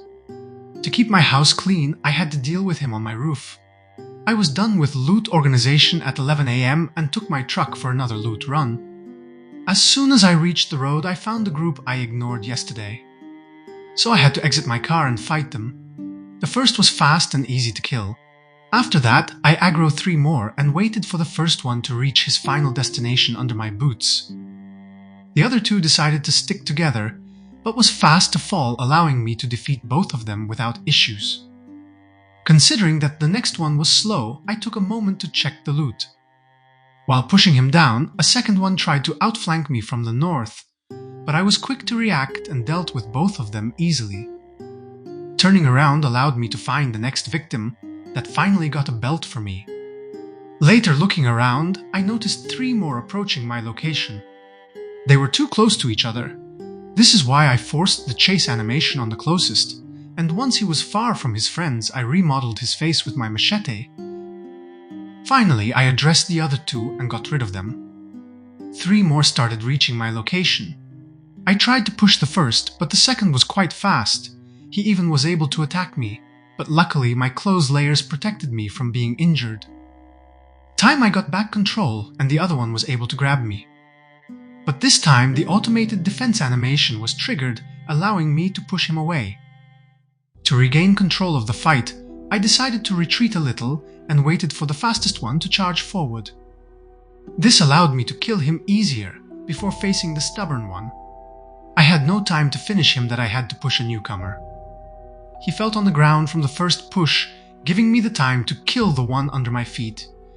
Then I tried to deal with the other one, but he dodged my attack by getting up. So I pushed him back down before finally granting him peace. Another one came to ask for the same treatment, and who am I to deny the last wish to a dying man? At this point, only 2 slow one were left standing, but after dealing with those, 2 more emerged from behind the trees. I was able to pin to the ground the fastest one, but had to do the same with the slower one before I could finish them both. Finally, it was time to loot the corpses. Beside the usual stuff, I also found a fillet knife. Then I went back to my car, and a few meters up ahead, I saw a group blocking my way forward. I wanted to fight them away from the road. This is why I moved to the west off-road while checking my surroundings for more enemies to deal with. This allowed me to find only one past the white wrecked car. Then I was able to aggro a single member of the Horde, but had to wait a while for him to reach me considering he was slow. On the other hand, he had a watch to give me. Seconds after I heard someone behind, so I turned around and dealt with a Zed near the other road. Followed by the second member, that took his sweet time to reach me. The other 3 was not interested in the pursuit, but one of them had to chase me when I was too close. Killing him forced the second to join the fight. Time I dealt with him that the last one decided to finally die as well. After checking my surroundings, it felt safe to go back to my truck and drive further. But I was wrong considering that a new zombie emerged from the tree line soon after. I waited for him to reach me on the other side of the road, and time to deal with him that another one decided to join the corpse's pile. Later I heard someone climbing the fence, so I ran to his location to kill him before he was able to stand back up. Once done, I heard someone else behind the tree. Once he was on me, I guided him to the edge of the road and finally dealt with him as well. Walking along the fence, I found a new enemy that climbed over only to die by my hands seconds after. A little bit further there was another one, and I had to make him cross the road in order to keep it clean for my truck. Then I ran to the other side to defeat a newcomer that just climbed over the fence. I knew that there were more, so before going back to my vehicle, I started to check my surroundings while walking along the fence line. This allowed me to spot and kill one of them after the crossroad, then a second one near the first one-story house. They tried to surround me. I had the time to kill the fastest one before I had to retreat. Behind, I found a new Zed that I pushed on the ground and finished before the closest behind me was able to try to execute a grab. A few seconds after, I did the same with the next that tried to stop me from retreating. Finally, after the light pole, I turned around and dealt with the 2 pursuers. Then 3 more came one at a time to die. Another 2 crossed the road. Seconds after, I was able to push them down and tried to kill one of them before another troublemaker decided to join the struggle.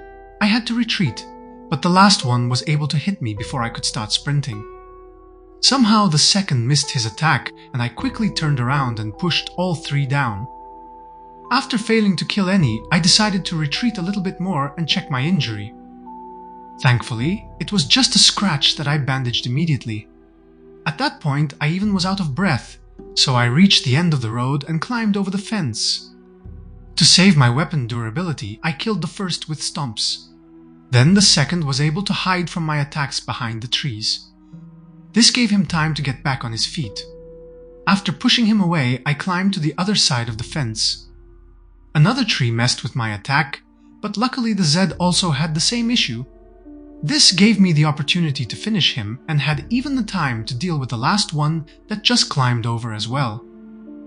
After killing another one that wanted to die, I went back to where I was injured. This allowed me to find and wear back my hat. Time to loot the body pile in that location that another one came from the west. I struggled to kill him, but was quick enough to address his friend that attacked from the south. After that, I finally was able to reach the house I looted yesterday.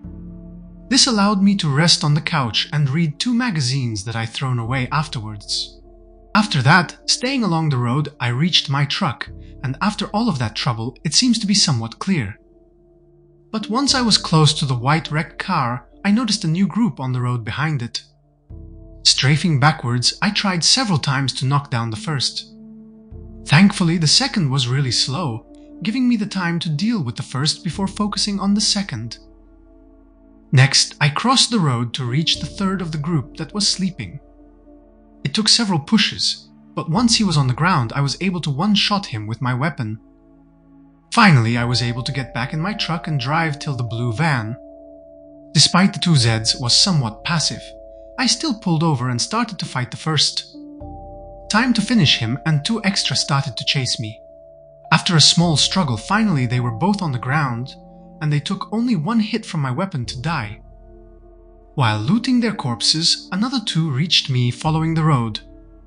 To my surprise, they both went down easily, and after they were done for, I finished looting. Later, a new fast Zed decided to join the dead pile, followed by a second slow one. At this point, I moved my car a little bit further to align it with the buildings on the opposite sides of the road. After that, I saw a group of 4 between the 1-story houses approaching my location. They were really slow, so I took this opportunity to line the first 2. The first was a little bit faster. This helped me to isolate him from the rest and kill him promptly. Then I did the same with the second. The other 2 were too close to each other, so I triggered the chase animation on the third. This allowed me to push him to the ground before I had to do the same to the fourth. Seconds after, they were dead, lying under my feet. While checking my surroundings, a new emerged from behind the blue van, and after dealing with him, I took his belt.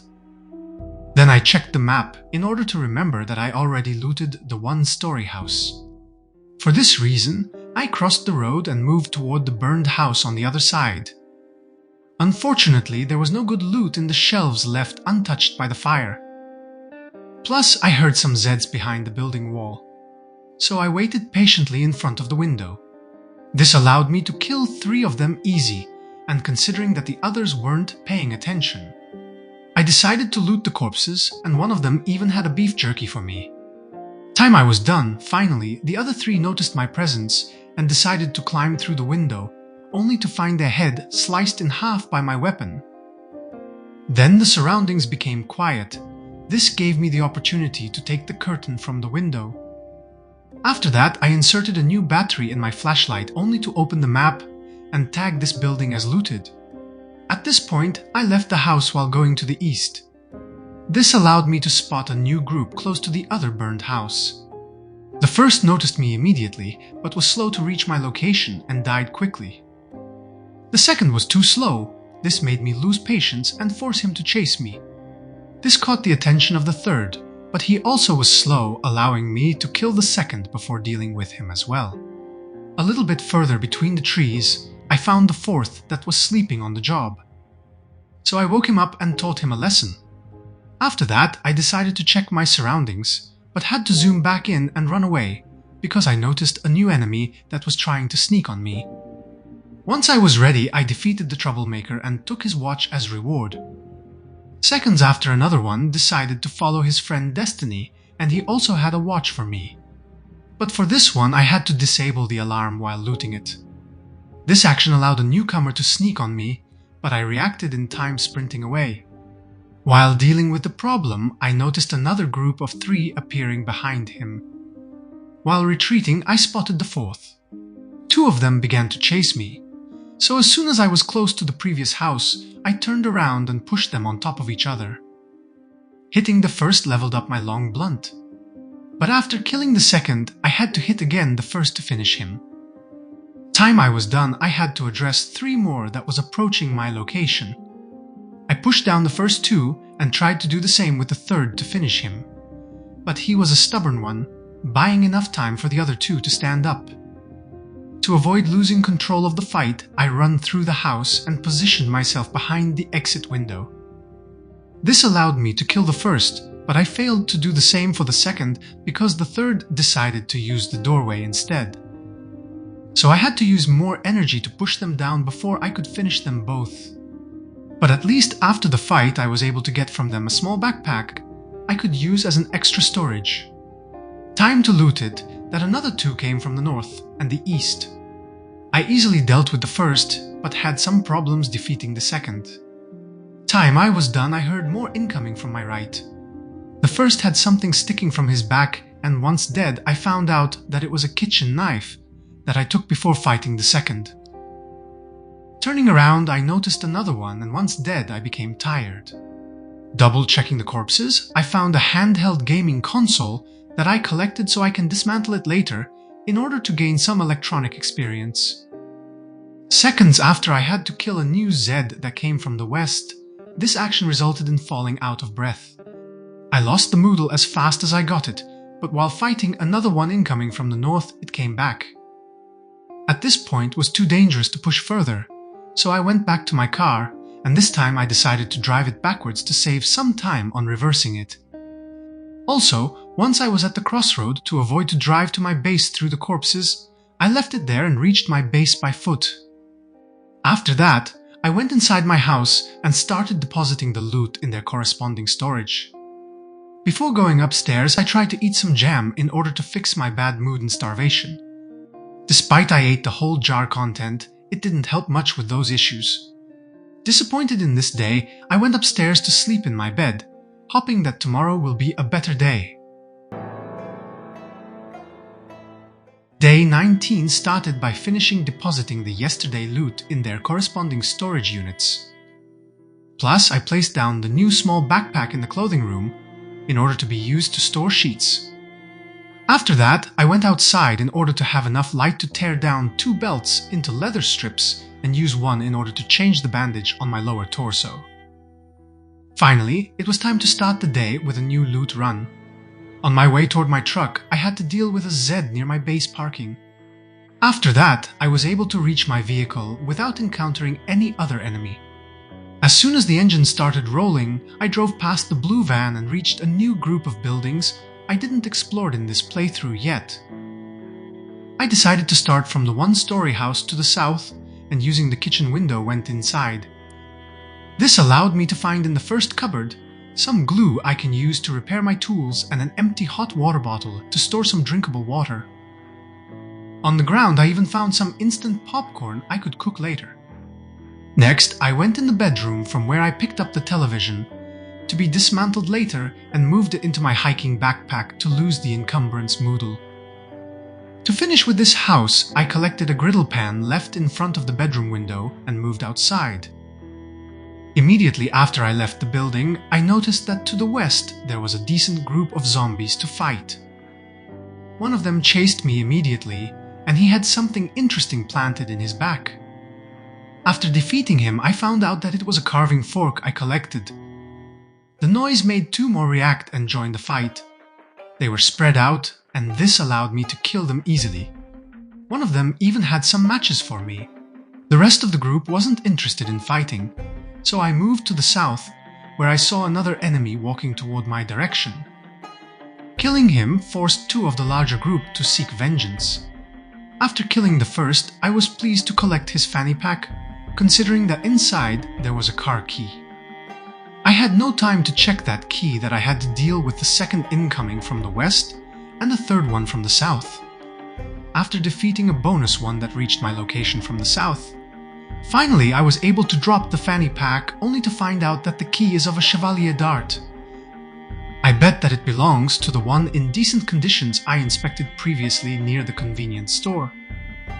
For this reason, I killed the two remaining of the group and moved toward the convenience store in order to start clearing it from zombies. I guided the closest one away from the road and killed him easily, then decided to deal with the fast one incoming from the northwest. My quick reaction allowed me to push down the third that tried to grab me, followed by the fourth incoming from the same direction. Next, after pushing away the fifth that joined the fight, I used the opening in order to kill one on the ground. After dodging the next grab, I turned around and pushed to the ground the other two, and after a few hits, both of them was dead. Seconds after, I found myself dealing with another one that came from the west and the last one from the south. Finally, I had some moments to loot for useful items, the corpses of just defeated enemies. Once I was done, it was time to move closer to the convenience store. On my way there, near the light pole, I had to deal with 3 Zeds that wanted to end my life. But I used the reverse Uno card and dropped them instead. Finally, my way toward the dart was clear, and to my pleasure I soon found out that the key collected before actually belongs to this car. Despite it had some fuel in it, its battery was dead. Double checking its condition, I found out that actually is in average conditions, but is fully discharged. Soon after, I heard more incoming from the southwest. It was a group of 4 walking along the metal fence. The first was hard to push down and even was able to absorb 1 hit of my weapon before I had to push away the second. Once this last one was down, I finished the first and tried to deal with the second. Unfortunately, I missed because he was fast to get back on its feet. This forced me to retreat, considering that a newcomer joined the fight. One of them was fast on his pursuit, allowing me to deal with him swiftly. Same can also be said about the other 2 that came soon after. The rest of the group was too close to each other's.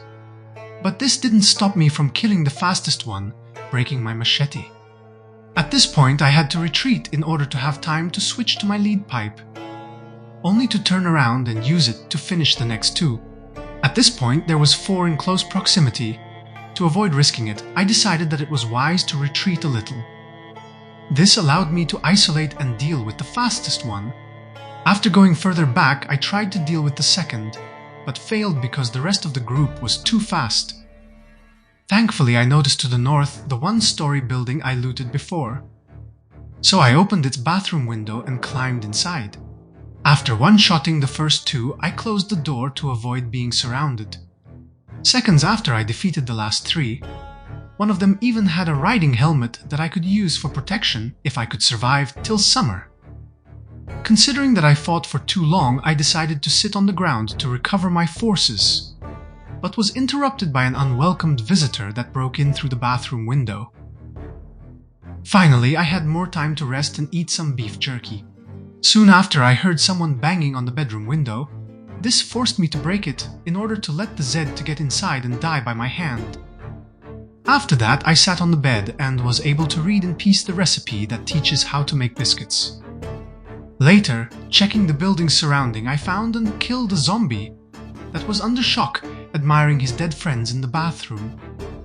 My evil actions summoned a new group to the west, and after killing the first, I climbed back inside the bathroom of my temporary base. All three followed me only to be added to the corpses pile. Once done, I went outside and changed my torso bandage while checking if there was any left behind. I heard one enemy inside the trees, but considering he was stuck there, I turned to the left and dealt with another incoming from that direction, followed by the second that came from the south. After taking his belt and watch, it was time to address the other two I saw to the right. To avoid being cornered between the trees, I run closer to the farthest one, and after killing him I finished the second as well.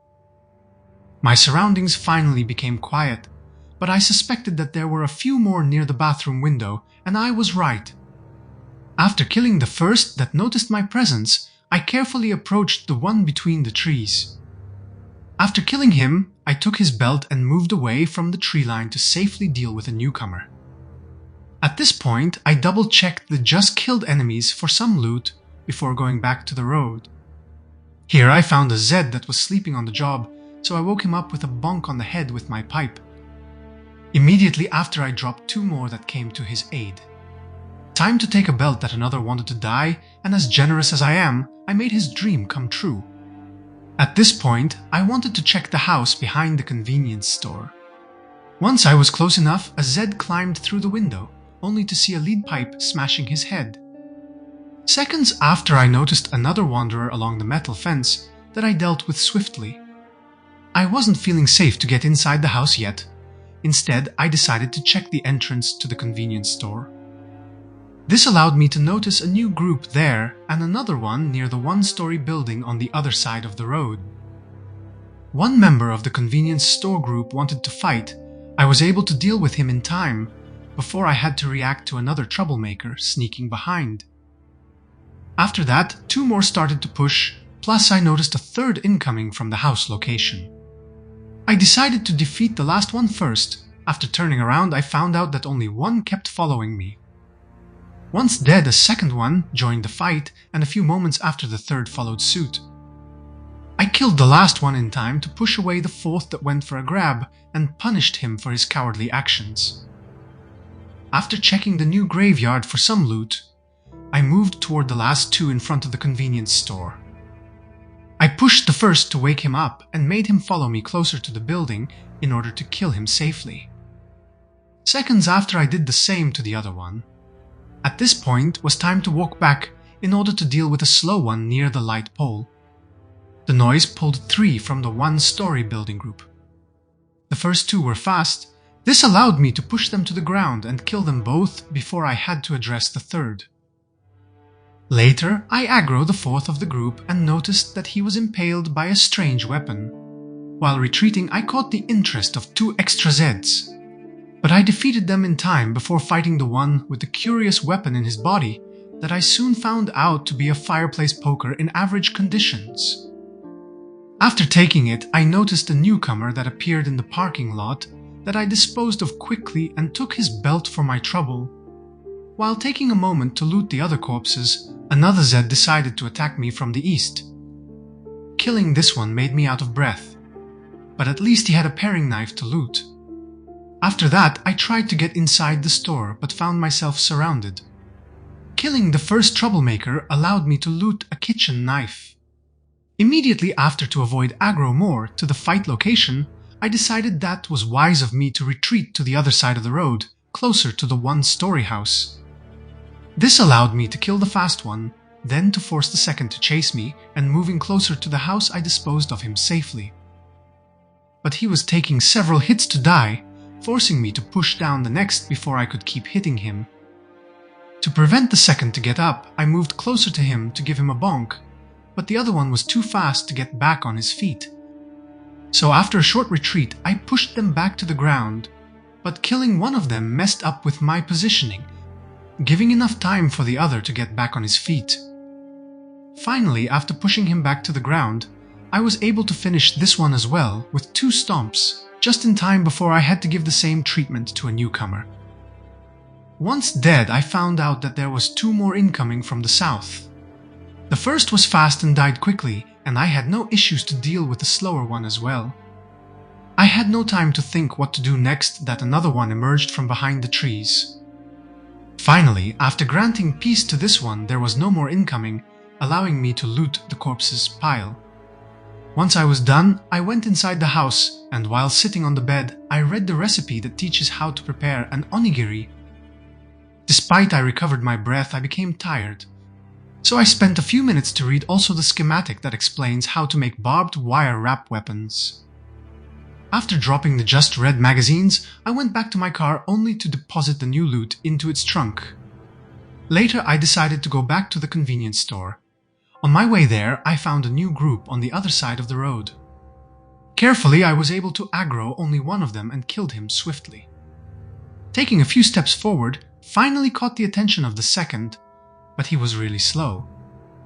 For this reason, I went closer to force his chase animation. This allowed me to kill him faster. Doing so gave a reason to the third to join the fight. Thankfully, he was slow as well, and once I was ready, I took him out. To not waste more time, for the last one, I crossed the road and dealt with him there. Finally, it seems that my surroundings were clear. This is why I went inside the convenience store, and while double-checking for some loot, all the storage units, I reached the backyard. It seems to be somewhat clear, beside the solitary enemy that I defeated near the fence. While looting him, I disabled the alarm on the digital watch. Moments after, a Zed climbed through the house window. I was quick enough to react and kill him before he was able to stand back up. But this gave time to a second one to climb through the other window and start moving toward my location. Dealing with this one increased my tiredness level. It was starting to becoming dangerous to keep fighting, considering that the next one that climbed through the window took 5 stomps to die. This even made me out of breath again. From behind, a Zed tried to ambush me, but I was able to kill him in time before addressing another one that just climbed through the house window. Thankfully, it took only one push to fall to the ground, but still required several stomps to die. Despite at my limits, I went for another fight close to the building area. Mainly because I was curious to see what loot is inside the crates, only to find out that there was just some planks I don't need right now. Next, the radio on the table had an empty battery, but I still collected that radio to be dismantled later. Plus in the trash bin I found a violin. A really bad weapon, but hey, this is CDDA, I can't complain. After that, I checked the shed and found some sleeping pills and a good literature to loot from one of the cupboards. After that, I remembered that I cannot make those crates until I reach carpentry level 7. For this reason I went back, removed all the planks stored inside and picked them up. But I was interrupted by a Zed that wanted me to stop stealing others' stuff. I had to push him 2 times to make him fall and a dozen stomps to kill him. After that, I disabled the alarm on his watch and had to fight his friend. This one was able to tank more stomps, and I became both extremely tired and exhausted. For this reason, after collecting 2 extra crates, I moved to the house bedroom. Despite it was quite dangerous to sleep with no doors and windows, I still decided to risk it and went to bed, because I stand no chance to fight any more Zeds without a good night rest. Day 20 started by leaving the house and guiding outside the zombie that was waiting in the living room. Instead of following me, he decided to climb through the bedroom window and bring his friend to the massacre. Then I checked the inside of the building from the window facing the living room, only to notice another Zed going through the bedroom. For this reason, I run back to the previous fight location, and after pushing down, I added him to the corpse's pile. He was done for in time before I had to address another one that climbed through the window. At this point, the house seems to be clear, but I heard someone behind. It was an enemy that came from the convenience store. Once defeated, another one tried to sneak behind, only to find himself stomped to death. After that, I decided to go through the store, and once inside I found another victim to deal with. Plus, before I could leave, a bonus one decided to stay in my way, only to be trampled over. After taking his watch, I double-checked the dot conditions and decided to bring it over to my base. For this reason, I deposited all the loot I had on me in its trunk, then went back to the previous house to check for some loot. This allowed me to find an empty saucepan in a kitchen cupboard that I can use to cook in the future. While moving to the living room, I had to deal with an intruder that wanted to eat my brain, only to have his own smashed to smithereens. After taking his watch, I continued looting the building. This allowed me to find a comic book in a storage room box. Later, I took the television to be dismantled later. From the same room, I removed the 2 curtains from the broken windows. Moving in the kids' room, I got a spare bucket hat from the cabinet, while from the bedroom a good piece of literature, some long socks, an alarm clock and a CD. After that, I removed also the curtains from the bedroom and the kids' room. Finally, I got everything useful from this building, and it was time to move to the construction site. Yesterday I left here 1 crate to pick up. I had time to empty that crate, then I moved the television and sheets in my backpack in order to lose the encumbrance moodle. So I could safely address the incoming enemy. He even had a hand fork to give me. Finally, after taking the empty crate, I went to the dot in the convenience store parking. Inside it I found some useless items. I replaced them with my new loot, and later I deposited the trash in the closest corpse. Finally, it was time to sign the last buildings, as completely looted. But before leaving, I remembered that after the helicopter event I lost my double fridge. So I went back inside and dismantled one. But once I brought the first piece to the trunk, I found out that it had not enough space to fit, so I dropped it in front of the vehicle door instead. While doing so, I heard an incoming enemy from the west that I addressed promptly and looted his watch as compensation for my wasted time. Now that my new car is full of loot, I just needed a working battery to drive it back home. For this reason, I decided to walk all the way back to my base. On my way there, I had to face the first enemies past the crossroad. After killing the first and collecting his fillet knife, a larger group emerged from behind the tree, forcing me to retreat. 3 of them was fast not only on their pursuit, but also in getting back up on their feet. After a second attempt to push them down failed, I was forced to get inside the convenience store and use the window to deal with them. The shelf messed up with my combo, and after the whole horde climbed in, I had to retreat further. This time I went in the house that I used to sleep the last night and waited for them behind the kitchen window. I was able to kill only 1 of them before I had to push down the other 2. Seconds after, I had the time to kill another one with a stomp before I had to push down the 2 that climbed through the window. Once everyone was on the ground, the next weapon hit granted me a new short blunt level. After that, I pushed back to the ground those who was able to stand, and this time they were perfectly lined on top of each other, allowing me to finish them all without any more trouble.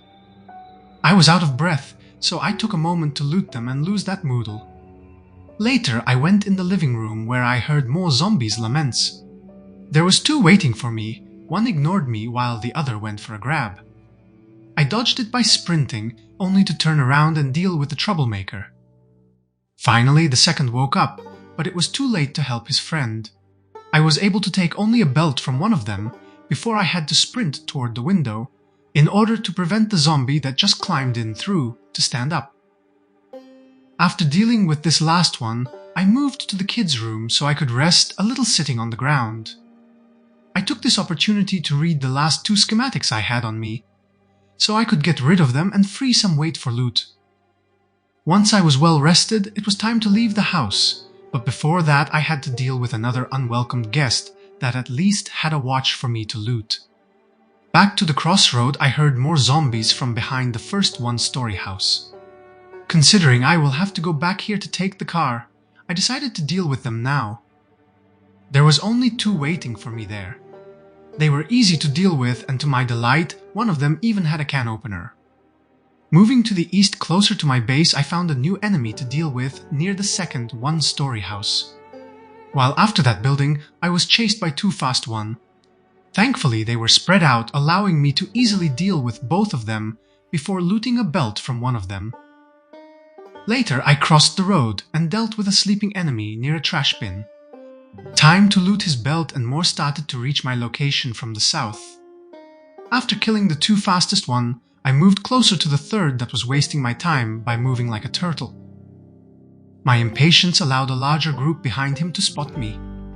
At least they were walking at different speeds. This allowed me to easily deal with 3 incoming from the south, followed by 3 from the west.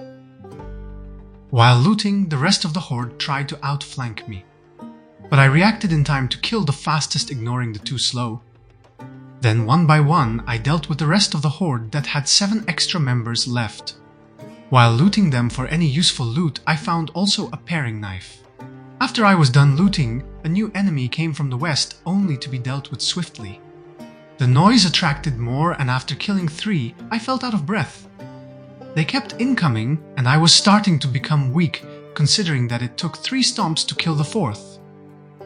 But I didn't have time to rest that 2 more came from the west. I struggled to push to the ground the first. This gave enough time for the second to reach me before I was done stomping. But combining stomps and weapon swings, I was able to deal with both. After that, I had to address a slow one approaching from the southeast. Doing so forced 3 more to attack me from all directions. I defeated the first in time, before I had to turn around and deal with the second. To my surprise, 1 stomp was enough to kill him, and finally I dealt with the third that was slowly approaching. It felt like they would never end when I noticed a new group incoming from the west. Defeating the next 3 wasn't easy, and I even became exhausted in the process. But finally, after killing the 4th, my surroundings became quiet, allowing me to loot them all. Once I was done, despite still exhausted, I took a risk to go to the east and reach the closest 1-story house, where I was able to sit on the bed and recover my breath. Unfortunately, I didn't have anything left to read. For this reason, I was forced to look at the wall for an hour. While leaving the bedroom, I found a Zed that was guarding the entrance door for me. But hey, I'm broke, so the only way I can pay for his service is with some violence. Later, I continued traveling along the road leading toward my base. On my way there, near the white wrecked car, I had to deal with 2 zombies. Then I finally was able to reach my parking lot with no more obstacles on my way there. Next, I inspected my wrecked dart that, despite in poor conditions, still had a battery with a decent amount of charge left that I uninstalled. The noise I was making attracted the attention of the sheriff. After killing him beside a belt and watch, he even had a pistol with full magazine to give me. After looting him, I went upstairs where I removed the dirty bandage from my wound, only to find out that it was healed. After that, I deposited all the loot I had on me in their corresponding storage units. Once I was done with it, finally I went outside and moved back toward the convenience store. Thanks to the fact that I retraced the same path I used to get back to my base, I had to fight only 1 zombie halfway there. Later I was able to reach the new dart, and after replacing its battery with the one I had on me, I got inside.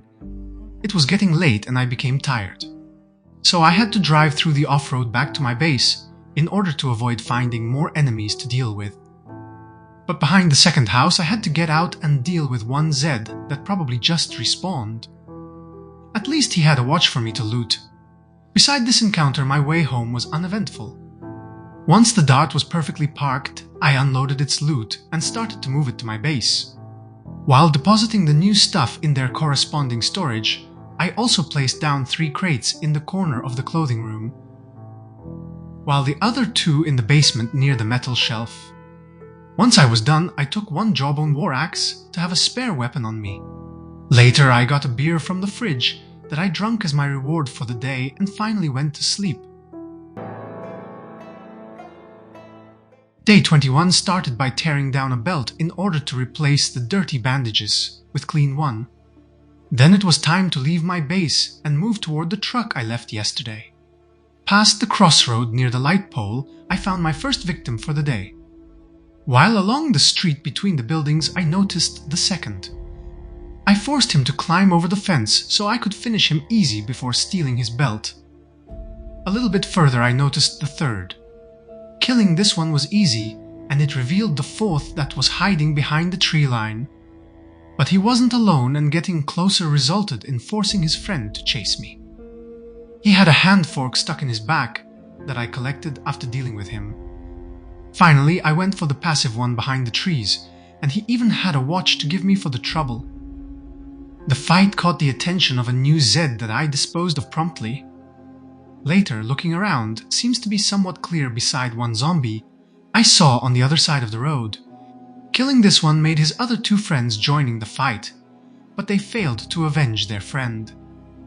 Seconds after a group of 5 emerged from the trees in front of me, I killed the central one that was the fastest to reach me. Then I triggered the chase animation on the second in order to separate him from the rest of the group, and after a short retreat I killed him as well. Time to loot a kitchen knife, and I had to address the next 2. One of them was fast, and after triggering his chase animation, I was able to deal with him easily before focusing on the slow one. At this point, I wanted to check the house where I passed the first night in, but noticed a larger group in front of it. Carefully approaching them, I had a reaction of too fast one. Strafing backwards, I tried to push them to the ground, but they were stubborn. After crossing the road, finally I was able to drop them both, and after some struggle, they were dead. Later I was able to pull 3 more. They were walking at the same speed, making it hard to split them. Once I retreated all the way till the burned house I went through in order to force them to climb through the burned walls. My plan worked perfectly, and one by one all 3 was soon dead. After collecting a watch, I went back for another round, but was intercepted by a Zed halfway there. Once defeated, I moved closer to the house and had to kill another on my way there. At this point I became impatient and started shouting to make them come to me. Seconds after, 2 climbed through the window, and I was able to kill one in time, before the second was able to get back on his feet. After dealing with him, I noticed one incoming from the east tree line, one from the north that just climbed through the window, and another one from the west that did the same. I reacted in time to kill the last one while he was on the ground. Then, after failing to push down the second, I went outside to avoid being surrounded. Wise decision, considering there was an incoming horde on the left side of the building.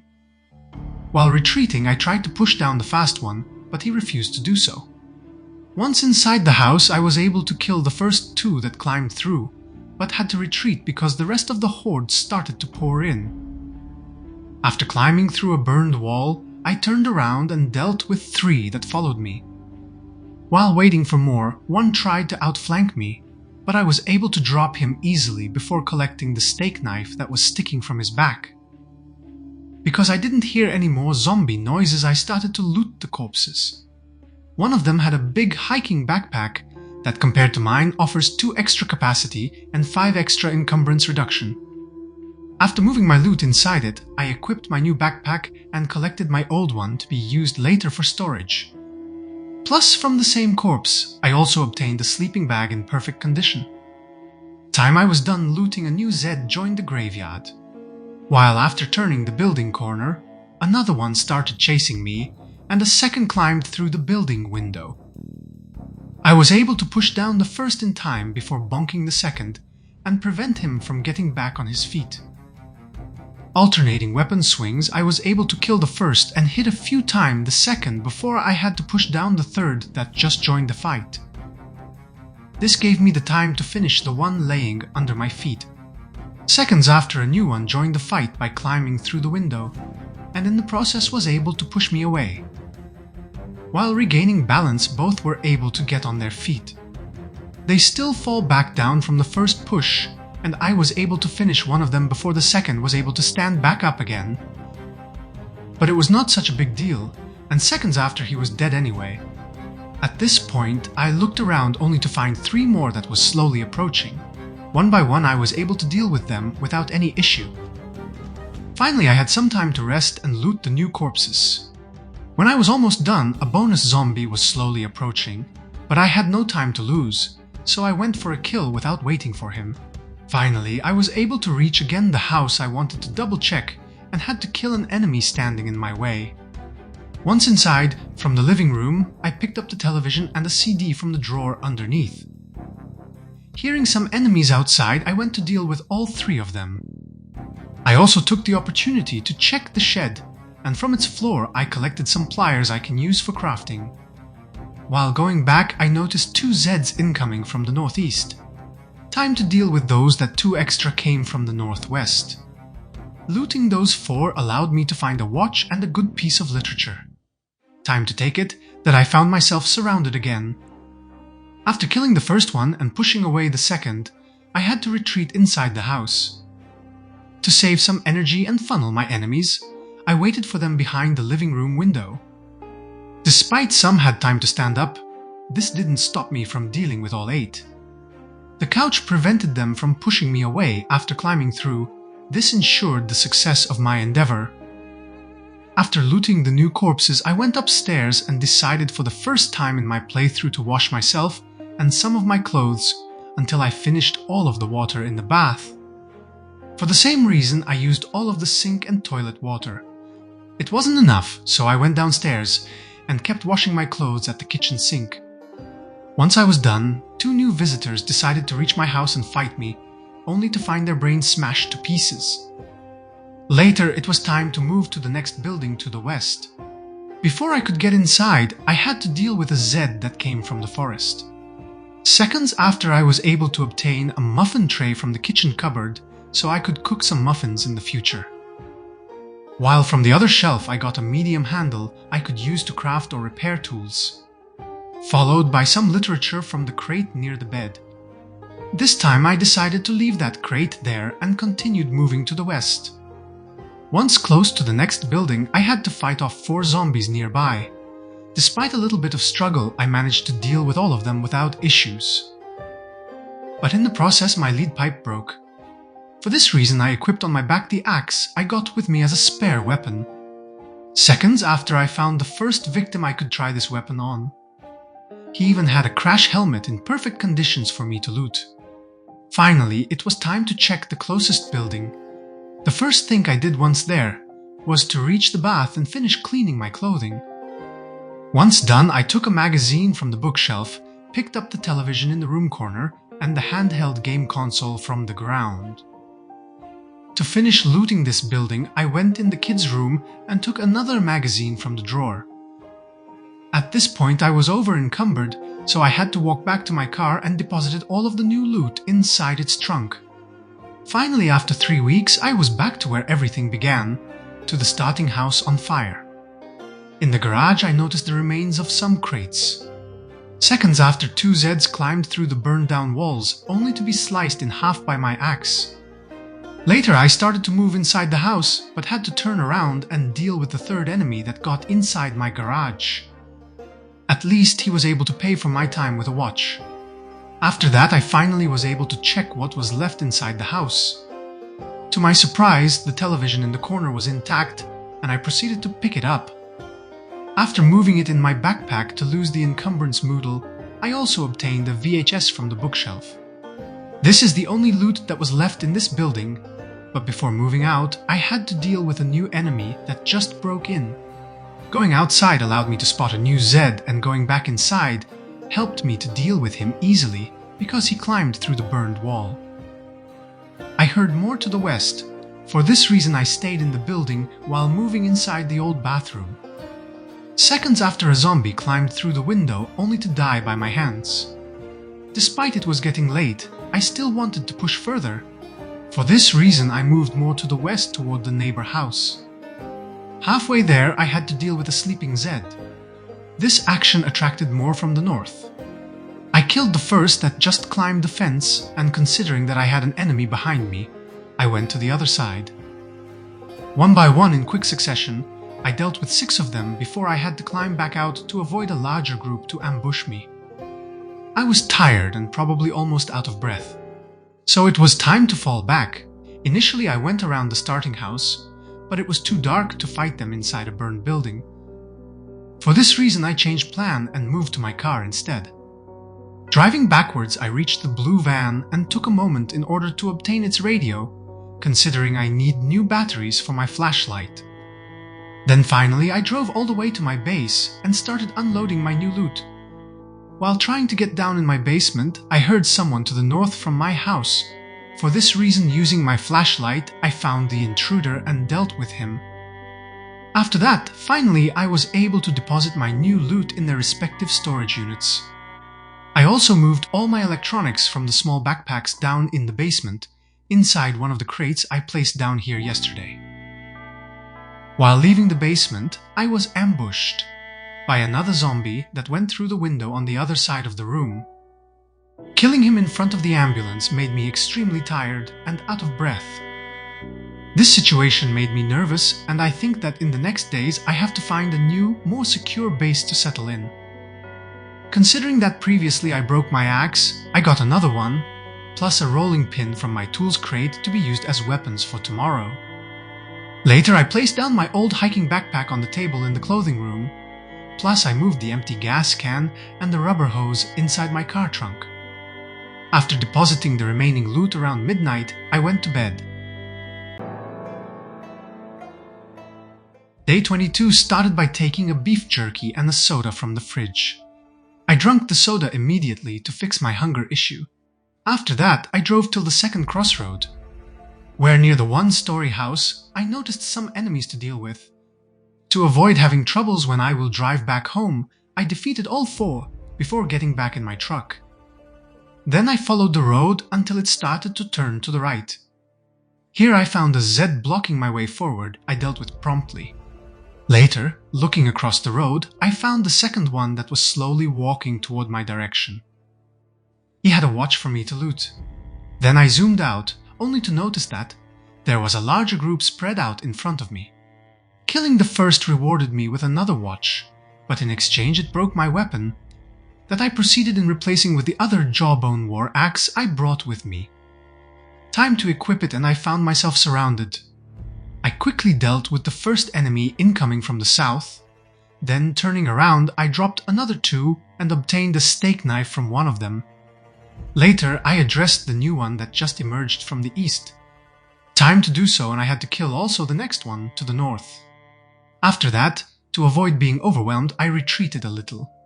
This allowed me to isolate the fastest one, and once his brain was painting the snow, I proceeded in obtaining his belt.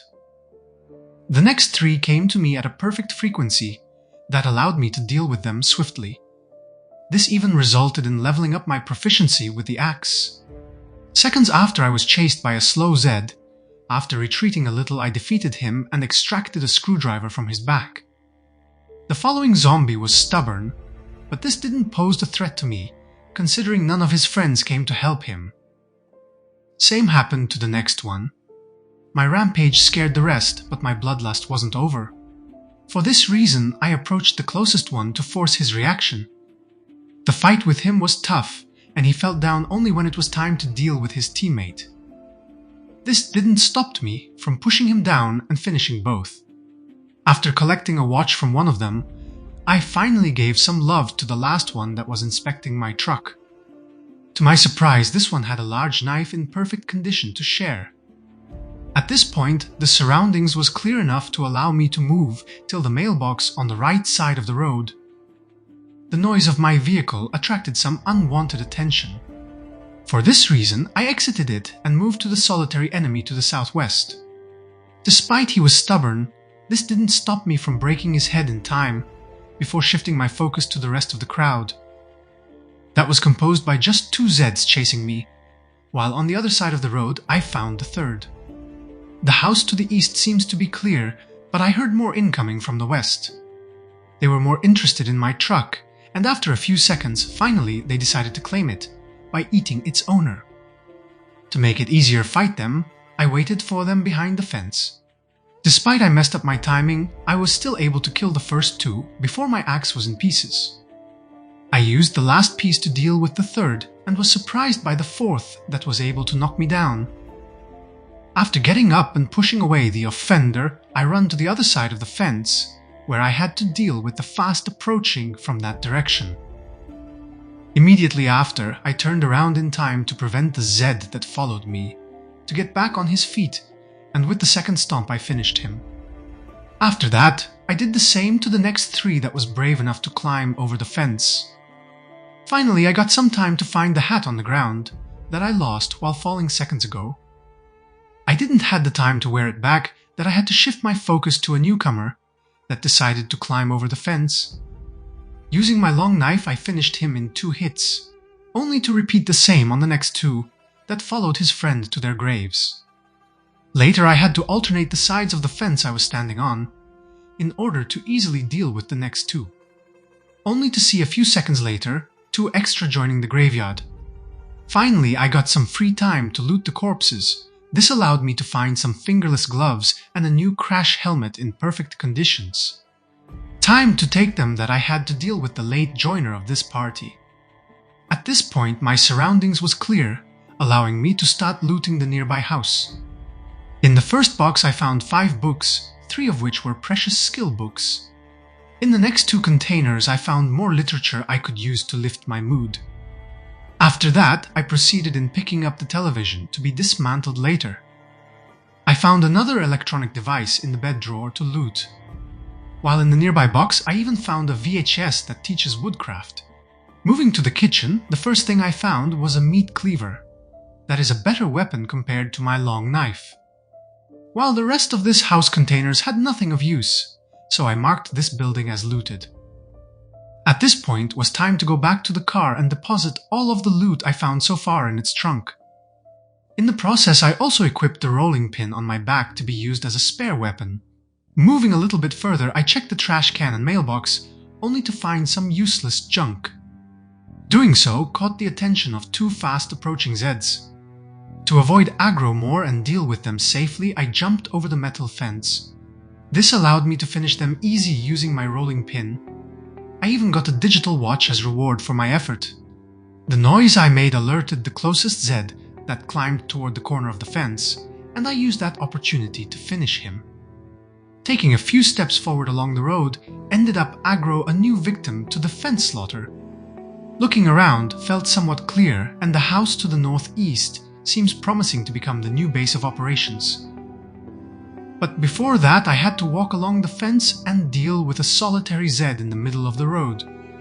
Later, I went closer to the shed, only to find a larger group guarding it. Getting a little bit closer, aggro 2 enemies to my location. For this reason, I strafed backwards until the fence, and to conserve energy, I jumped over. This allowed me to kill 2 runners that came after me. The fight forced the rest of the horde to come for my head. I was able to defeat one before I had to retreat. Seconds after, I went on the other side of the fence and killed the second that followed me. The next moment, I pushed the chaser and dodged the crawler by going to the other side of the fence. After that, I pushed down the first, and while hitting him with my rolling pin, I dodged again the crawler, only to push him back down using my weapon. Once the third was on the ground, I kept hitting them until all 3 were dead. From this fight, I obtained only a belt as reward.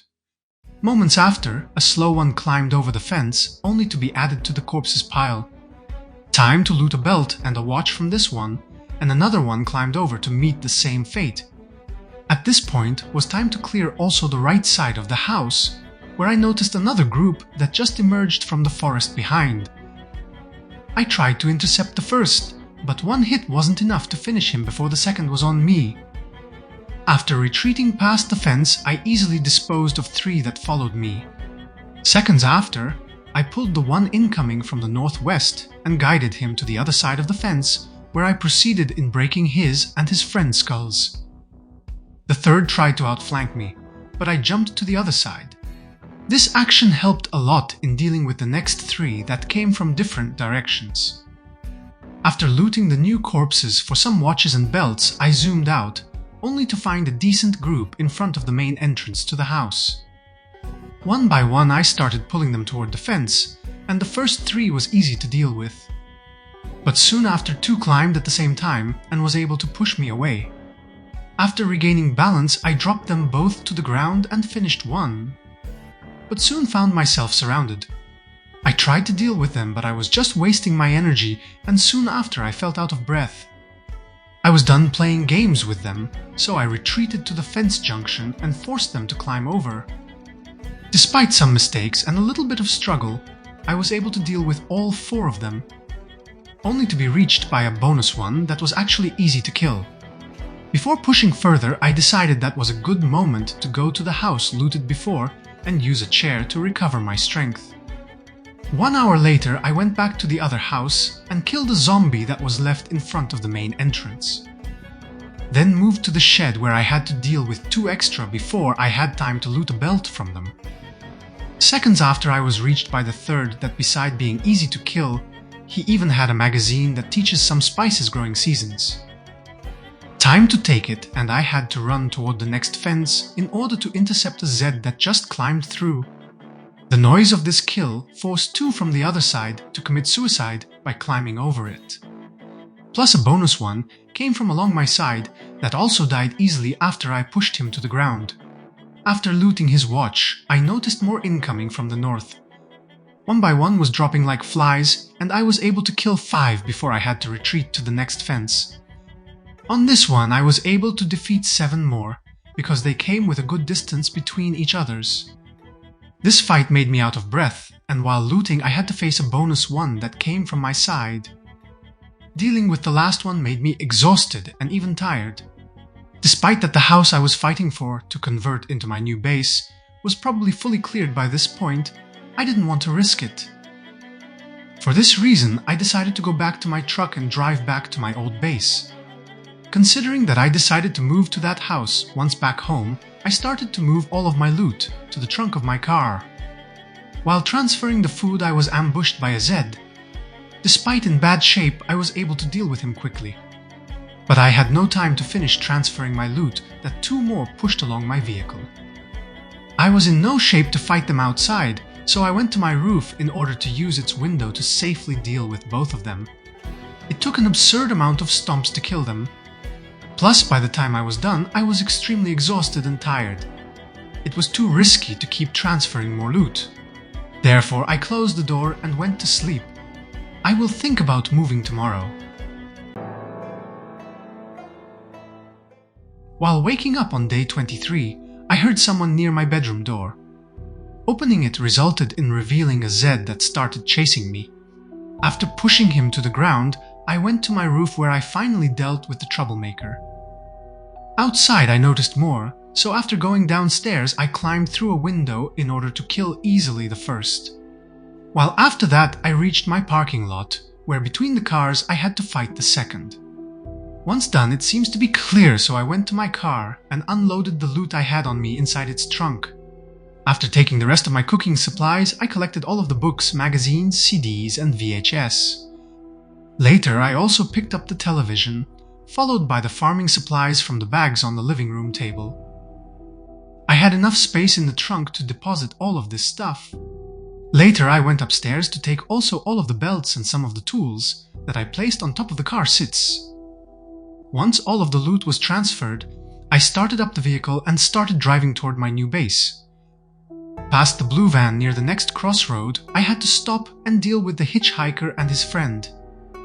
The second was able even to grab me, but thanks to my high strength, the self-defense animation was triggered, pushing him away. After they were dead, I took this opportunity to change my boots to a new pair that I found on them in almost perfect condition. Later, going back to my truck, I noticed another victim that just climbed over the fence. I was fast enough to finish him before he can even stand up. Once done, I drove a little bit further, and at the beginning of the turn, I had to stop again to deal with another pedestrian. Immediately after, I reached the next enemy along the road to the left and a third one to the right. Despite I noticed more enemies to deal with, I decided to ignore them and drive to the parking lot of my new base. My neighbor decided to give me a warm welcome by falling under my feet. To show his hospitality, he even had a new belt to gift me. The previous owners also decided to give me a hug. So I showed my gratitude by giving both a free facial plastic surgery using my machete. Noticing more incoming from behind the fence, I reached its intersection, where I had to deal with 2 Zeds. One of them had a digital watch with an alarm to disable. After that, I went around the house to check if there is more trouble waiting for me. I found one troublemaker near my new shed, and another one was trying to break my living room window. I just got this base, so I would not allow any property damage. Later I tried to get through the main door, but it was closed. For this reason, I had to force the nearby window to get inside and unlock it. Seconds after, by checking the floor of the storage room, I found a hoodie in perfect conditions. This is a great find considering that mine was already half broken. After wearing the new one, I deposited the old one in the metal shelf. Checking the living room, I had to close the back door that was opened. While doing so, I heard someone banging on my window. To make him stop, I went outside and dealt with the problem caused by 2 zombies outside. While looting their belts and watches, another group of 2 approached me from the west, only to be added to the graveyard. After that, I heard another slow one incoming from the same direction I dealt with promptly. This forced his friend to chase me, but I had other plans. So after slicing his head, I moved to the shed to check it out for some loot. The door was unlocked, and to my delight I found a steel rod that I equipped on my back to be used as my main weapon. I ignored the rest of the loot because I heard a group climbing the fence behind the shed. They were coming with a good distance between each others, allowing me to kill the first 6 easily. The next group of 2 was hard to push down, and they got up too fast for me to finish them. This allowed them to gain enough time for the third to join the fight. One of them became a crawler, giving me space to kill the first. Seconds after, the second was back on his feet, but he fell back immediately after. This gave me time to finish both of them. Seconds after collecting a belt and a watch, I had to address a newcomer that came just to die with his friends. He even had a magazine that teaches how to make the cures for all plant diseases. Double checking the shed loot, I found some welding and electronic supplies. But considering that this is my shed now, I decided to leave them there for now. While leaving the building, I had to fight another Zed that had for me a kitchen knife in perfect condition, followed by his friend that had nothing of interest on him. This fight also gave me an idea. To accomplish it, I went back in the shed, collected all the electronics from the crate and picked it up as well. Then I moved in the storage room of my new base and placed that crate down under the wall metal shelf. I decided to use that crate for all of my electronics. In the bookshelf in front of the entrance, I deposited my sheets. While in the corner cupboard of the kitchen, I moved all of my knives collected so far. By the way, inside that shelf, I found a delicious milk chocolate bar and a few kitchen utensils. On the ground, I noticed a bouillon cube, an empty glass, and some rotten food I picked up. For the bouillon cube and other cooking ingredients like salt, I moved them in the first wall cupboard to the left from the fridge. For the rotten food, I got rid of it by throwing it inside the garbage bin and used the delete all option. Later, from the cupboard under the coffee machine, I obtained some mac and cheese plus some onion powder. At this point, it was time to unload the loot from my truck. I started from the food. For the junk food, I used the cupboard to the left from the oven, the canned food in the one to the right, while in the corner I deposited all of my water bottles, both filled and empty. In the sink I placed my pots, bowls, pans, kettle and mugs. In the first wall cupboard, some kitchen utensils, garbage bags and fire starters. Moving to the storage room, I placed my belts inside the metal wall shelf, while spare clothing in the right side of the big metal shelf. After that, I went to the truck to take more stuff to move in. This allowed me to move some small tools like scissors and pliers in the electronics crate under the wall metal shelf. After depositing the rest of the loot, I went to check the situation upstairs. In the hallway cupboard, I found a good piece of literature, a light bulb and a pen. While in the first room on the ground, there was a baking tray and a ginger ale, plus a radio on top of the desk to be dismantled later. Moving to the second bedroom, I found some long johns that is one of the rarest clothing layer that covers the full body and adds some extra insulation. In the same shelf, I found a new rifle, a sheet and a few spare clothes in perfect condition. Plus an extra t-shirt was laying on the ground. To finish, on top of the bed drawer, I found another radio to pick up. This one even had a full battery for my torch I removed first. Despite extremely tired and the late time of the day, I decided to walk back to my previous base. At the end of the road turn, I had to deal with a Zed. Later, after the first crossroad, there was another one, but to not risk it, I decided to ignore him. A few minutes later, I was finally able to reach my previous base. The first thing I did was to reach my clothing room, pick up the 3 crates in the corner and get all of the clothes I can carry from the clothing rack. Once full of loot, I went to my parking, where I had to fight a zombie that I found there. This made me fall out of breath. Ignoring this, I unloaded my loot inside the trunk of the first dart until it was full. Then I moved inside the vehicle only to deposit the rest on top of its seats. Once done, I went back in the clothing room and took the rest of the clothes I had there. Then added those items to the pile inside the dart. To finish the day, I collected my medical supplies from the bathroom cabinet and some tools from one of the bedroom boxes before going to bed. The next day started by taking all of the batteries from the bedroom drawer before going to the dart in order to deposit on its seats the loot I had on me. After taking a few more tools from the bedroom crates, it was time to move this car to the new base. But as soon as I reached the road, I had to deal with 3 Zeds incoming from the southwest. Later, I was able to drive just a few meters before I had to deal with another one that was in my way. The rest of the travel was uneventful, but once near the entrance to my property, I decided to leave my car and check the neighbor house across the road. In its kitchen, I found some junk food. From the storage room on the 2nd floor, I got a piece of literature, and to finish, I picked up the television from the living room. This was all the useful loot from this building that I marked as looted in the map. After that, I finally parked my dart near the truck and started to unload it. Beside moving the usual stuff in their respective containers, I also started to deposit in the left side of the storage room metal shelf all of my spare boots. Later, I withdrew the 3 crates from my dart. I placed 2 near the television, while the 3rd in the corner of the storage room. I proceeded to use the last crate to store large electronic devices, like televisions and radios. After that, I moved my medical supplies in the bathroom cabinet on the 2nd floor. Handles and rods required in tool crafting in the left bedroom cabinet, while decent weapons I could use in the cupboard in the hallway. Moving back downstairs, I placed down a satchel near the television and filled it up with CDs and VHS. While in the bottom crate I placed down before, I added my literature useful to improve my mood. While in the 2nd, all of my magazines that teach something and all of my skill books. Later I went back upstairs and added the mouse traps and batteries in the bedroom drawer. A few hours later I finished unloading my vehicles. For this reason I walked back to my previous base. After the road turn I had to deal with 1 zombie standing in my way, and a few seconds after I noticed another one several meters forward.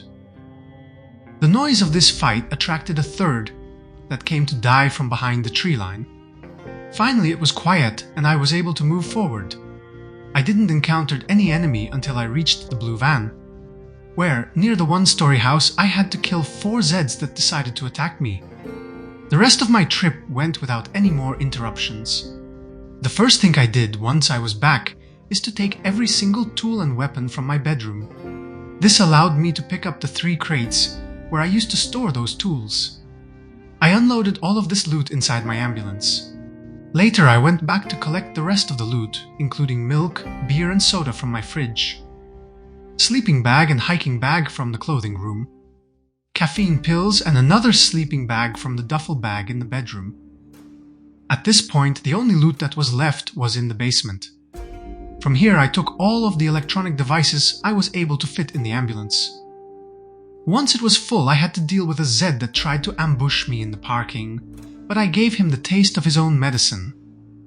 After that, I continued to filling also the dart with the rest of the loot, including part of the televisions I was storing in the basement metal shelf. Around 11 PM I decided to not waste any more flashlight batteries and went to sleep. On day 25 I was ready to move my ambulance to the new base. During my travel there I didn't encounter any enemies until the turn to the right, where I had to deal with 2 Zeds that came from the last property on the other side of the road fence. After that, I was able to park near my new home and start unloading the ambulance. Beside filling the usual storage units with its designated loot types, I also added 2 extra crates in the corner of the storage room, plus 1 extra in the free spot along the wall. While continuing unloading my vehicle, I was attacked by several enemies that wanted to stop me. I tried to kill the first before the other two joined the fight, but I failed. Plus, the vehicle was messing up with my perception for positioning and weapon swings. This resulted in being surrounded and one was able to injure me. To increase my chances, I had to retreat while treating my new scratch. Then I tried to use the fence to kill the two that followed me. But for some strange reasons, my hits passed through them without inflicting any damage. This bug even allowed one of them to push me away. This didn't stop me from dropping them both before the third decided to join the fight and die as well. While looting them, another one came from the south hearing the fight noise, only to be added to the corpses pile. After that, I reached my vehicles and had to fight another enemy that was hiding behind the dart. Later, a bonus one came from the east, only to be destroyed after climbing over the fence. I wasn't hearing more Zeds around. For this reason, I went to the ambulance trunk to unload more loot. But I was interrupted by too sneaky one. I had too much loot on me, and this previous fight made me fall out of breath. So the safest decision was to fight them using the fence along the main road. But doing so aggro another one from the neighbor property that I looted yesterday. I changed my bandage on the new scratch while waiting for this one to crawl under my feet and die. Going back to the base allowed to find out that one of my windows was broken. To make it safer, I removed the glass shards from it. Plus, I picked up the pieces from the ground to avoid attracting more while passing through the hallway. I also removed the shard from the broke window in my kitchen and used the trash bin to destroy the shards I picked up from the ground. Finally, I felt somewhat safe to deposit the loot I had on me, but to be safe, I closed myself in the storage room. I also added small electronics in the second crate in the corner, while for the third, I decided to use it for farming supplies and tools. Also considering that the wall metal shelf was full with belts, I added the new one in the crate I placed in the central wall spot. Finally, after finishing depositing my loot, I went outside to take more, only to find myself fighting another Zed that was inspecting my cars. After that, I was able to finish moving my loot to the base. Then I inspected my dot only to take his battery. At this point was time to travel back to the starting base. On my way there, I had to stop by my southeast neighbor to deal with a Zed that just spawned there. A second was waiting for me near the road turn. This one had even a pair of scissors for me to loot. A little bit further, at the first crossroad, I met my third victim. While after the blue van, I had to face the fourth. Later, when I was almost near my base, I had to clear the one-story house from the fifth Zed. Finally, after a few minutes, I was back in the basement of my old base. From the crates, I took the last electronic devices before picking them up. After that, I installed the battery I brought with me in the almost destroyed dart. Then went back in the basement to fill up my inventory with all the televisions I can carry. After that, I drove all the way till my new base, and luckily no more Zeds had to be found during my travel. A few hours later, finally I finished depositing the loot I brought with me in their respective storage units. In the process, I also added 2 more crates in the central slot of the storage room. Around 4 PM I was back in my best car so I could get the remaining loot from my starting base. Before I could leave my property, I had to use the fence to kill an unwelcome visitor that came from the west. While after the turn, I had to deal with a new spawn. The rest of the trip was uneventful until I reached my base, where I had to deal with a fast one that emerged from the forest. This time was left only to take a few televisions from the basement and the pillows from the bedroom. After that, I went back to my truck, but had to kill another enemy that came from the south before I could get inside. Finally, I officially can remove the first day home and this house from my bases and mark them as looted instead. My travel back to my new base was safe. Near the entrance, I decided to leave my truck on the road because it had no loot in it, and went inside to deposit what I had on me. Plus, I placed the pillow on top of my new bed. Once I finished depositing my loot, I went back to my truck. After reversing it, I got close to the white wreckage. Inside its trunk, I even found the tire pump I was missing, plus a spare jack. From the seats, I got an adhesive tape I could use to repair my tools and weapons. A cheroot cigar, a paperclip for crafting, a mood-improving magazine, and even a map of Riverside. To finish from the glove box, I got some alcohol wipes. To increase my battery supplies, I inspected the wreckage and removed its radio. At this point, it was time to attach that car to my truck and start pulling it. First, I moved it to face my property entrance, then in reverse, pushed it to the opposite side off-road. After detaching the wreck from my car, I had to quickly run along the fence to dispose of a Z that came here following the engine noise. Later, I tried to reach the second wreck in reverse, but had to interrupt my maneuver to deal with a newcomer that probably just spawned to the south. At least he had some tomato seeds for me to loot.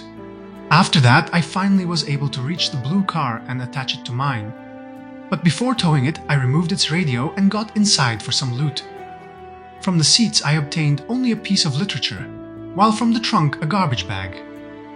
Using the same off-road tactic, I moved the blue wreck in front of the white one. Soon after, the noise forced me to fight 2 extra Zeds near my fence, one behind my truck and one in front of the neighbor property. At this point, it was too late to do anything else beside depositing my new loot in the base, change the bandage on my head, drink a beer to calm the pain and hunger. Then it was time to sleep. Day 26 started by reaching my shed and taking the metalworking supplies from the wall shelf. Then I signed the shed as looted and added to my new base the proper tag in the map. While after closing the map, a Z emerged from behind the trees near the house. After dealing with him, I reached my truck and moved it closer to the next neighbor house. This action aggroed a small group a little bit up ahead. The first was fast and I killed him quickly, while for the rest I decided to retreat and force them to use the closest fence. For some reasons, the first 2 understood that it was a trap and went around it to reach my location. This is why I had to spend extra energy to push them both down before beating them to death. Expecting that the next will also follow their example, I didn't wait for him to come. Instead, I went directly for a kill. After depositing some of the loot I had on me in my trunk, I decided to take the tire pump and inflate all the tires of my car to the max level. This could help to have more power while towing other vehicles and driving off-road. Once done, I deposited it back in the car trunk. Later, I positioned the vehicle to be in the center between the next buildings I wanted to loot. After that, I ran toward the metal fence to intercept a Z that just climbed over. Seconds after, a second asked for a neck massage. Later, I moved inside the first building to the south. Here I found a television to pick up, and an empty pan was laying on the ground in front of the fridge.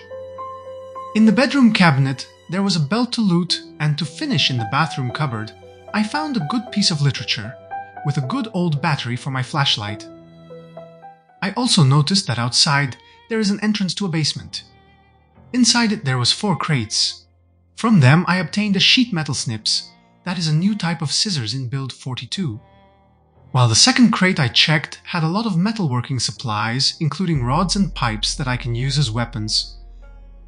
Inside the same crate I even found a ball-peen hammer. In the next crate there was a bag of plaster powder that I can use to convert wooden into plaster walls. To finish, the last crate has a gardening trowel and a spare tire pump. After collecting everything, I also took this opportunity to take also the crates. Once I get back out, I proceeded in signing this building as looted and moved back to my vehicle. I had to kill 2 Zeds on my way there that was attracted by the engine noise that I left running to recharge the car battery. After looting the belt and watch from just killed enemies, I unloaded all of my new loot in the car trunk. Once I was done, I heard a new zombie behind me, and I reacted in time to kill him after he climbed over the fence. At this point was time to loot the house to the north. To avoid drawing unwanted attention, I opted to open the bedroom window and get inside the house as fast as possible. From this bedroom drawer, I obtained a magazine to read if I got bored or stressed. Seconds after, I started to hear someone breaking a door. Following the noise, I reached the bathroom, where I found the owner of this house already turned. But the banging noise wasn't coming from the bathroom, so I kept searching and found one at the main entrance. After killing this one, I soon found out that it was the sheriff. Probably he wanted to arrest me for crimes against the zombie humanity. Now that it was safe, I went back to keep looting. This allowed me to obtain 2 great pieces of literature from the bookshelf near the entrance, another one from the wall shelf in the storage room behind, and a barbed wire from the other shelf. Moving to the kitchen, I obtained a rolling pin from the first cupboard, pliers, and steel wool from the second, an empty mug from the third, and a baking pan from the oven. There was even some barbecue sauce in the fridge. Moving to the living room, I found some magazines in the television drawer, and after taking them, I proceeded in picking up also the television. After moving it in my backpack to lose the encumbrance moodle, I checked the last room that resulted to be for the kids. Inside it, I found an interesting book to read and a spare long-sleeve t-shirt in perfect condition to loot. I was done with this building and I noticed a Z in front of its main entrance. So I went outside to have some fun with him. But he called for help and soon after I found myself dealing with 2 extra. While finishing the first, a newcomer tried to grab me from behind, but I was quick to react and pushed him to the ground. Seconds after all, 3 was dead lying down at my feet. Immediately after this fight, 3 more came from different directions, but I was quick enough to deal with them one by one without any issues. Finally, after looting them, I went back to my truck, but before reaching it, I felt safe to open the map after climbing over the fence, in order to mark the last building as looted. Later, once I was done depositing my loot in the car trunk, I equipped in my primary hand one of the new steel rods and went for a kill in front of my vehicle. After taking this last victim watch, was time to check also the building to the southwest. But I had to stop once I noticed a group near the gazebo, allowing the first incoming Z to be killed easily. Once done, I chugged a painkiller pill to mitigate the pain from the muscle strain caused by transporting too much loot. Then I went closer to the group until I had the attention of the next victim. Immediately after I checked my surroundings only to find another fast incoming from the northwest. To have time to deal with him, I met him halfway. This helped me to deal with the other one without any troubles as well. Going back to the previous group, I was able to aggro a new one, but had to wait 10 minutes before I was able to kill him at a safe distance from the rest. Despite that, I still ended up forcing the third to charge me. After pushing him to the ground, I got on top and took this opportunity to drop the rod that I just broke. Then I equipped the rolling pin before dealing with the enemy under my feet. After taking his watch, I went in search for the last guy that was exploring its surroundings. He heard me and decided to fight near the building wall only to end up painting that wall with his blood. Following the zombie laments to the southeast, I found my next victim that kindly let himself go by climbing over the fence. While going back to the neighbor house, I found a guard near its back door. I had to kill. Doing so made me fall out of breath and I saw another 2 incoming from the southwest. To avoid pulling more troubles, I decided to fight them closer to the road. The rolling pin isn't a great weapon, so even if they was taking bonus damage from being on the ground, it still took several hits to deal with them. But at least this way I can preserve my best weapon durability to be used on larger groups. Later I thought that I was free to start looting, but after checking the first shelves, I heard someone near the previous fight location. To not risk it to give space for zombies to group up, I went back up and dealt with him promptly. This wasn't a total waste of time considering that I even got a belt and a watch for my trouble. Finally, it was time to loot the building.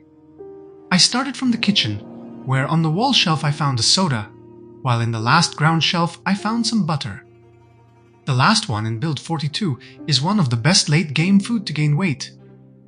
To finish with the kitchen, I even found a frying pan on the ground near the table. Moving to the living room, I found the First Aid Volume 3 with some fun literature on the ground. While a few steps closer to the stairs, a t-shirt in perfect condition. Moving to the bedroom on the second floor, inside a drawer, there was a magazine and a belt to add to my collection. To finish with this building loot, in the kids' room I found another magazine.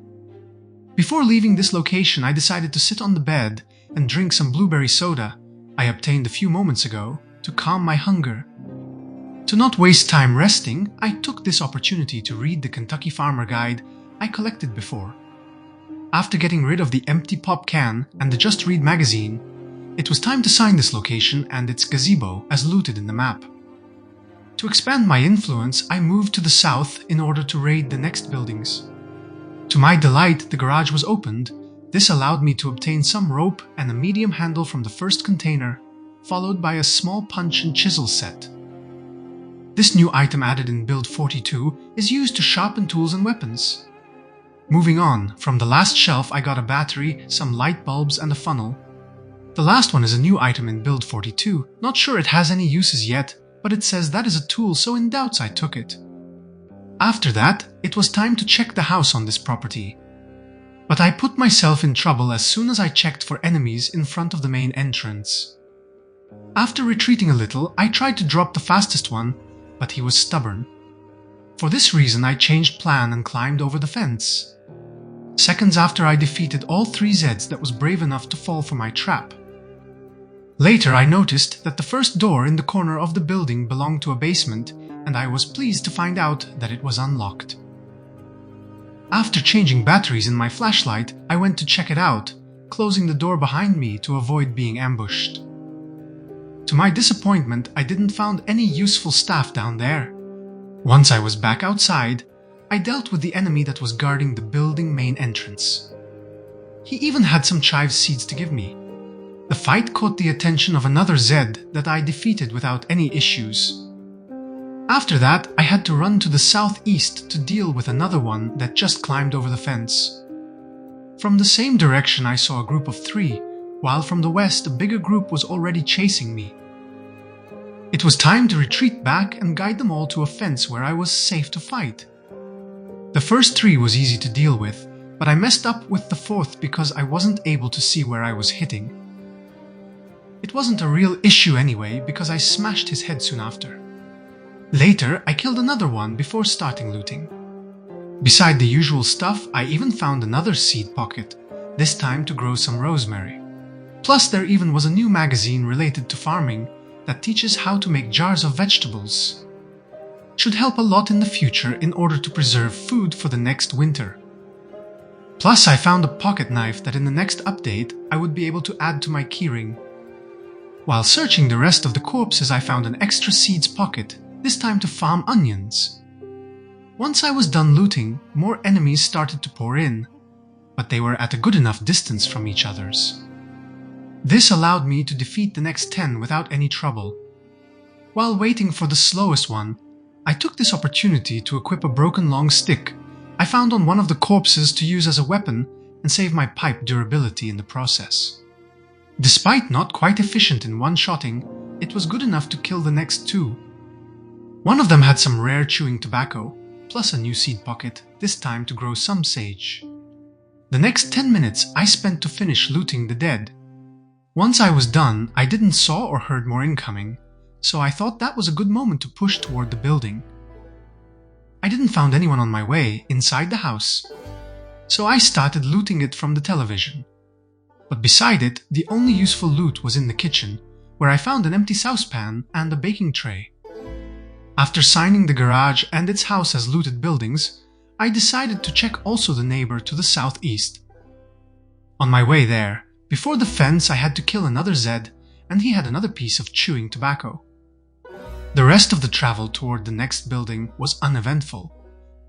So I got inside and started looting from a magazine that teaches how to make some bombs that I found on the ground. Moving to the bedroom, there was a radio inside the drawer. Before taking it, I placed it down to remove its battery, so I would have a spare one for my flashlight. On the ground near that drawer, I even found a CD and a sheet to loot.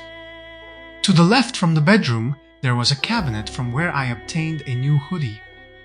Moving to the kitchen from the first drawer, I obtained an adhesive tape, a paperclip from the second, a bonus flashlight from the third, and some literature from the last one.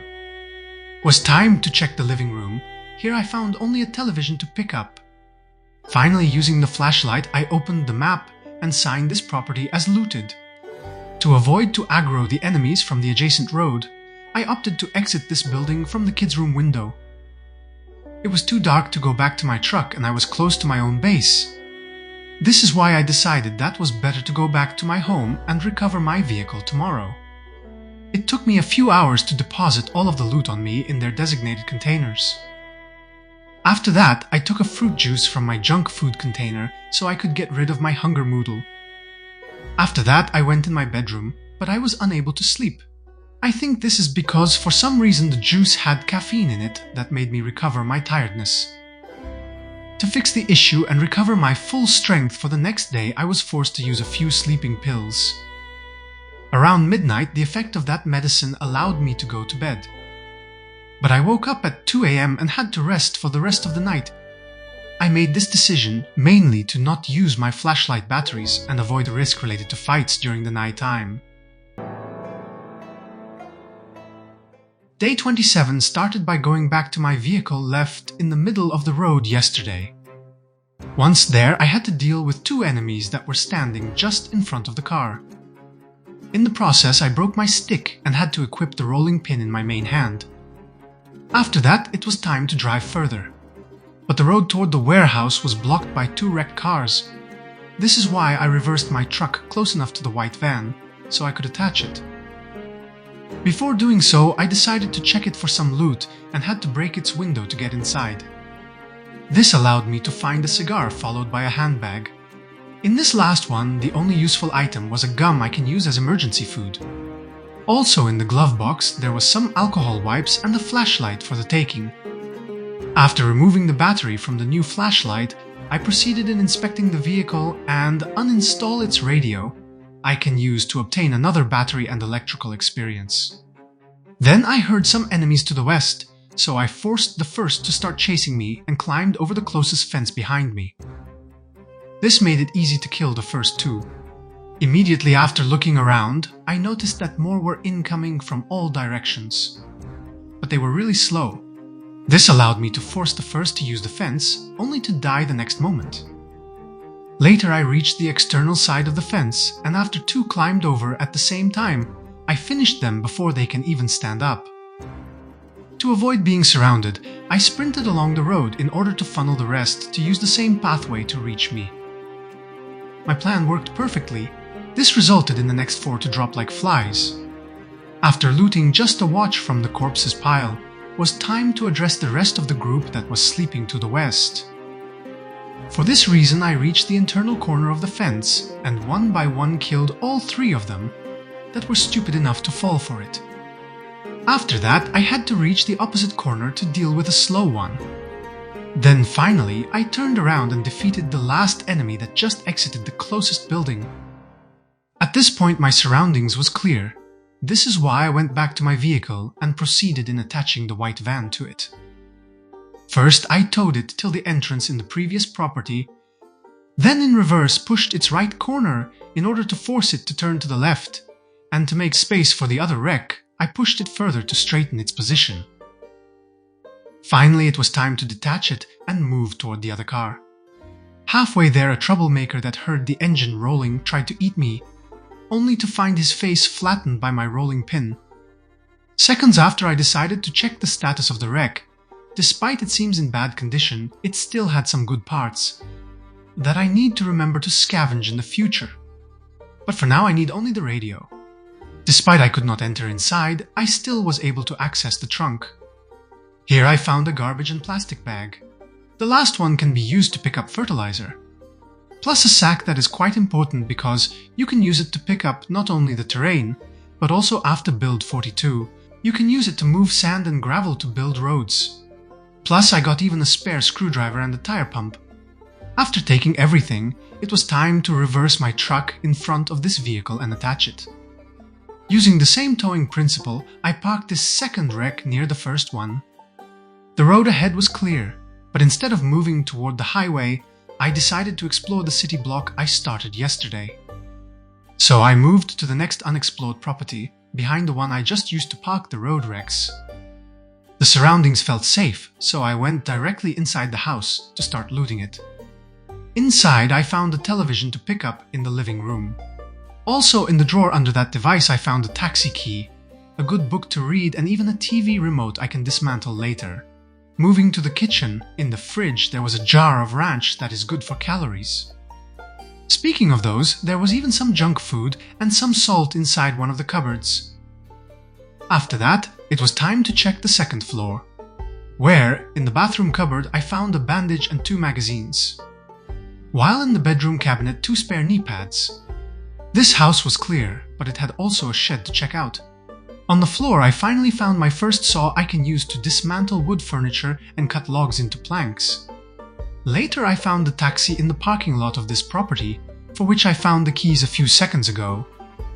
When I put the key inside the ignition, I was impressed to find out that it has not only a charged battery, but also its tank was full of fuel. Considering that I didn't clear the roads around this block, I signed the position of this car in the map. Plus, I also checked this property as looted. Later, I went to the road, and while waiting for the first group to reach me, I dropped on the ground the garbage bag I found in the bin, moved the trash back in the bin, and collected the bag I could use for carpentry. After that, I decided to fight the group of 2 far away from the road, mainly to avoid drawing any hordes around to my location. Fighting was a little bit hard because I was carrying too much stuff on me. For this reason, I went back to my new car and unloaded everything in its trunk. While doing so, I also placed on the ground one of the radios obtained before to take its battery. The next moment, I was under attack and had to defeat 4 Zeds before I could even pick up back the radio from the ground. Seconds after, I had to kill the last one, and finally it was safe enough to finish moving my loot in the car trunk. At this point, I can't leave the vehicle behind considering it has some loot in it, so I started up the engine and moved to the main road. Before going forward, I had to clear my surroundings, so I started with the Z in front of my vehicle. While behind there was a group of 5. I had to play it smart, so I strafed backwards until the fastest one separated from the group, allowing me to deal with him first. Then, one by one, I dealt with the other 4, forcing them to chase me and killing them once they were far from the team. Finally, there was only one left that was slowly approaching. Killing this one made me out of breath. This is why I went in the previously looted property, and after closing its doors I used the armchair to rest a little. While recovering my forces, I was also able to read one of magazines I had on me. Later it was time to go back to my new car. On my way there, I had to deal with a newcomer that wanted to use the kids' playground, followed by 2 that climbed over the fence to the southeast. After taking a watch from the just killed Zeds, I went for another kill along the road. While once I obtained a belt from this one, I decided to approach the next house to the south. Patiently waiting along the fence, I started to clear the guards of that building. My 5th kill also leveled up my short blunt. Later, while dealing with the next group of 2, I messed up my timing and had to stomp to stop the first from pushing me, but this opened an opportunity for the second to make me fall on the ground instead. They were too fast, so I was forced to run through the fence and was close to injure myself in the process. They were too close, and again one of them was able to push me away. At this point, I even was out of breath. I also noticed that I dropped my last weapon while climbing over the fence, so I had to run back and take the pipe from the ground before they catch up to me. But I failed, so I had to retreat and try to take one from my car trunk. Again, I failed because there was a fast one in hot pursuit. I had to deal with him, or else he will always stand in my way. To spread them up, I retreated and used the fence. This opened for me an opportunity to stomp to death one of them. Before the rest was on me, I tried to kill the closest one, but he didn't die from the first stomp, and I didn't have any opportunity to try again, because a group of 3 was stopping me from doing so. I need to preserve energy, so instead of fighting them, I climbed over the fence instead and moved back toward the road. I pushed away the Zed standing in my way and went directly to the location where I dropped my weapon. I was able to take it in time before I had to fight the enemy on the ground. Then I was quick enough to kill him, and the second that started chasing me, without any issues. While retreating, I wore back my hat and finally equipped also the steel rod. To split them, I went back to the fence and moved really close to it in order to confuse them and start climbing over at random. Then I got behind the other side that was adjacent to the area I already cleared. At this point I became tired, despite that I still was able to one-shot the first. The tree messed up with my next attacks. This gave the opportunity for them to get back on their feet, and the next group was even able to push me to the ground. Again, I lost my weapon in the process. The situation was out of control, therefore it was time to retreat further till the fence intersection. I was able to stun the first, but had to sprint away to avoid the grabs from the other two. This made me exhausted. Ignoring that, I took the opportunity that the three had to climb back to fight me, in order to kill the crawler that was slowly approaching my location. Then I went back to where I felt in order to pick up my weapon. Seconds after, I climbed over the fence and tried to hit the first that followed me. But I failed again because he dodged the stomp by executing the grab attack. After regaining my balance, I was able to hit him twice, but he didn't die and I had to retreat again.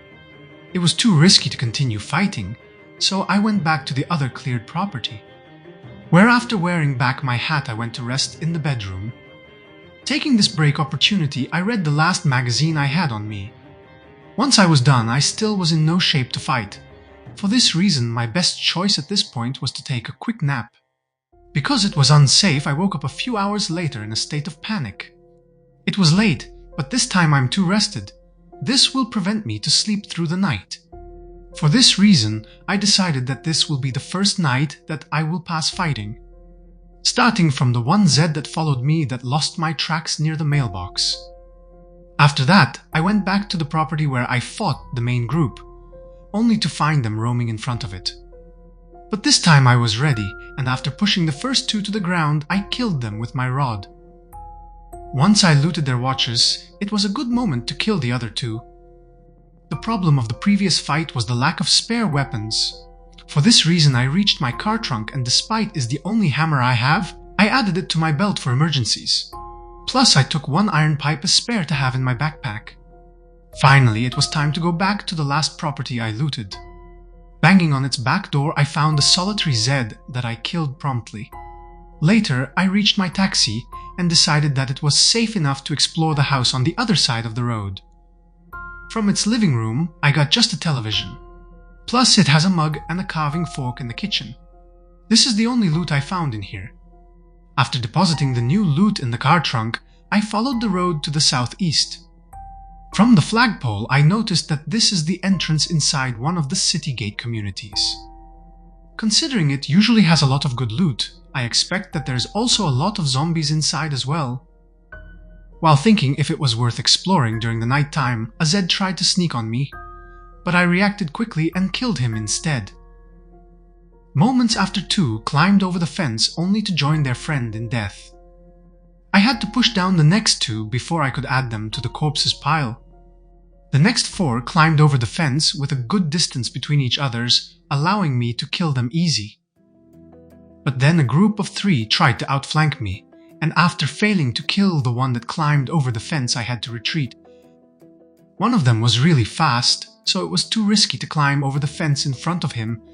This is why, after crossing the road, I pushed him to the ground, so I can get rid of this troublemaker.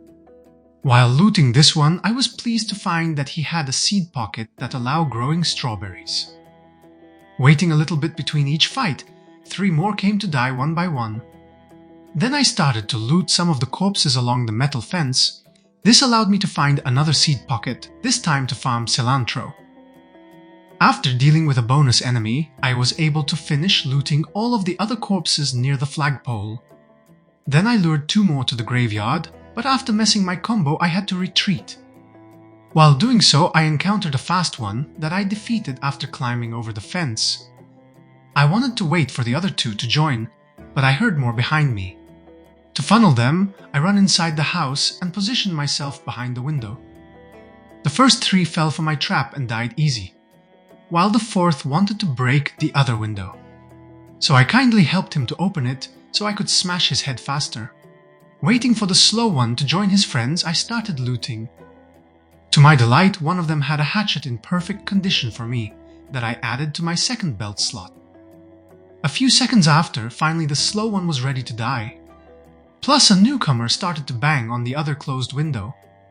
After killing him, I went outside, only to run back in after I saw another incoming. He refused to climb through a window and went for the door instead. so I had to open it and fight him fairly. To my surprise, he had a scrap metal chopper for me to loot. Time I moved it to my backpack and an extra Z came to die. I saw more incoming, so I went back inside the house and closed the door behind. This allowed to clear the new group made of 3 zombies easily. After that I moved back to my vehicle. On my way there I had to kill 2 more that were sleeping on the job. At this point it was time to deposit my new loot in the trunk. Then going back to the flagpole along the north side of the road, I had to kill a solitary Z. Followed by a second one across the road that was stupid enough to climb over the fence. At least he had a steak knife as offering for my troubles, while as soon as I reached the flagpole, I had to defeat 3 more. Despite I don't want to go inside the fenced community until I have my truck with me to bring all the loot back to base, I decided to just loot the house in front of its entrance. But before I could check it out, I had to kill its owner that was watering his flowers. After that, I started to loot. In the bookshelf, I found a VHS and a magazine, both to help with boredom and stress. Then inside the bathroom, I had to get rid of a tenant that was washing his hands. Moving to the kitchen, there was a radio on top of the cupboard. First I took its battery and only after that I picked it up.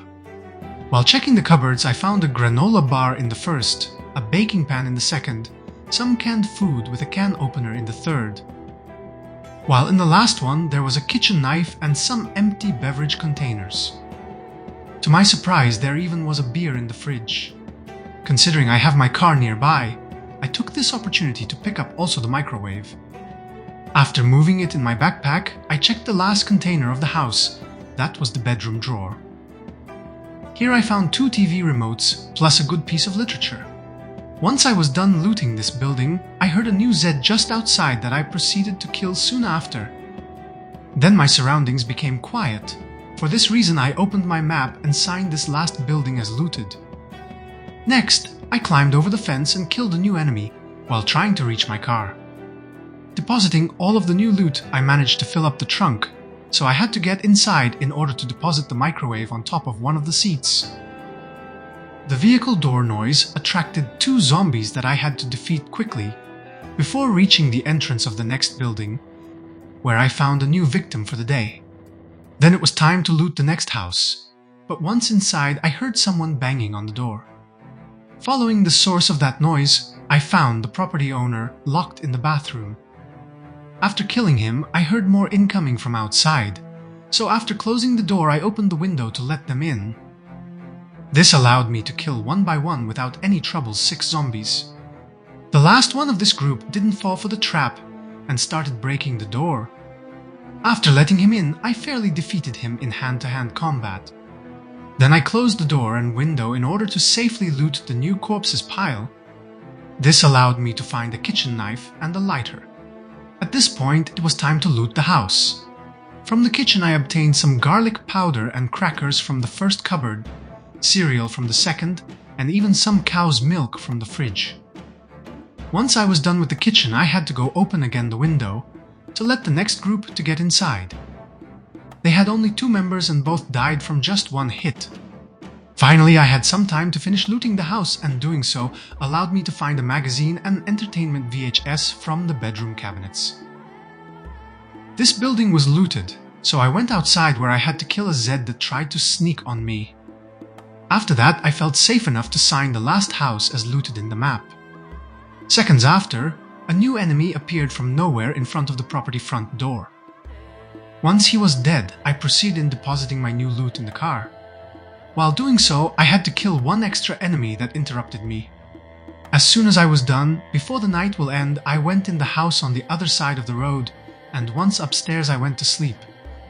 So I could recover forces for the new day that was just starting. Day 28 started by moving my taxi to the next property, where I had to fight 2 zombies that was standing near the fence. One of them had a magazine to pick up. Later 5 more came to fight, only to meet their end under my feet. While after reaching the trash bin in front of my vehicle, there was another group of 12 that asked me to grant them eternal peace.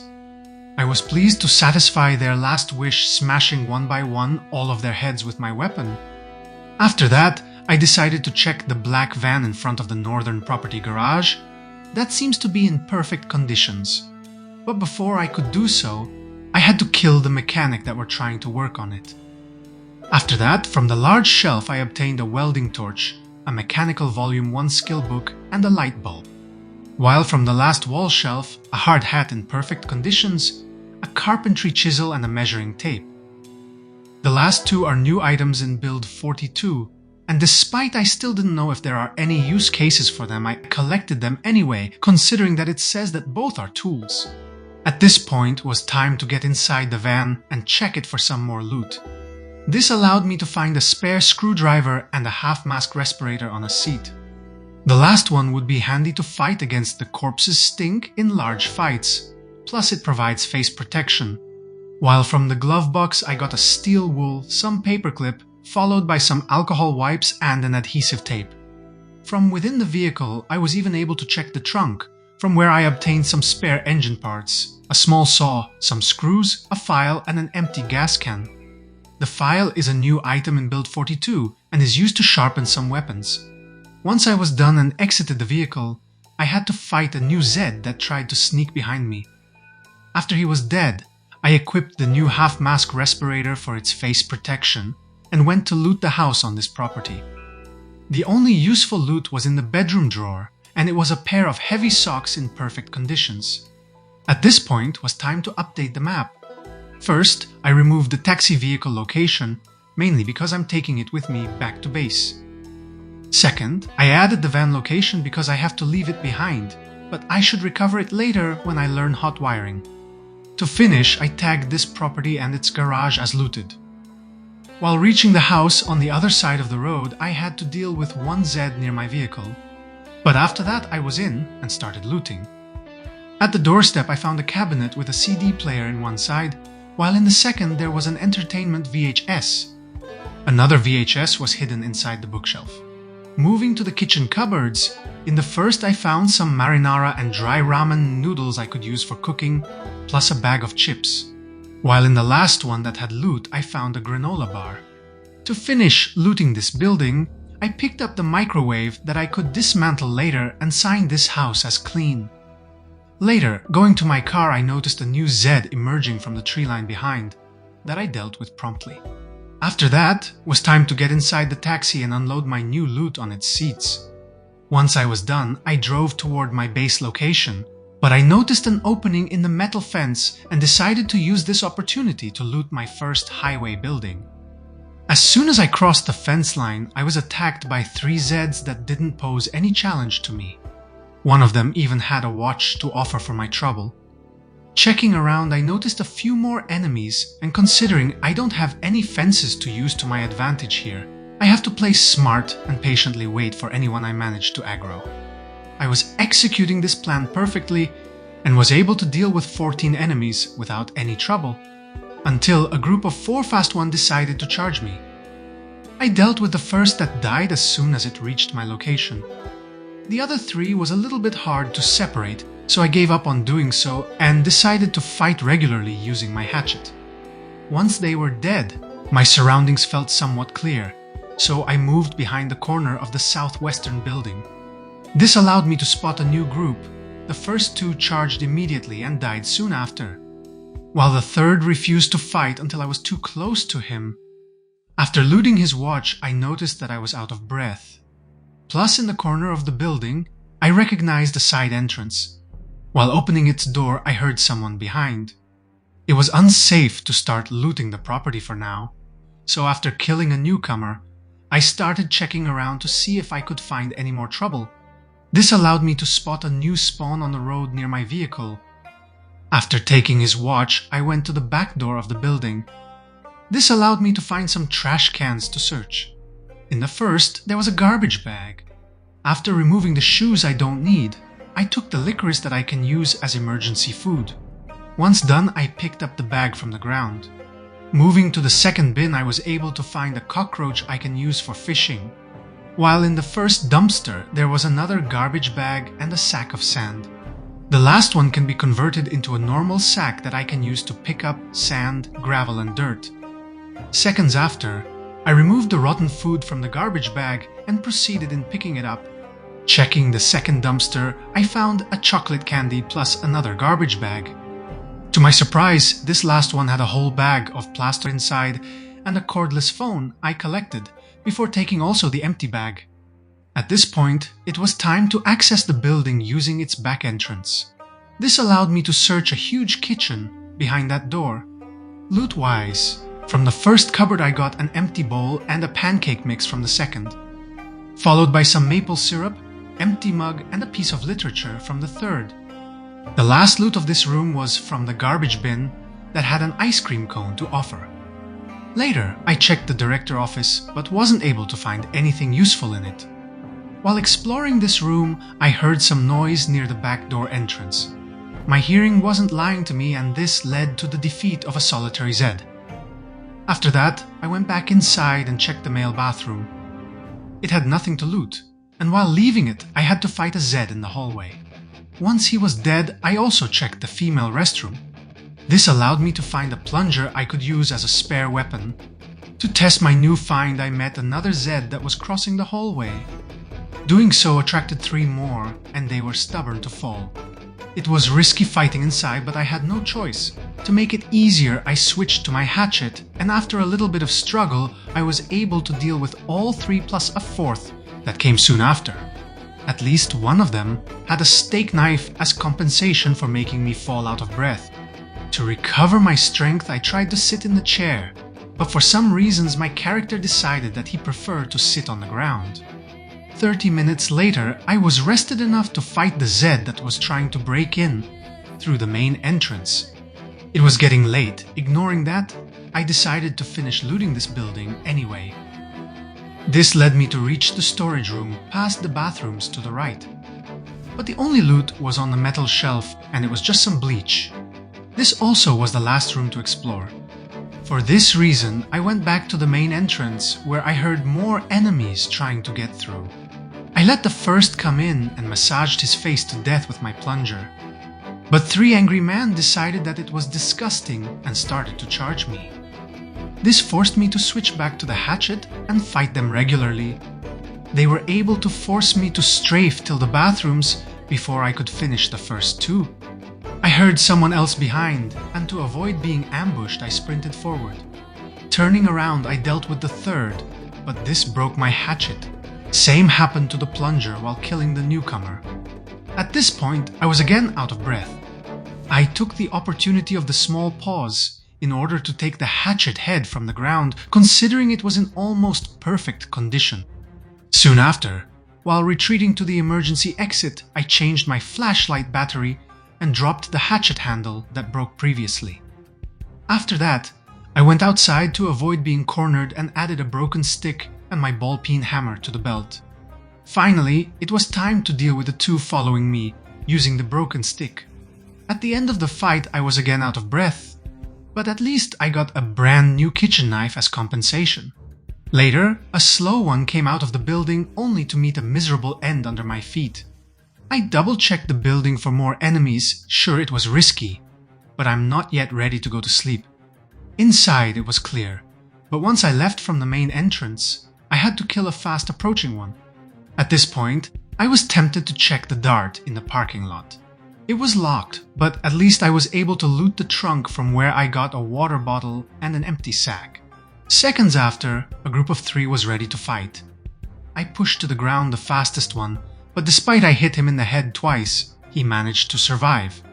To my delight, while I was trying to push to the ground his friends, I noticed that he became a crawler. Plus, I managed to drop them on top of each other's, allowing me to easily kill 2 of them, before reinforcement tried to rescue the last one. To split them, I went back inside the restaurant and closed the right door behind me. One of them started to break it down. This allowed to guide the other one to use the other door that was open. To my surprise, I was able to make him use the window instead. This allowed me to kill him faster. Finally, it was time to deal with the dumb one that went for the door, and I was quick enough to kill him before fighting a newcomer. My bloodlust wasn't satisfied, so I moved back to the parking lot, where I disposed of a passive one. This action broke my stick, but at least he gave me a watch in exchange. I was starving to death, so I had to eat the ice cream cone to stop the health loss. Once done, I switched to my hammer and defeated the too hungry one that wanted my meat for dinner. Later, approaching the road, I was able to aggro 2 extra, but had to turn around and deal with the sneaky one. After a few seconds, the others was dead as well, and finally my surroundings felt safe. This is why I pulled out my map and signed this property as looted. I also signed the location of the dart so I can find it later. After closing the map, I had to fight a new enemy that came from the south. This action made me exhausted, and I felt that it was a good idea to retreat.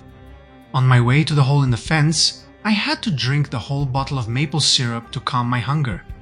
But this didn't help much. This is why I also chugged some chocolate candy while moving to the closest house I cleared before. On my way there, I had to deal with just one Zed. Finally, I was able to enter the building and used its bed to sleep through the night. I woke up early in the morning and moved to my vehicle that I left near the Pancake house yesterday. On my way there, I found a new spawn to deal with. He had a hunting knife for me to loot. Then once I was inside the car, I deposited all of yesterday's loot on its seats. After that, I drove to the crossroad where I left my truck and exited the vehicle in order to fight the group of 2 incoming from the north. I heard more enemies, and getting closer to the property house, I was able to spot them. Immediately after, I jumped over the fence, but they were too fast to follow, and they pushed me away faster than I could attack them. After a little bit of struggle, I was able to push them to the ground and kill both of them, only to find myself fighting 2 more the next moment. The last group of 4 came from the northwest along the fence. They were slow, allowing me to easily separate them and kill them one by one without any problems. Going back to my truck, I had to equip an iron pipe on my back so I could have at least 2 weapons on me. My surroundings felt safe, therefore it was time to loot the building to the north.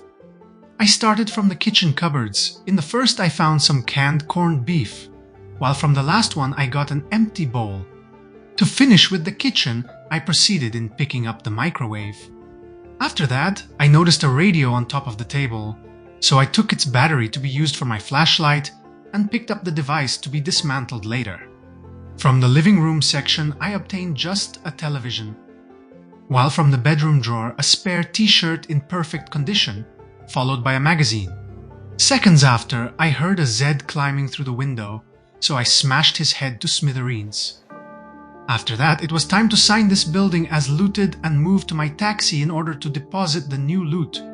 Later, I parked this vehicle on the sidewalk, only to be able to easily move forward with my truck. Once I was between the next 2 buildings to loot, I checked the mailboxes and trash cans nearby.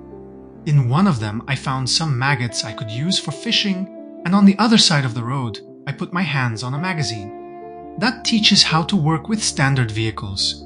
This last one will be handy when leveling mechanics in the near future. After that, in the trash can nearby, I found a trash bag, and after removing all of useless items inside, I collected it. At this point, it was time to loot the next property to the north. But before entering inside, I picked up the charcoal barbecue. This is the best tool to cook your meals without using any electricity. Without speaking that it requires just some wood to work and is easy to come by. After moving it in my backpack to lose the encumbrance moodle, I checked the trash near the building entrance. This allowed me to find a box of sparklers that can be used to craft bombs. Inside the same container, I also found a garbage bag. This last one had a shovel in worn conditions to pick up. The shovel is not a good weapon because it uses a lot of stamina, but on the other hand is a great tool, mainly because you can use it to move sand, dirt and gravel where you need it. Without speaking that in the process, you will gain worms that can be used as fishing bait. Anyway, once the garbage bag was empty, I picked it up and finally entered inside the house. Inside the first kitchen cupboard, I found some rotten pasta inside a cooking pot. I proceeded in pouring its content on the ground so I could have an empty pot that I will use to make soups and stews. After that, from the last cupboard, I obtained a fruit jam, while from the fridge some ranch. Once I was done looting the kitchen, two Zeds came to visit me. The first used the door as a civilized citizen, and I granted him eternal peace first as reward, while the second wanted to break the window, and after helping him to open it, I finished him as well. Seconds after, two extra came through the door, only to be added to the corpses pile. Next, it was time to resume looting the house by checking the bathroom. Inside its cupboard, I found a pair of tweezers that can be used to remove glass from wounds faster. Followed some beta blockers, bleach, and a good piece of literature. Moving to the living room, I picked up a television. Then, above the small bookshelf, there was a radio that I collected after taking its battery. From that bookshelf, I also obtained a paperback and magazine to use in order to improve my mood. Immediately after, I had to open the door to let in the neighbor. Time to kill him, and another one joined the fight. This last one had a spare pair of knee pads for me. Once collected, I checked the regular bookshelf near the entrance, from where I obtained another magazine. The last loot of this house was in its bedroom drawer, and it was a CD player. Despite I already have one, I took it anyway, so at least I could dismantle it to level up my electrical skill. Before I could leave the building, I had to kill another neighbor that came to welcome me to the neighborhood. After that, I went outside and checked this property shed. In the tool cabinet, I found some tools and crafting materials. In the first wall shelf, I found a pair of respirator filters that I could use on a gas mask, when I will find one, in order to not risk the corpse's sickness. Followed by a flashlight.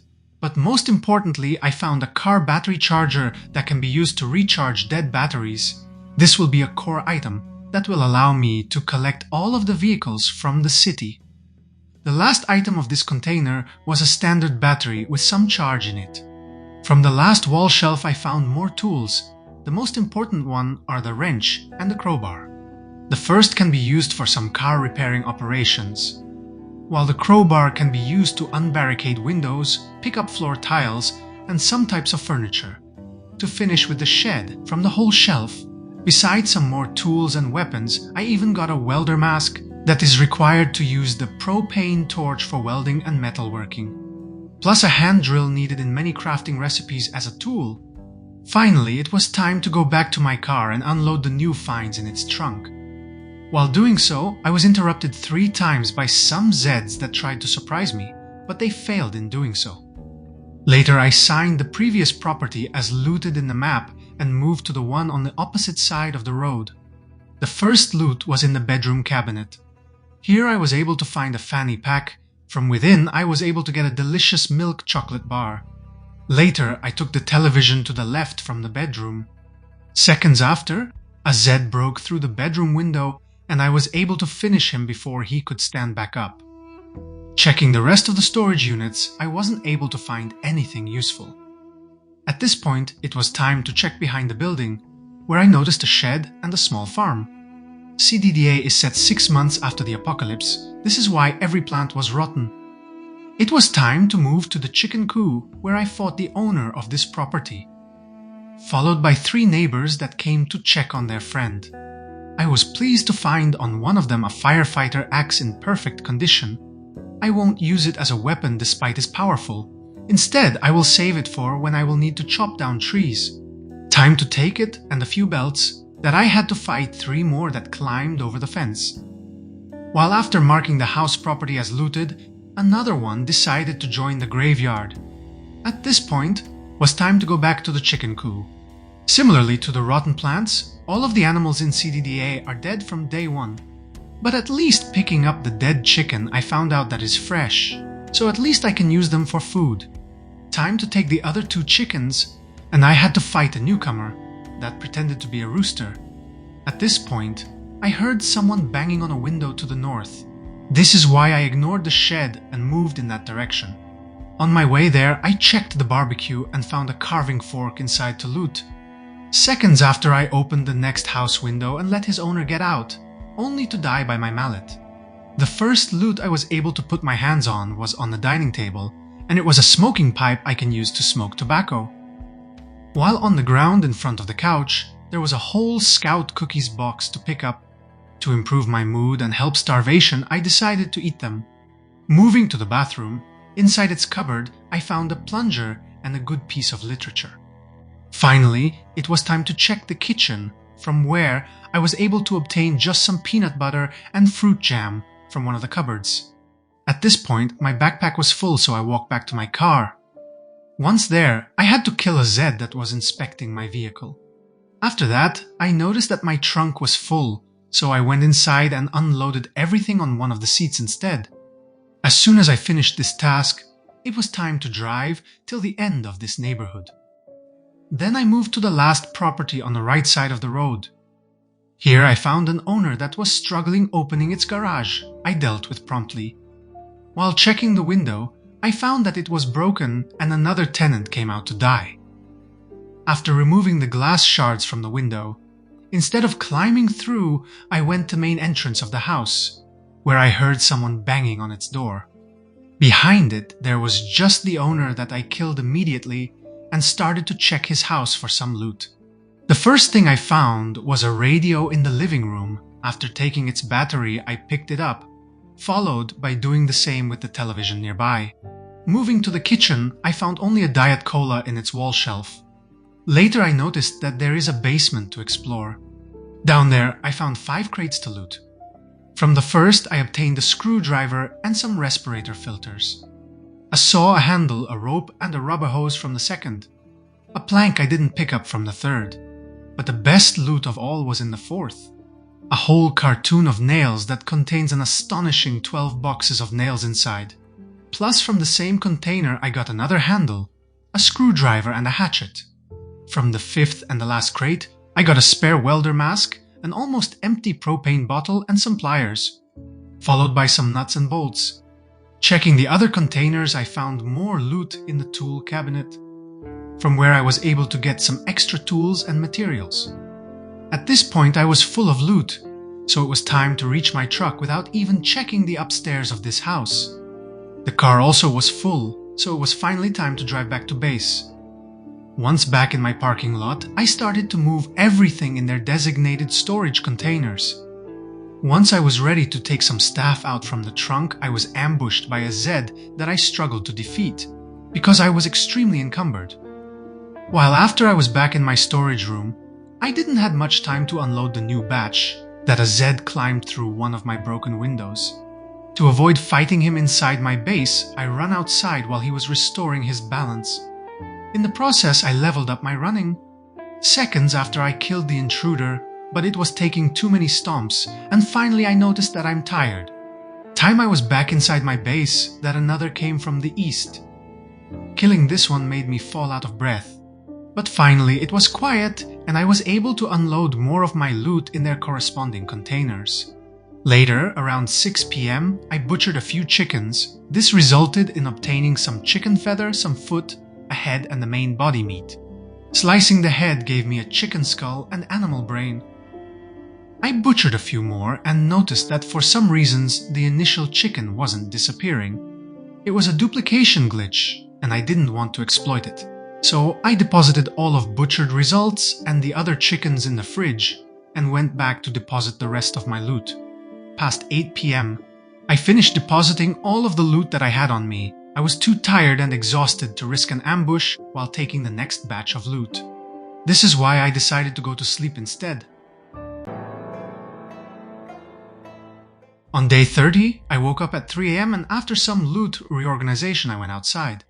Following some Zed growling, I found one near the fence to kill.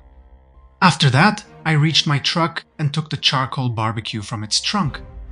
Then I placed it down to the left from the base entrance. After that, using my hatchet, I cut down one of the small trees in my property. It yielded only one log that I destroyed for fuel to add in my barbecue. Then I took the whole chickens from my fridge and went back outside, in order to meet a Zed I heard approaching my window. Using my mallet, I killed him and heard a new one behind my vehicles. To not litter my parking, I tried to force him to get closer to the fence. But he got stuck in my truck. At the same time, I heard another one climbing over the fence I decided to kill first. This one had a kitchen knife for me to loot. The second finally found a way to the graveyard and used the tree to surprise me. My quick reaction prevented the worst, and soon after he was dead. In the meantime, another tried to open my car trunk, so I punished him by tenderizing his face with my mallet. Finally, no more enemies were to be seen. This is why I went back in my kitchen to take some matches and a magazine from my entertainment crate. Using those, I lit up the fire in the barbecue and added inside my chicken's whole feet and animal brain. The only thing that was cooking was the whole chicken. Once those were ready, I took them out and noticed that I got 3 experience points in cooking for each. I won't risk to eat the chicken foot because it wasn't cooking, and I cannot eat the brain that, if I remember well, is used for some kind of crafting recipe I don't need right now. For now, I decided to eat only 1 chicken whole to fix my hunger issues. This made me full to bursting, but did nothing to the weight loss. After putting out the fire in the barbecue, I went back to my fridge and deposited the brains inside. Later, I continued moving the loot from my truck to the base, and once I wasn't full anymore, I tried to eat another whole chicken. To my disappointment, this didn't help at all to stop the weight loss. Ignoring this, I installed the car battery I found previously in the dart that was missing it. Later, I deposited the chicken feet in the fridge that I won't eat to not risk my run. Also, I took some junk food so I could start gaining back some weight. Waiting for the full to bursting moodle to go away, I continued unloading my truck. In the meantime, I placed down a crate under the entrance bookshelf, one above the entertainment and skill books containers, followed by 2 extra in the corner of the kitchen. In the first, I deposited special items like the car battery charger. Seconds after, I was able to eat again. For this reason, I consumed a whole jar of peanut butter and finally started to gain some weight. Moments later, my truck was empty and it was time to run to the crossroad to the northwest, in order to bring the taxi I found yesterday to my base. But once there, I noticed some zombies that respawned recently. I killed the first 2 near the playground, while the third on the other side of the road close to my car. After taking this last one watch, it was time to get inside the taxi and bring it to my base parking lot. But in the next spot there was a Zed, so I had to aggro him away and kill him soon after. Time I parked my new car and another one joined the graveyard.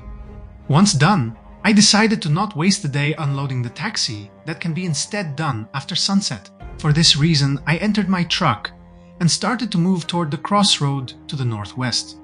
On my way there, I found a fresh spawn along the left off-road I dealt with promptly to lower the risk of an ambush later. When I was back in my car, before driving forward, I moved my junk food to the driver's seat to have more inventory space for the loot. After that, I continued driving toward the next unexplored area. On my way there, after the crossroad, I had to deal with another fresh spawn on the right side of the road. Seconds later, finally I reached the end of the neighborhood I was looting yesterday. Once there, I went back in the house, above the one that has the farm in its backyard, only to pick up the microwave from its kitchen and take a corkscrew from one of its cupboards. The last one is a new tool required in Build 42 to open wine bottles. Later, I moved in the next property to the north and checked its garage. Inside, I found a metal bandsaw. That is a new working station introduced in Build 42 that allows to cut metal materials into smaller components. Unfortunately, I cannot pick up this station. For this reason, after opening the map and signing the previous property as looted, I added a note in the map that will remind me its location if I would need to use it. After that, I checked the wall shelf in this garage. This allowed to find a skill book, a good piece of literature, and a spare screwdriver. Finally, I signed both the garage and its house as looted. While going back to my truck to unload the loot, I had to fight 2 Zeds that came from the west. The first had an M9 pistol and the second a disposable lighter to loot. Once done, I unloaded my new loot in the car trunk and went to check the last property on the left side of the road. The shed had only a Mechanics Volume 2 skill book that I already have. I still picked it up, so I will use it as fire starter for my barbecue. After that, I went to check the house and started looting from the kitchen, where I found an empty bowl in the first cupboard and an empty gardening spray can in the second. The last item is used in farming in order to prepare and use chemicals, that helps to cure your plants from diseases.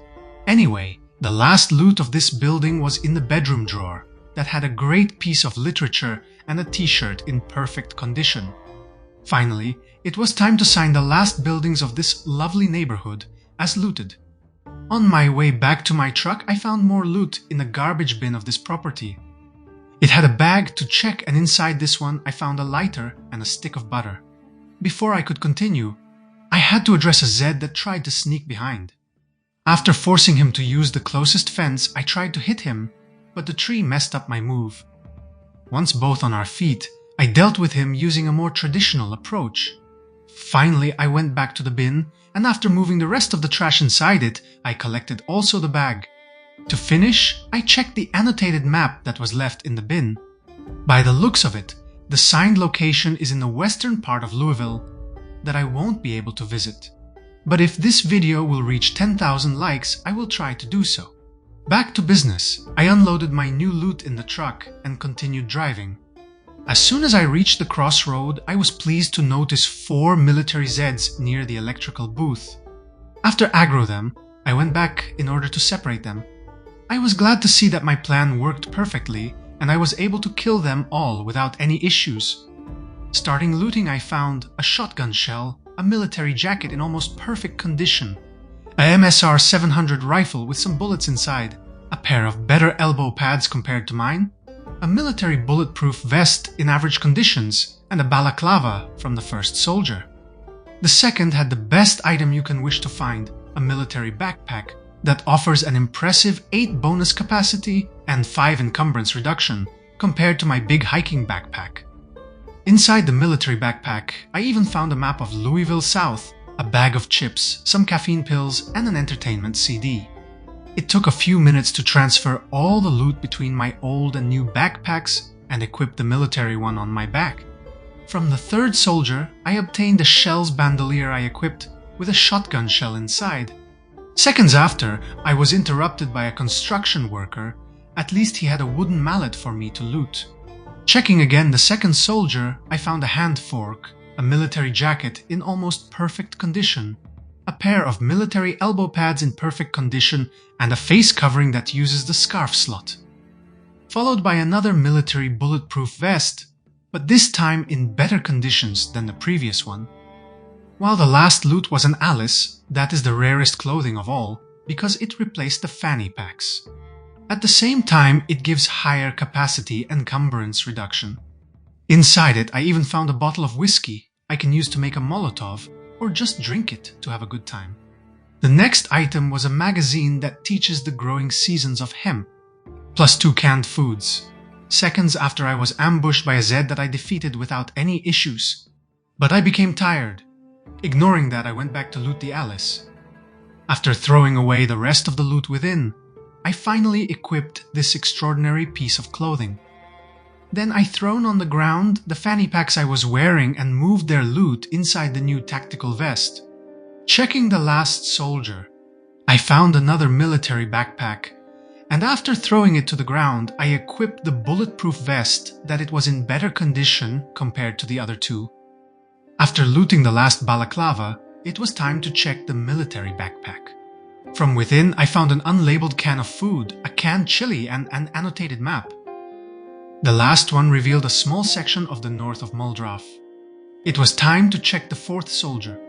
From its corpse, I was able to obtain another green shime, followed by a bullet bandolier containing 1 5.56mm round. The last item on this soldier was a military vest, but it was in bad conditions. At this point, it was time to deposit all of the new loot inside my car trunk. While doing so, I also equipped one of the green shime to insulate and protect my neck, followed by the military elbow pads and the best military jacket. Later, I checked the electrical booth, where I found a locker with a wrench and a welding torch to loot. Plus, from the ground, I obtained an iron pipe. After signing this tiny building as looted, it was time to reach my truck and drive it till the entrance inside the lodge warehouse. Despite extremely tired, I reached the Zed I noticed to the east and dealt with him quickly. Hearing the fight noise, 2 more came to die. Later, I checked the garbage near the warehouse entrance. This allowed me to find a needle I could use later for tailoring and fix my future deep wounds. Finally, it was time to get some loot from the warehouse, but I ran outside as soon as I heard a new zombie incoming from the east. This led me to kill 2 of them before I could get back inside the building. From the first crate, I obtained a dust mask that is a good alternative to gas masks and didn't use any filters. From the second, I got a spare wood saw and an interesting book to read. From the third, I got another dust mask and some wire. The last one can be used to make barbed wire to protect your base, fishing nets to get smaller fish to use as bait, and after build 42 is also used to make cage traps, required for trapping medium game like rabbits and squirrels. Back to looting from the fourth, I got a rake I could use as emergency weapon or melt it into iron. In the fifth, I found some paint that for now I will ignore. Before I can continue, I had to leave the warehouse to fight a Zed that tried to ambush me in the dark. Once he was dead, I had to address another one that came from southwest. Going back inside, I continued looting, and in the 6th crate I found my first bolt cutters. This is a new tool in build 42 and is required in armor crafting. In the same container I also found a draw plate. Despite I'm not sure about its utility, I took it anyway. The next containers had some planks and useless stuff. But finally I found a 7th container that had some interesting loot. I speak about a sharpening tool and some duct tape. From the 8th I got a seed pocket that allowed to grow sugar beet and an empty watering can. The last one is one of the best water containers and is the most effective to water your plants. Checking the 9th crate, I found a bag of wallpaper paste powder that will be useful in the future for construction, followed by an empty welding torch. I picked up also a screwdriver and a pair of safety goggles from the 10th, followed by a shovel from the 11th, while the 12th had a spare hand drill, leaf rake, nuts and bolts to offer. I also noticed that there was an empty sack on the ground to pick up. After that was time to loot the 13th crate that had an empty sack of gravel, a leaf rack, but most importantly some twine. This last one is a core ingredient to make the most important item for long-term survival. I speak about the fishing rod. After taking it, I moved to the 14th container, where I found some welding rods, required in welding and metalworking. Moving to the 15th crate with good loot, I found a wood saw, a spade and a ball pen hammer. Nearby there was even an almost empty propane bottle and a circular saw blade on the ground. The last one can be converted into iron or used to improve several melee weapons. Searching further the ground, I was able to find a sharpening tool and some respirator filters. At this point, I decided to check my weight and I was losing it again. This is why I ate a whole bag of chips to fix the issue. Seconds after, I was pleased to find the Carpentry Volume 1 lying on the ground. While checking the break room of the warehouse, my battery died, and while changing it, I blindly picked up the microwave. Moving toward the exit, I stopped to check the metal shelf that had some welding rods to offer. While on the ground nearby, I found a sack, a long handle and 2 bags of plaster powder. To max out what I can carry, I decided to check the crates behind the metal shelf. This allowed me to obtain a screwdriver, a handsaw, a gardening trowel from the first, a wooden rod and a box of nails from the second. But I didn't have enough space to take the nails.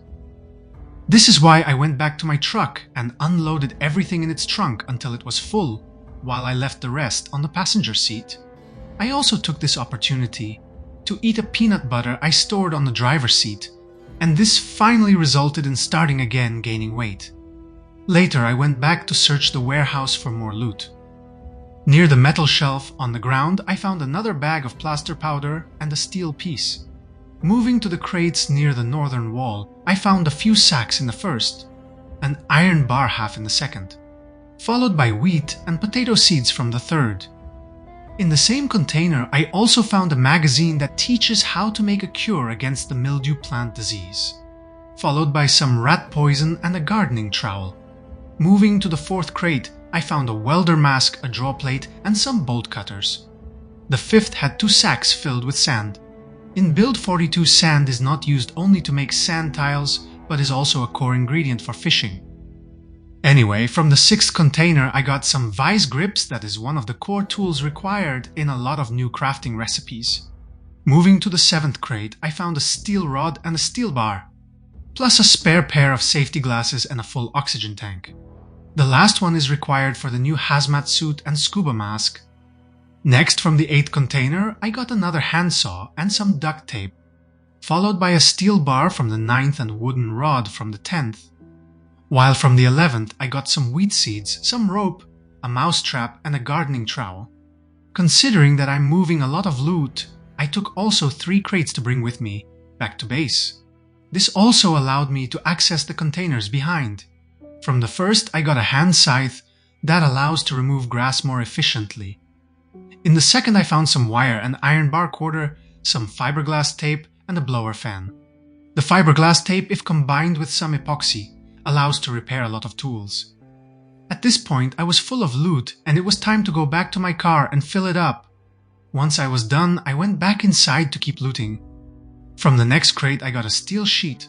This is a core ingredient in metalworking and welding, but most importantly, you can use it to repair your vehicle parts. The best to repair this way is the trunk that has less capacity when damaged. Checking the next crate, I found a full propane tank, some pliers, knee pads, file, bolts and nuts. To access the next crates, I picked up 2 of them standing in my way. This allowed me to find 3 steel sheets in the first, followed by a screwdriver and hacksaw in the second. Then finally I found again the box of nails I left before, for the lack of storage space. Checking the next container, I found a welding torch and even some epoxy. Last one is a perfect find considering I found the fiberglass a few seconds ago. I was almost at my limits regarding carrying capacity, but I was able to fit an extra crate while leaving the warehouse. Finally, it was time to bring the loot back home. My travel was uneventful, and once I parked my vehicle, I placed down 3 crates that I had on me in the left corner from the entrance to the base. In the first, I decided to place some heavy items like oxygen tanks, blower fans, and plaster bags. In the second, I deposited my welding and metalworking supplies. For now, I left the third empty, and considering that it was almost 2 AM, I went to sleep in my bedroom, so I could recover my strength and deal with the rest of loot unloading tomorrow.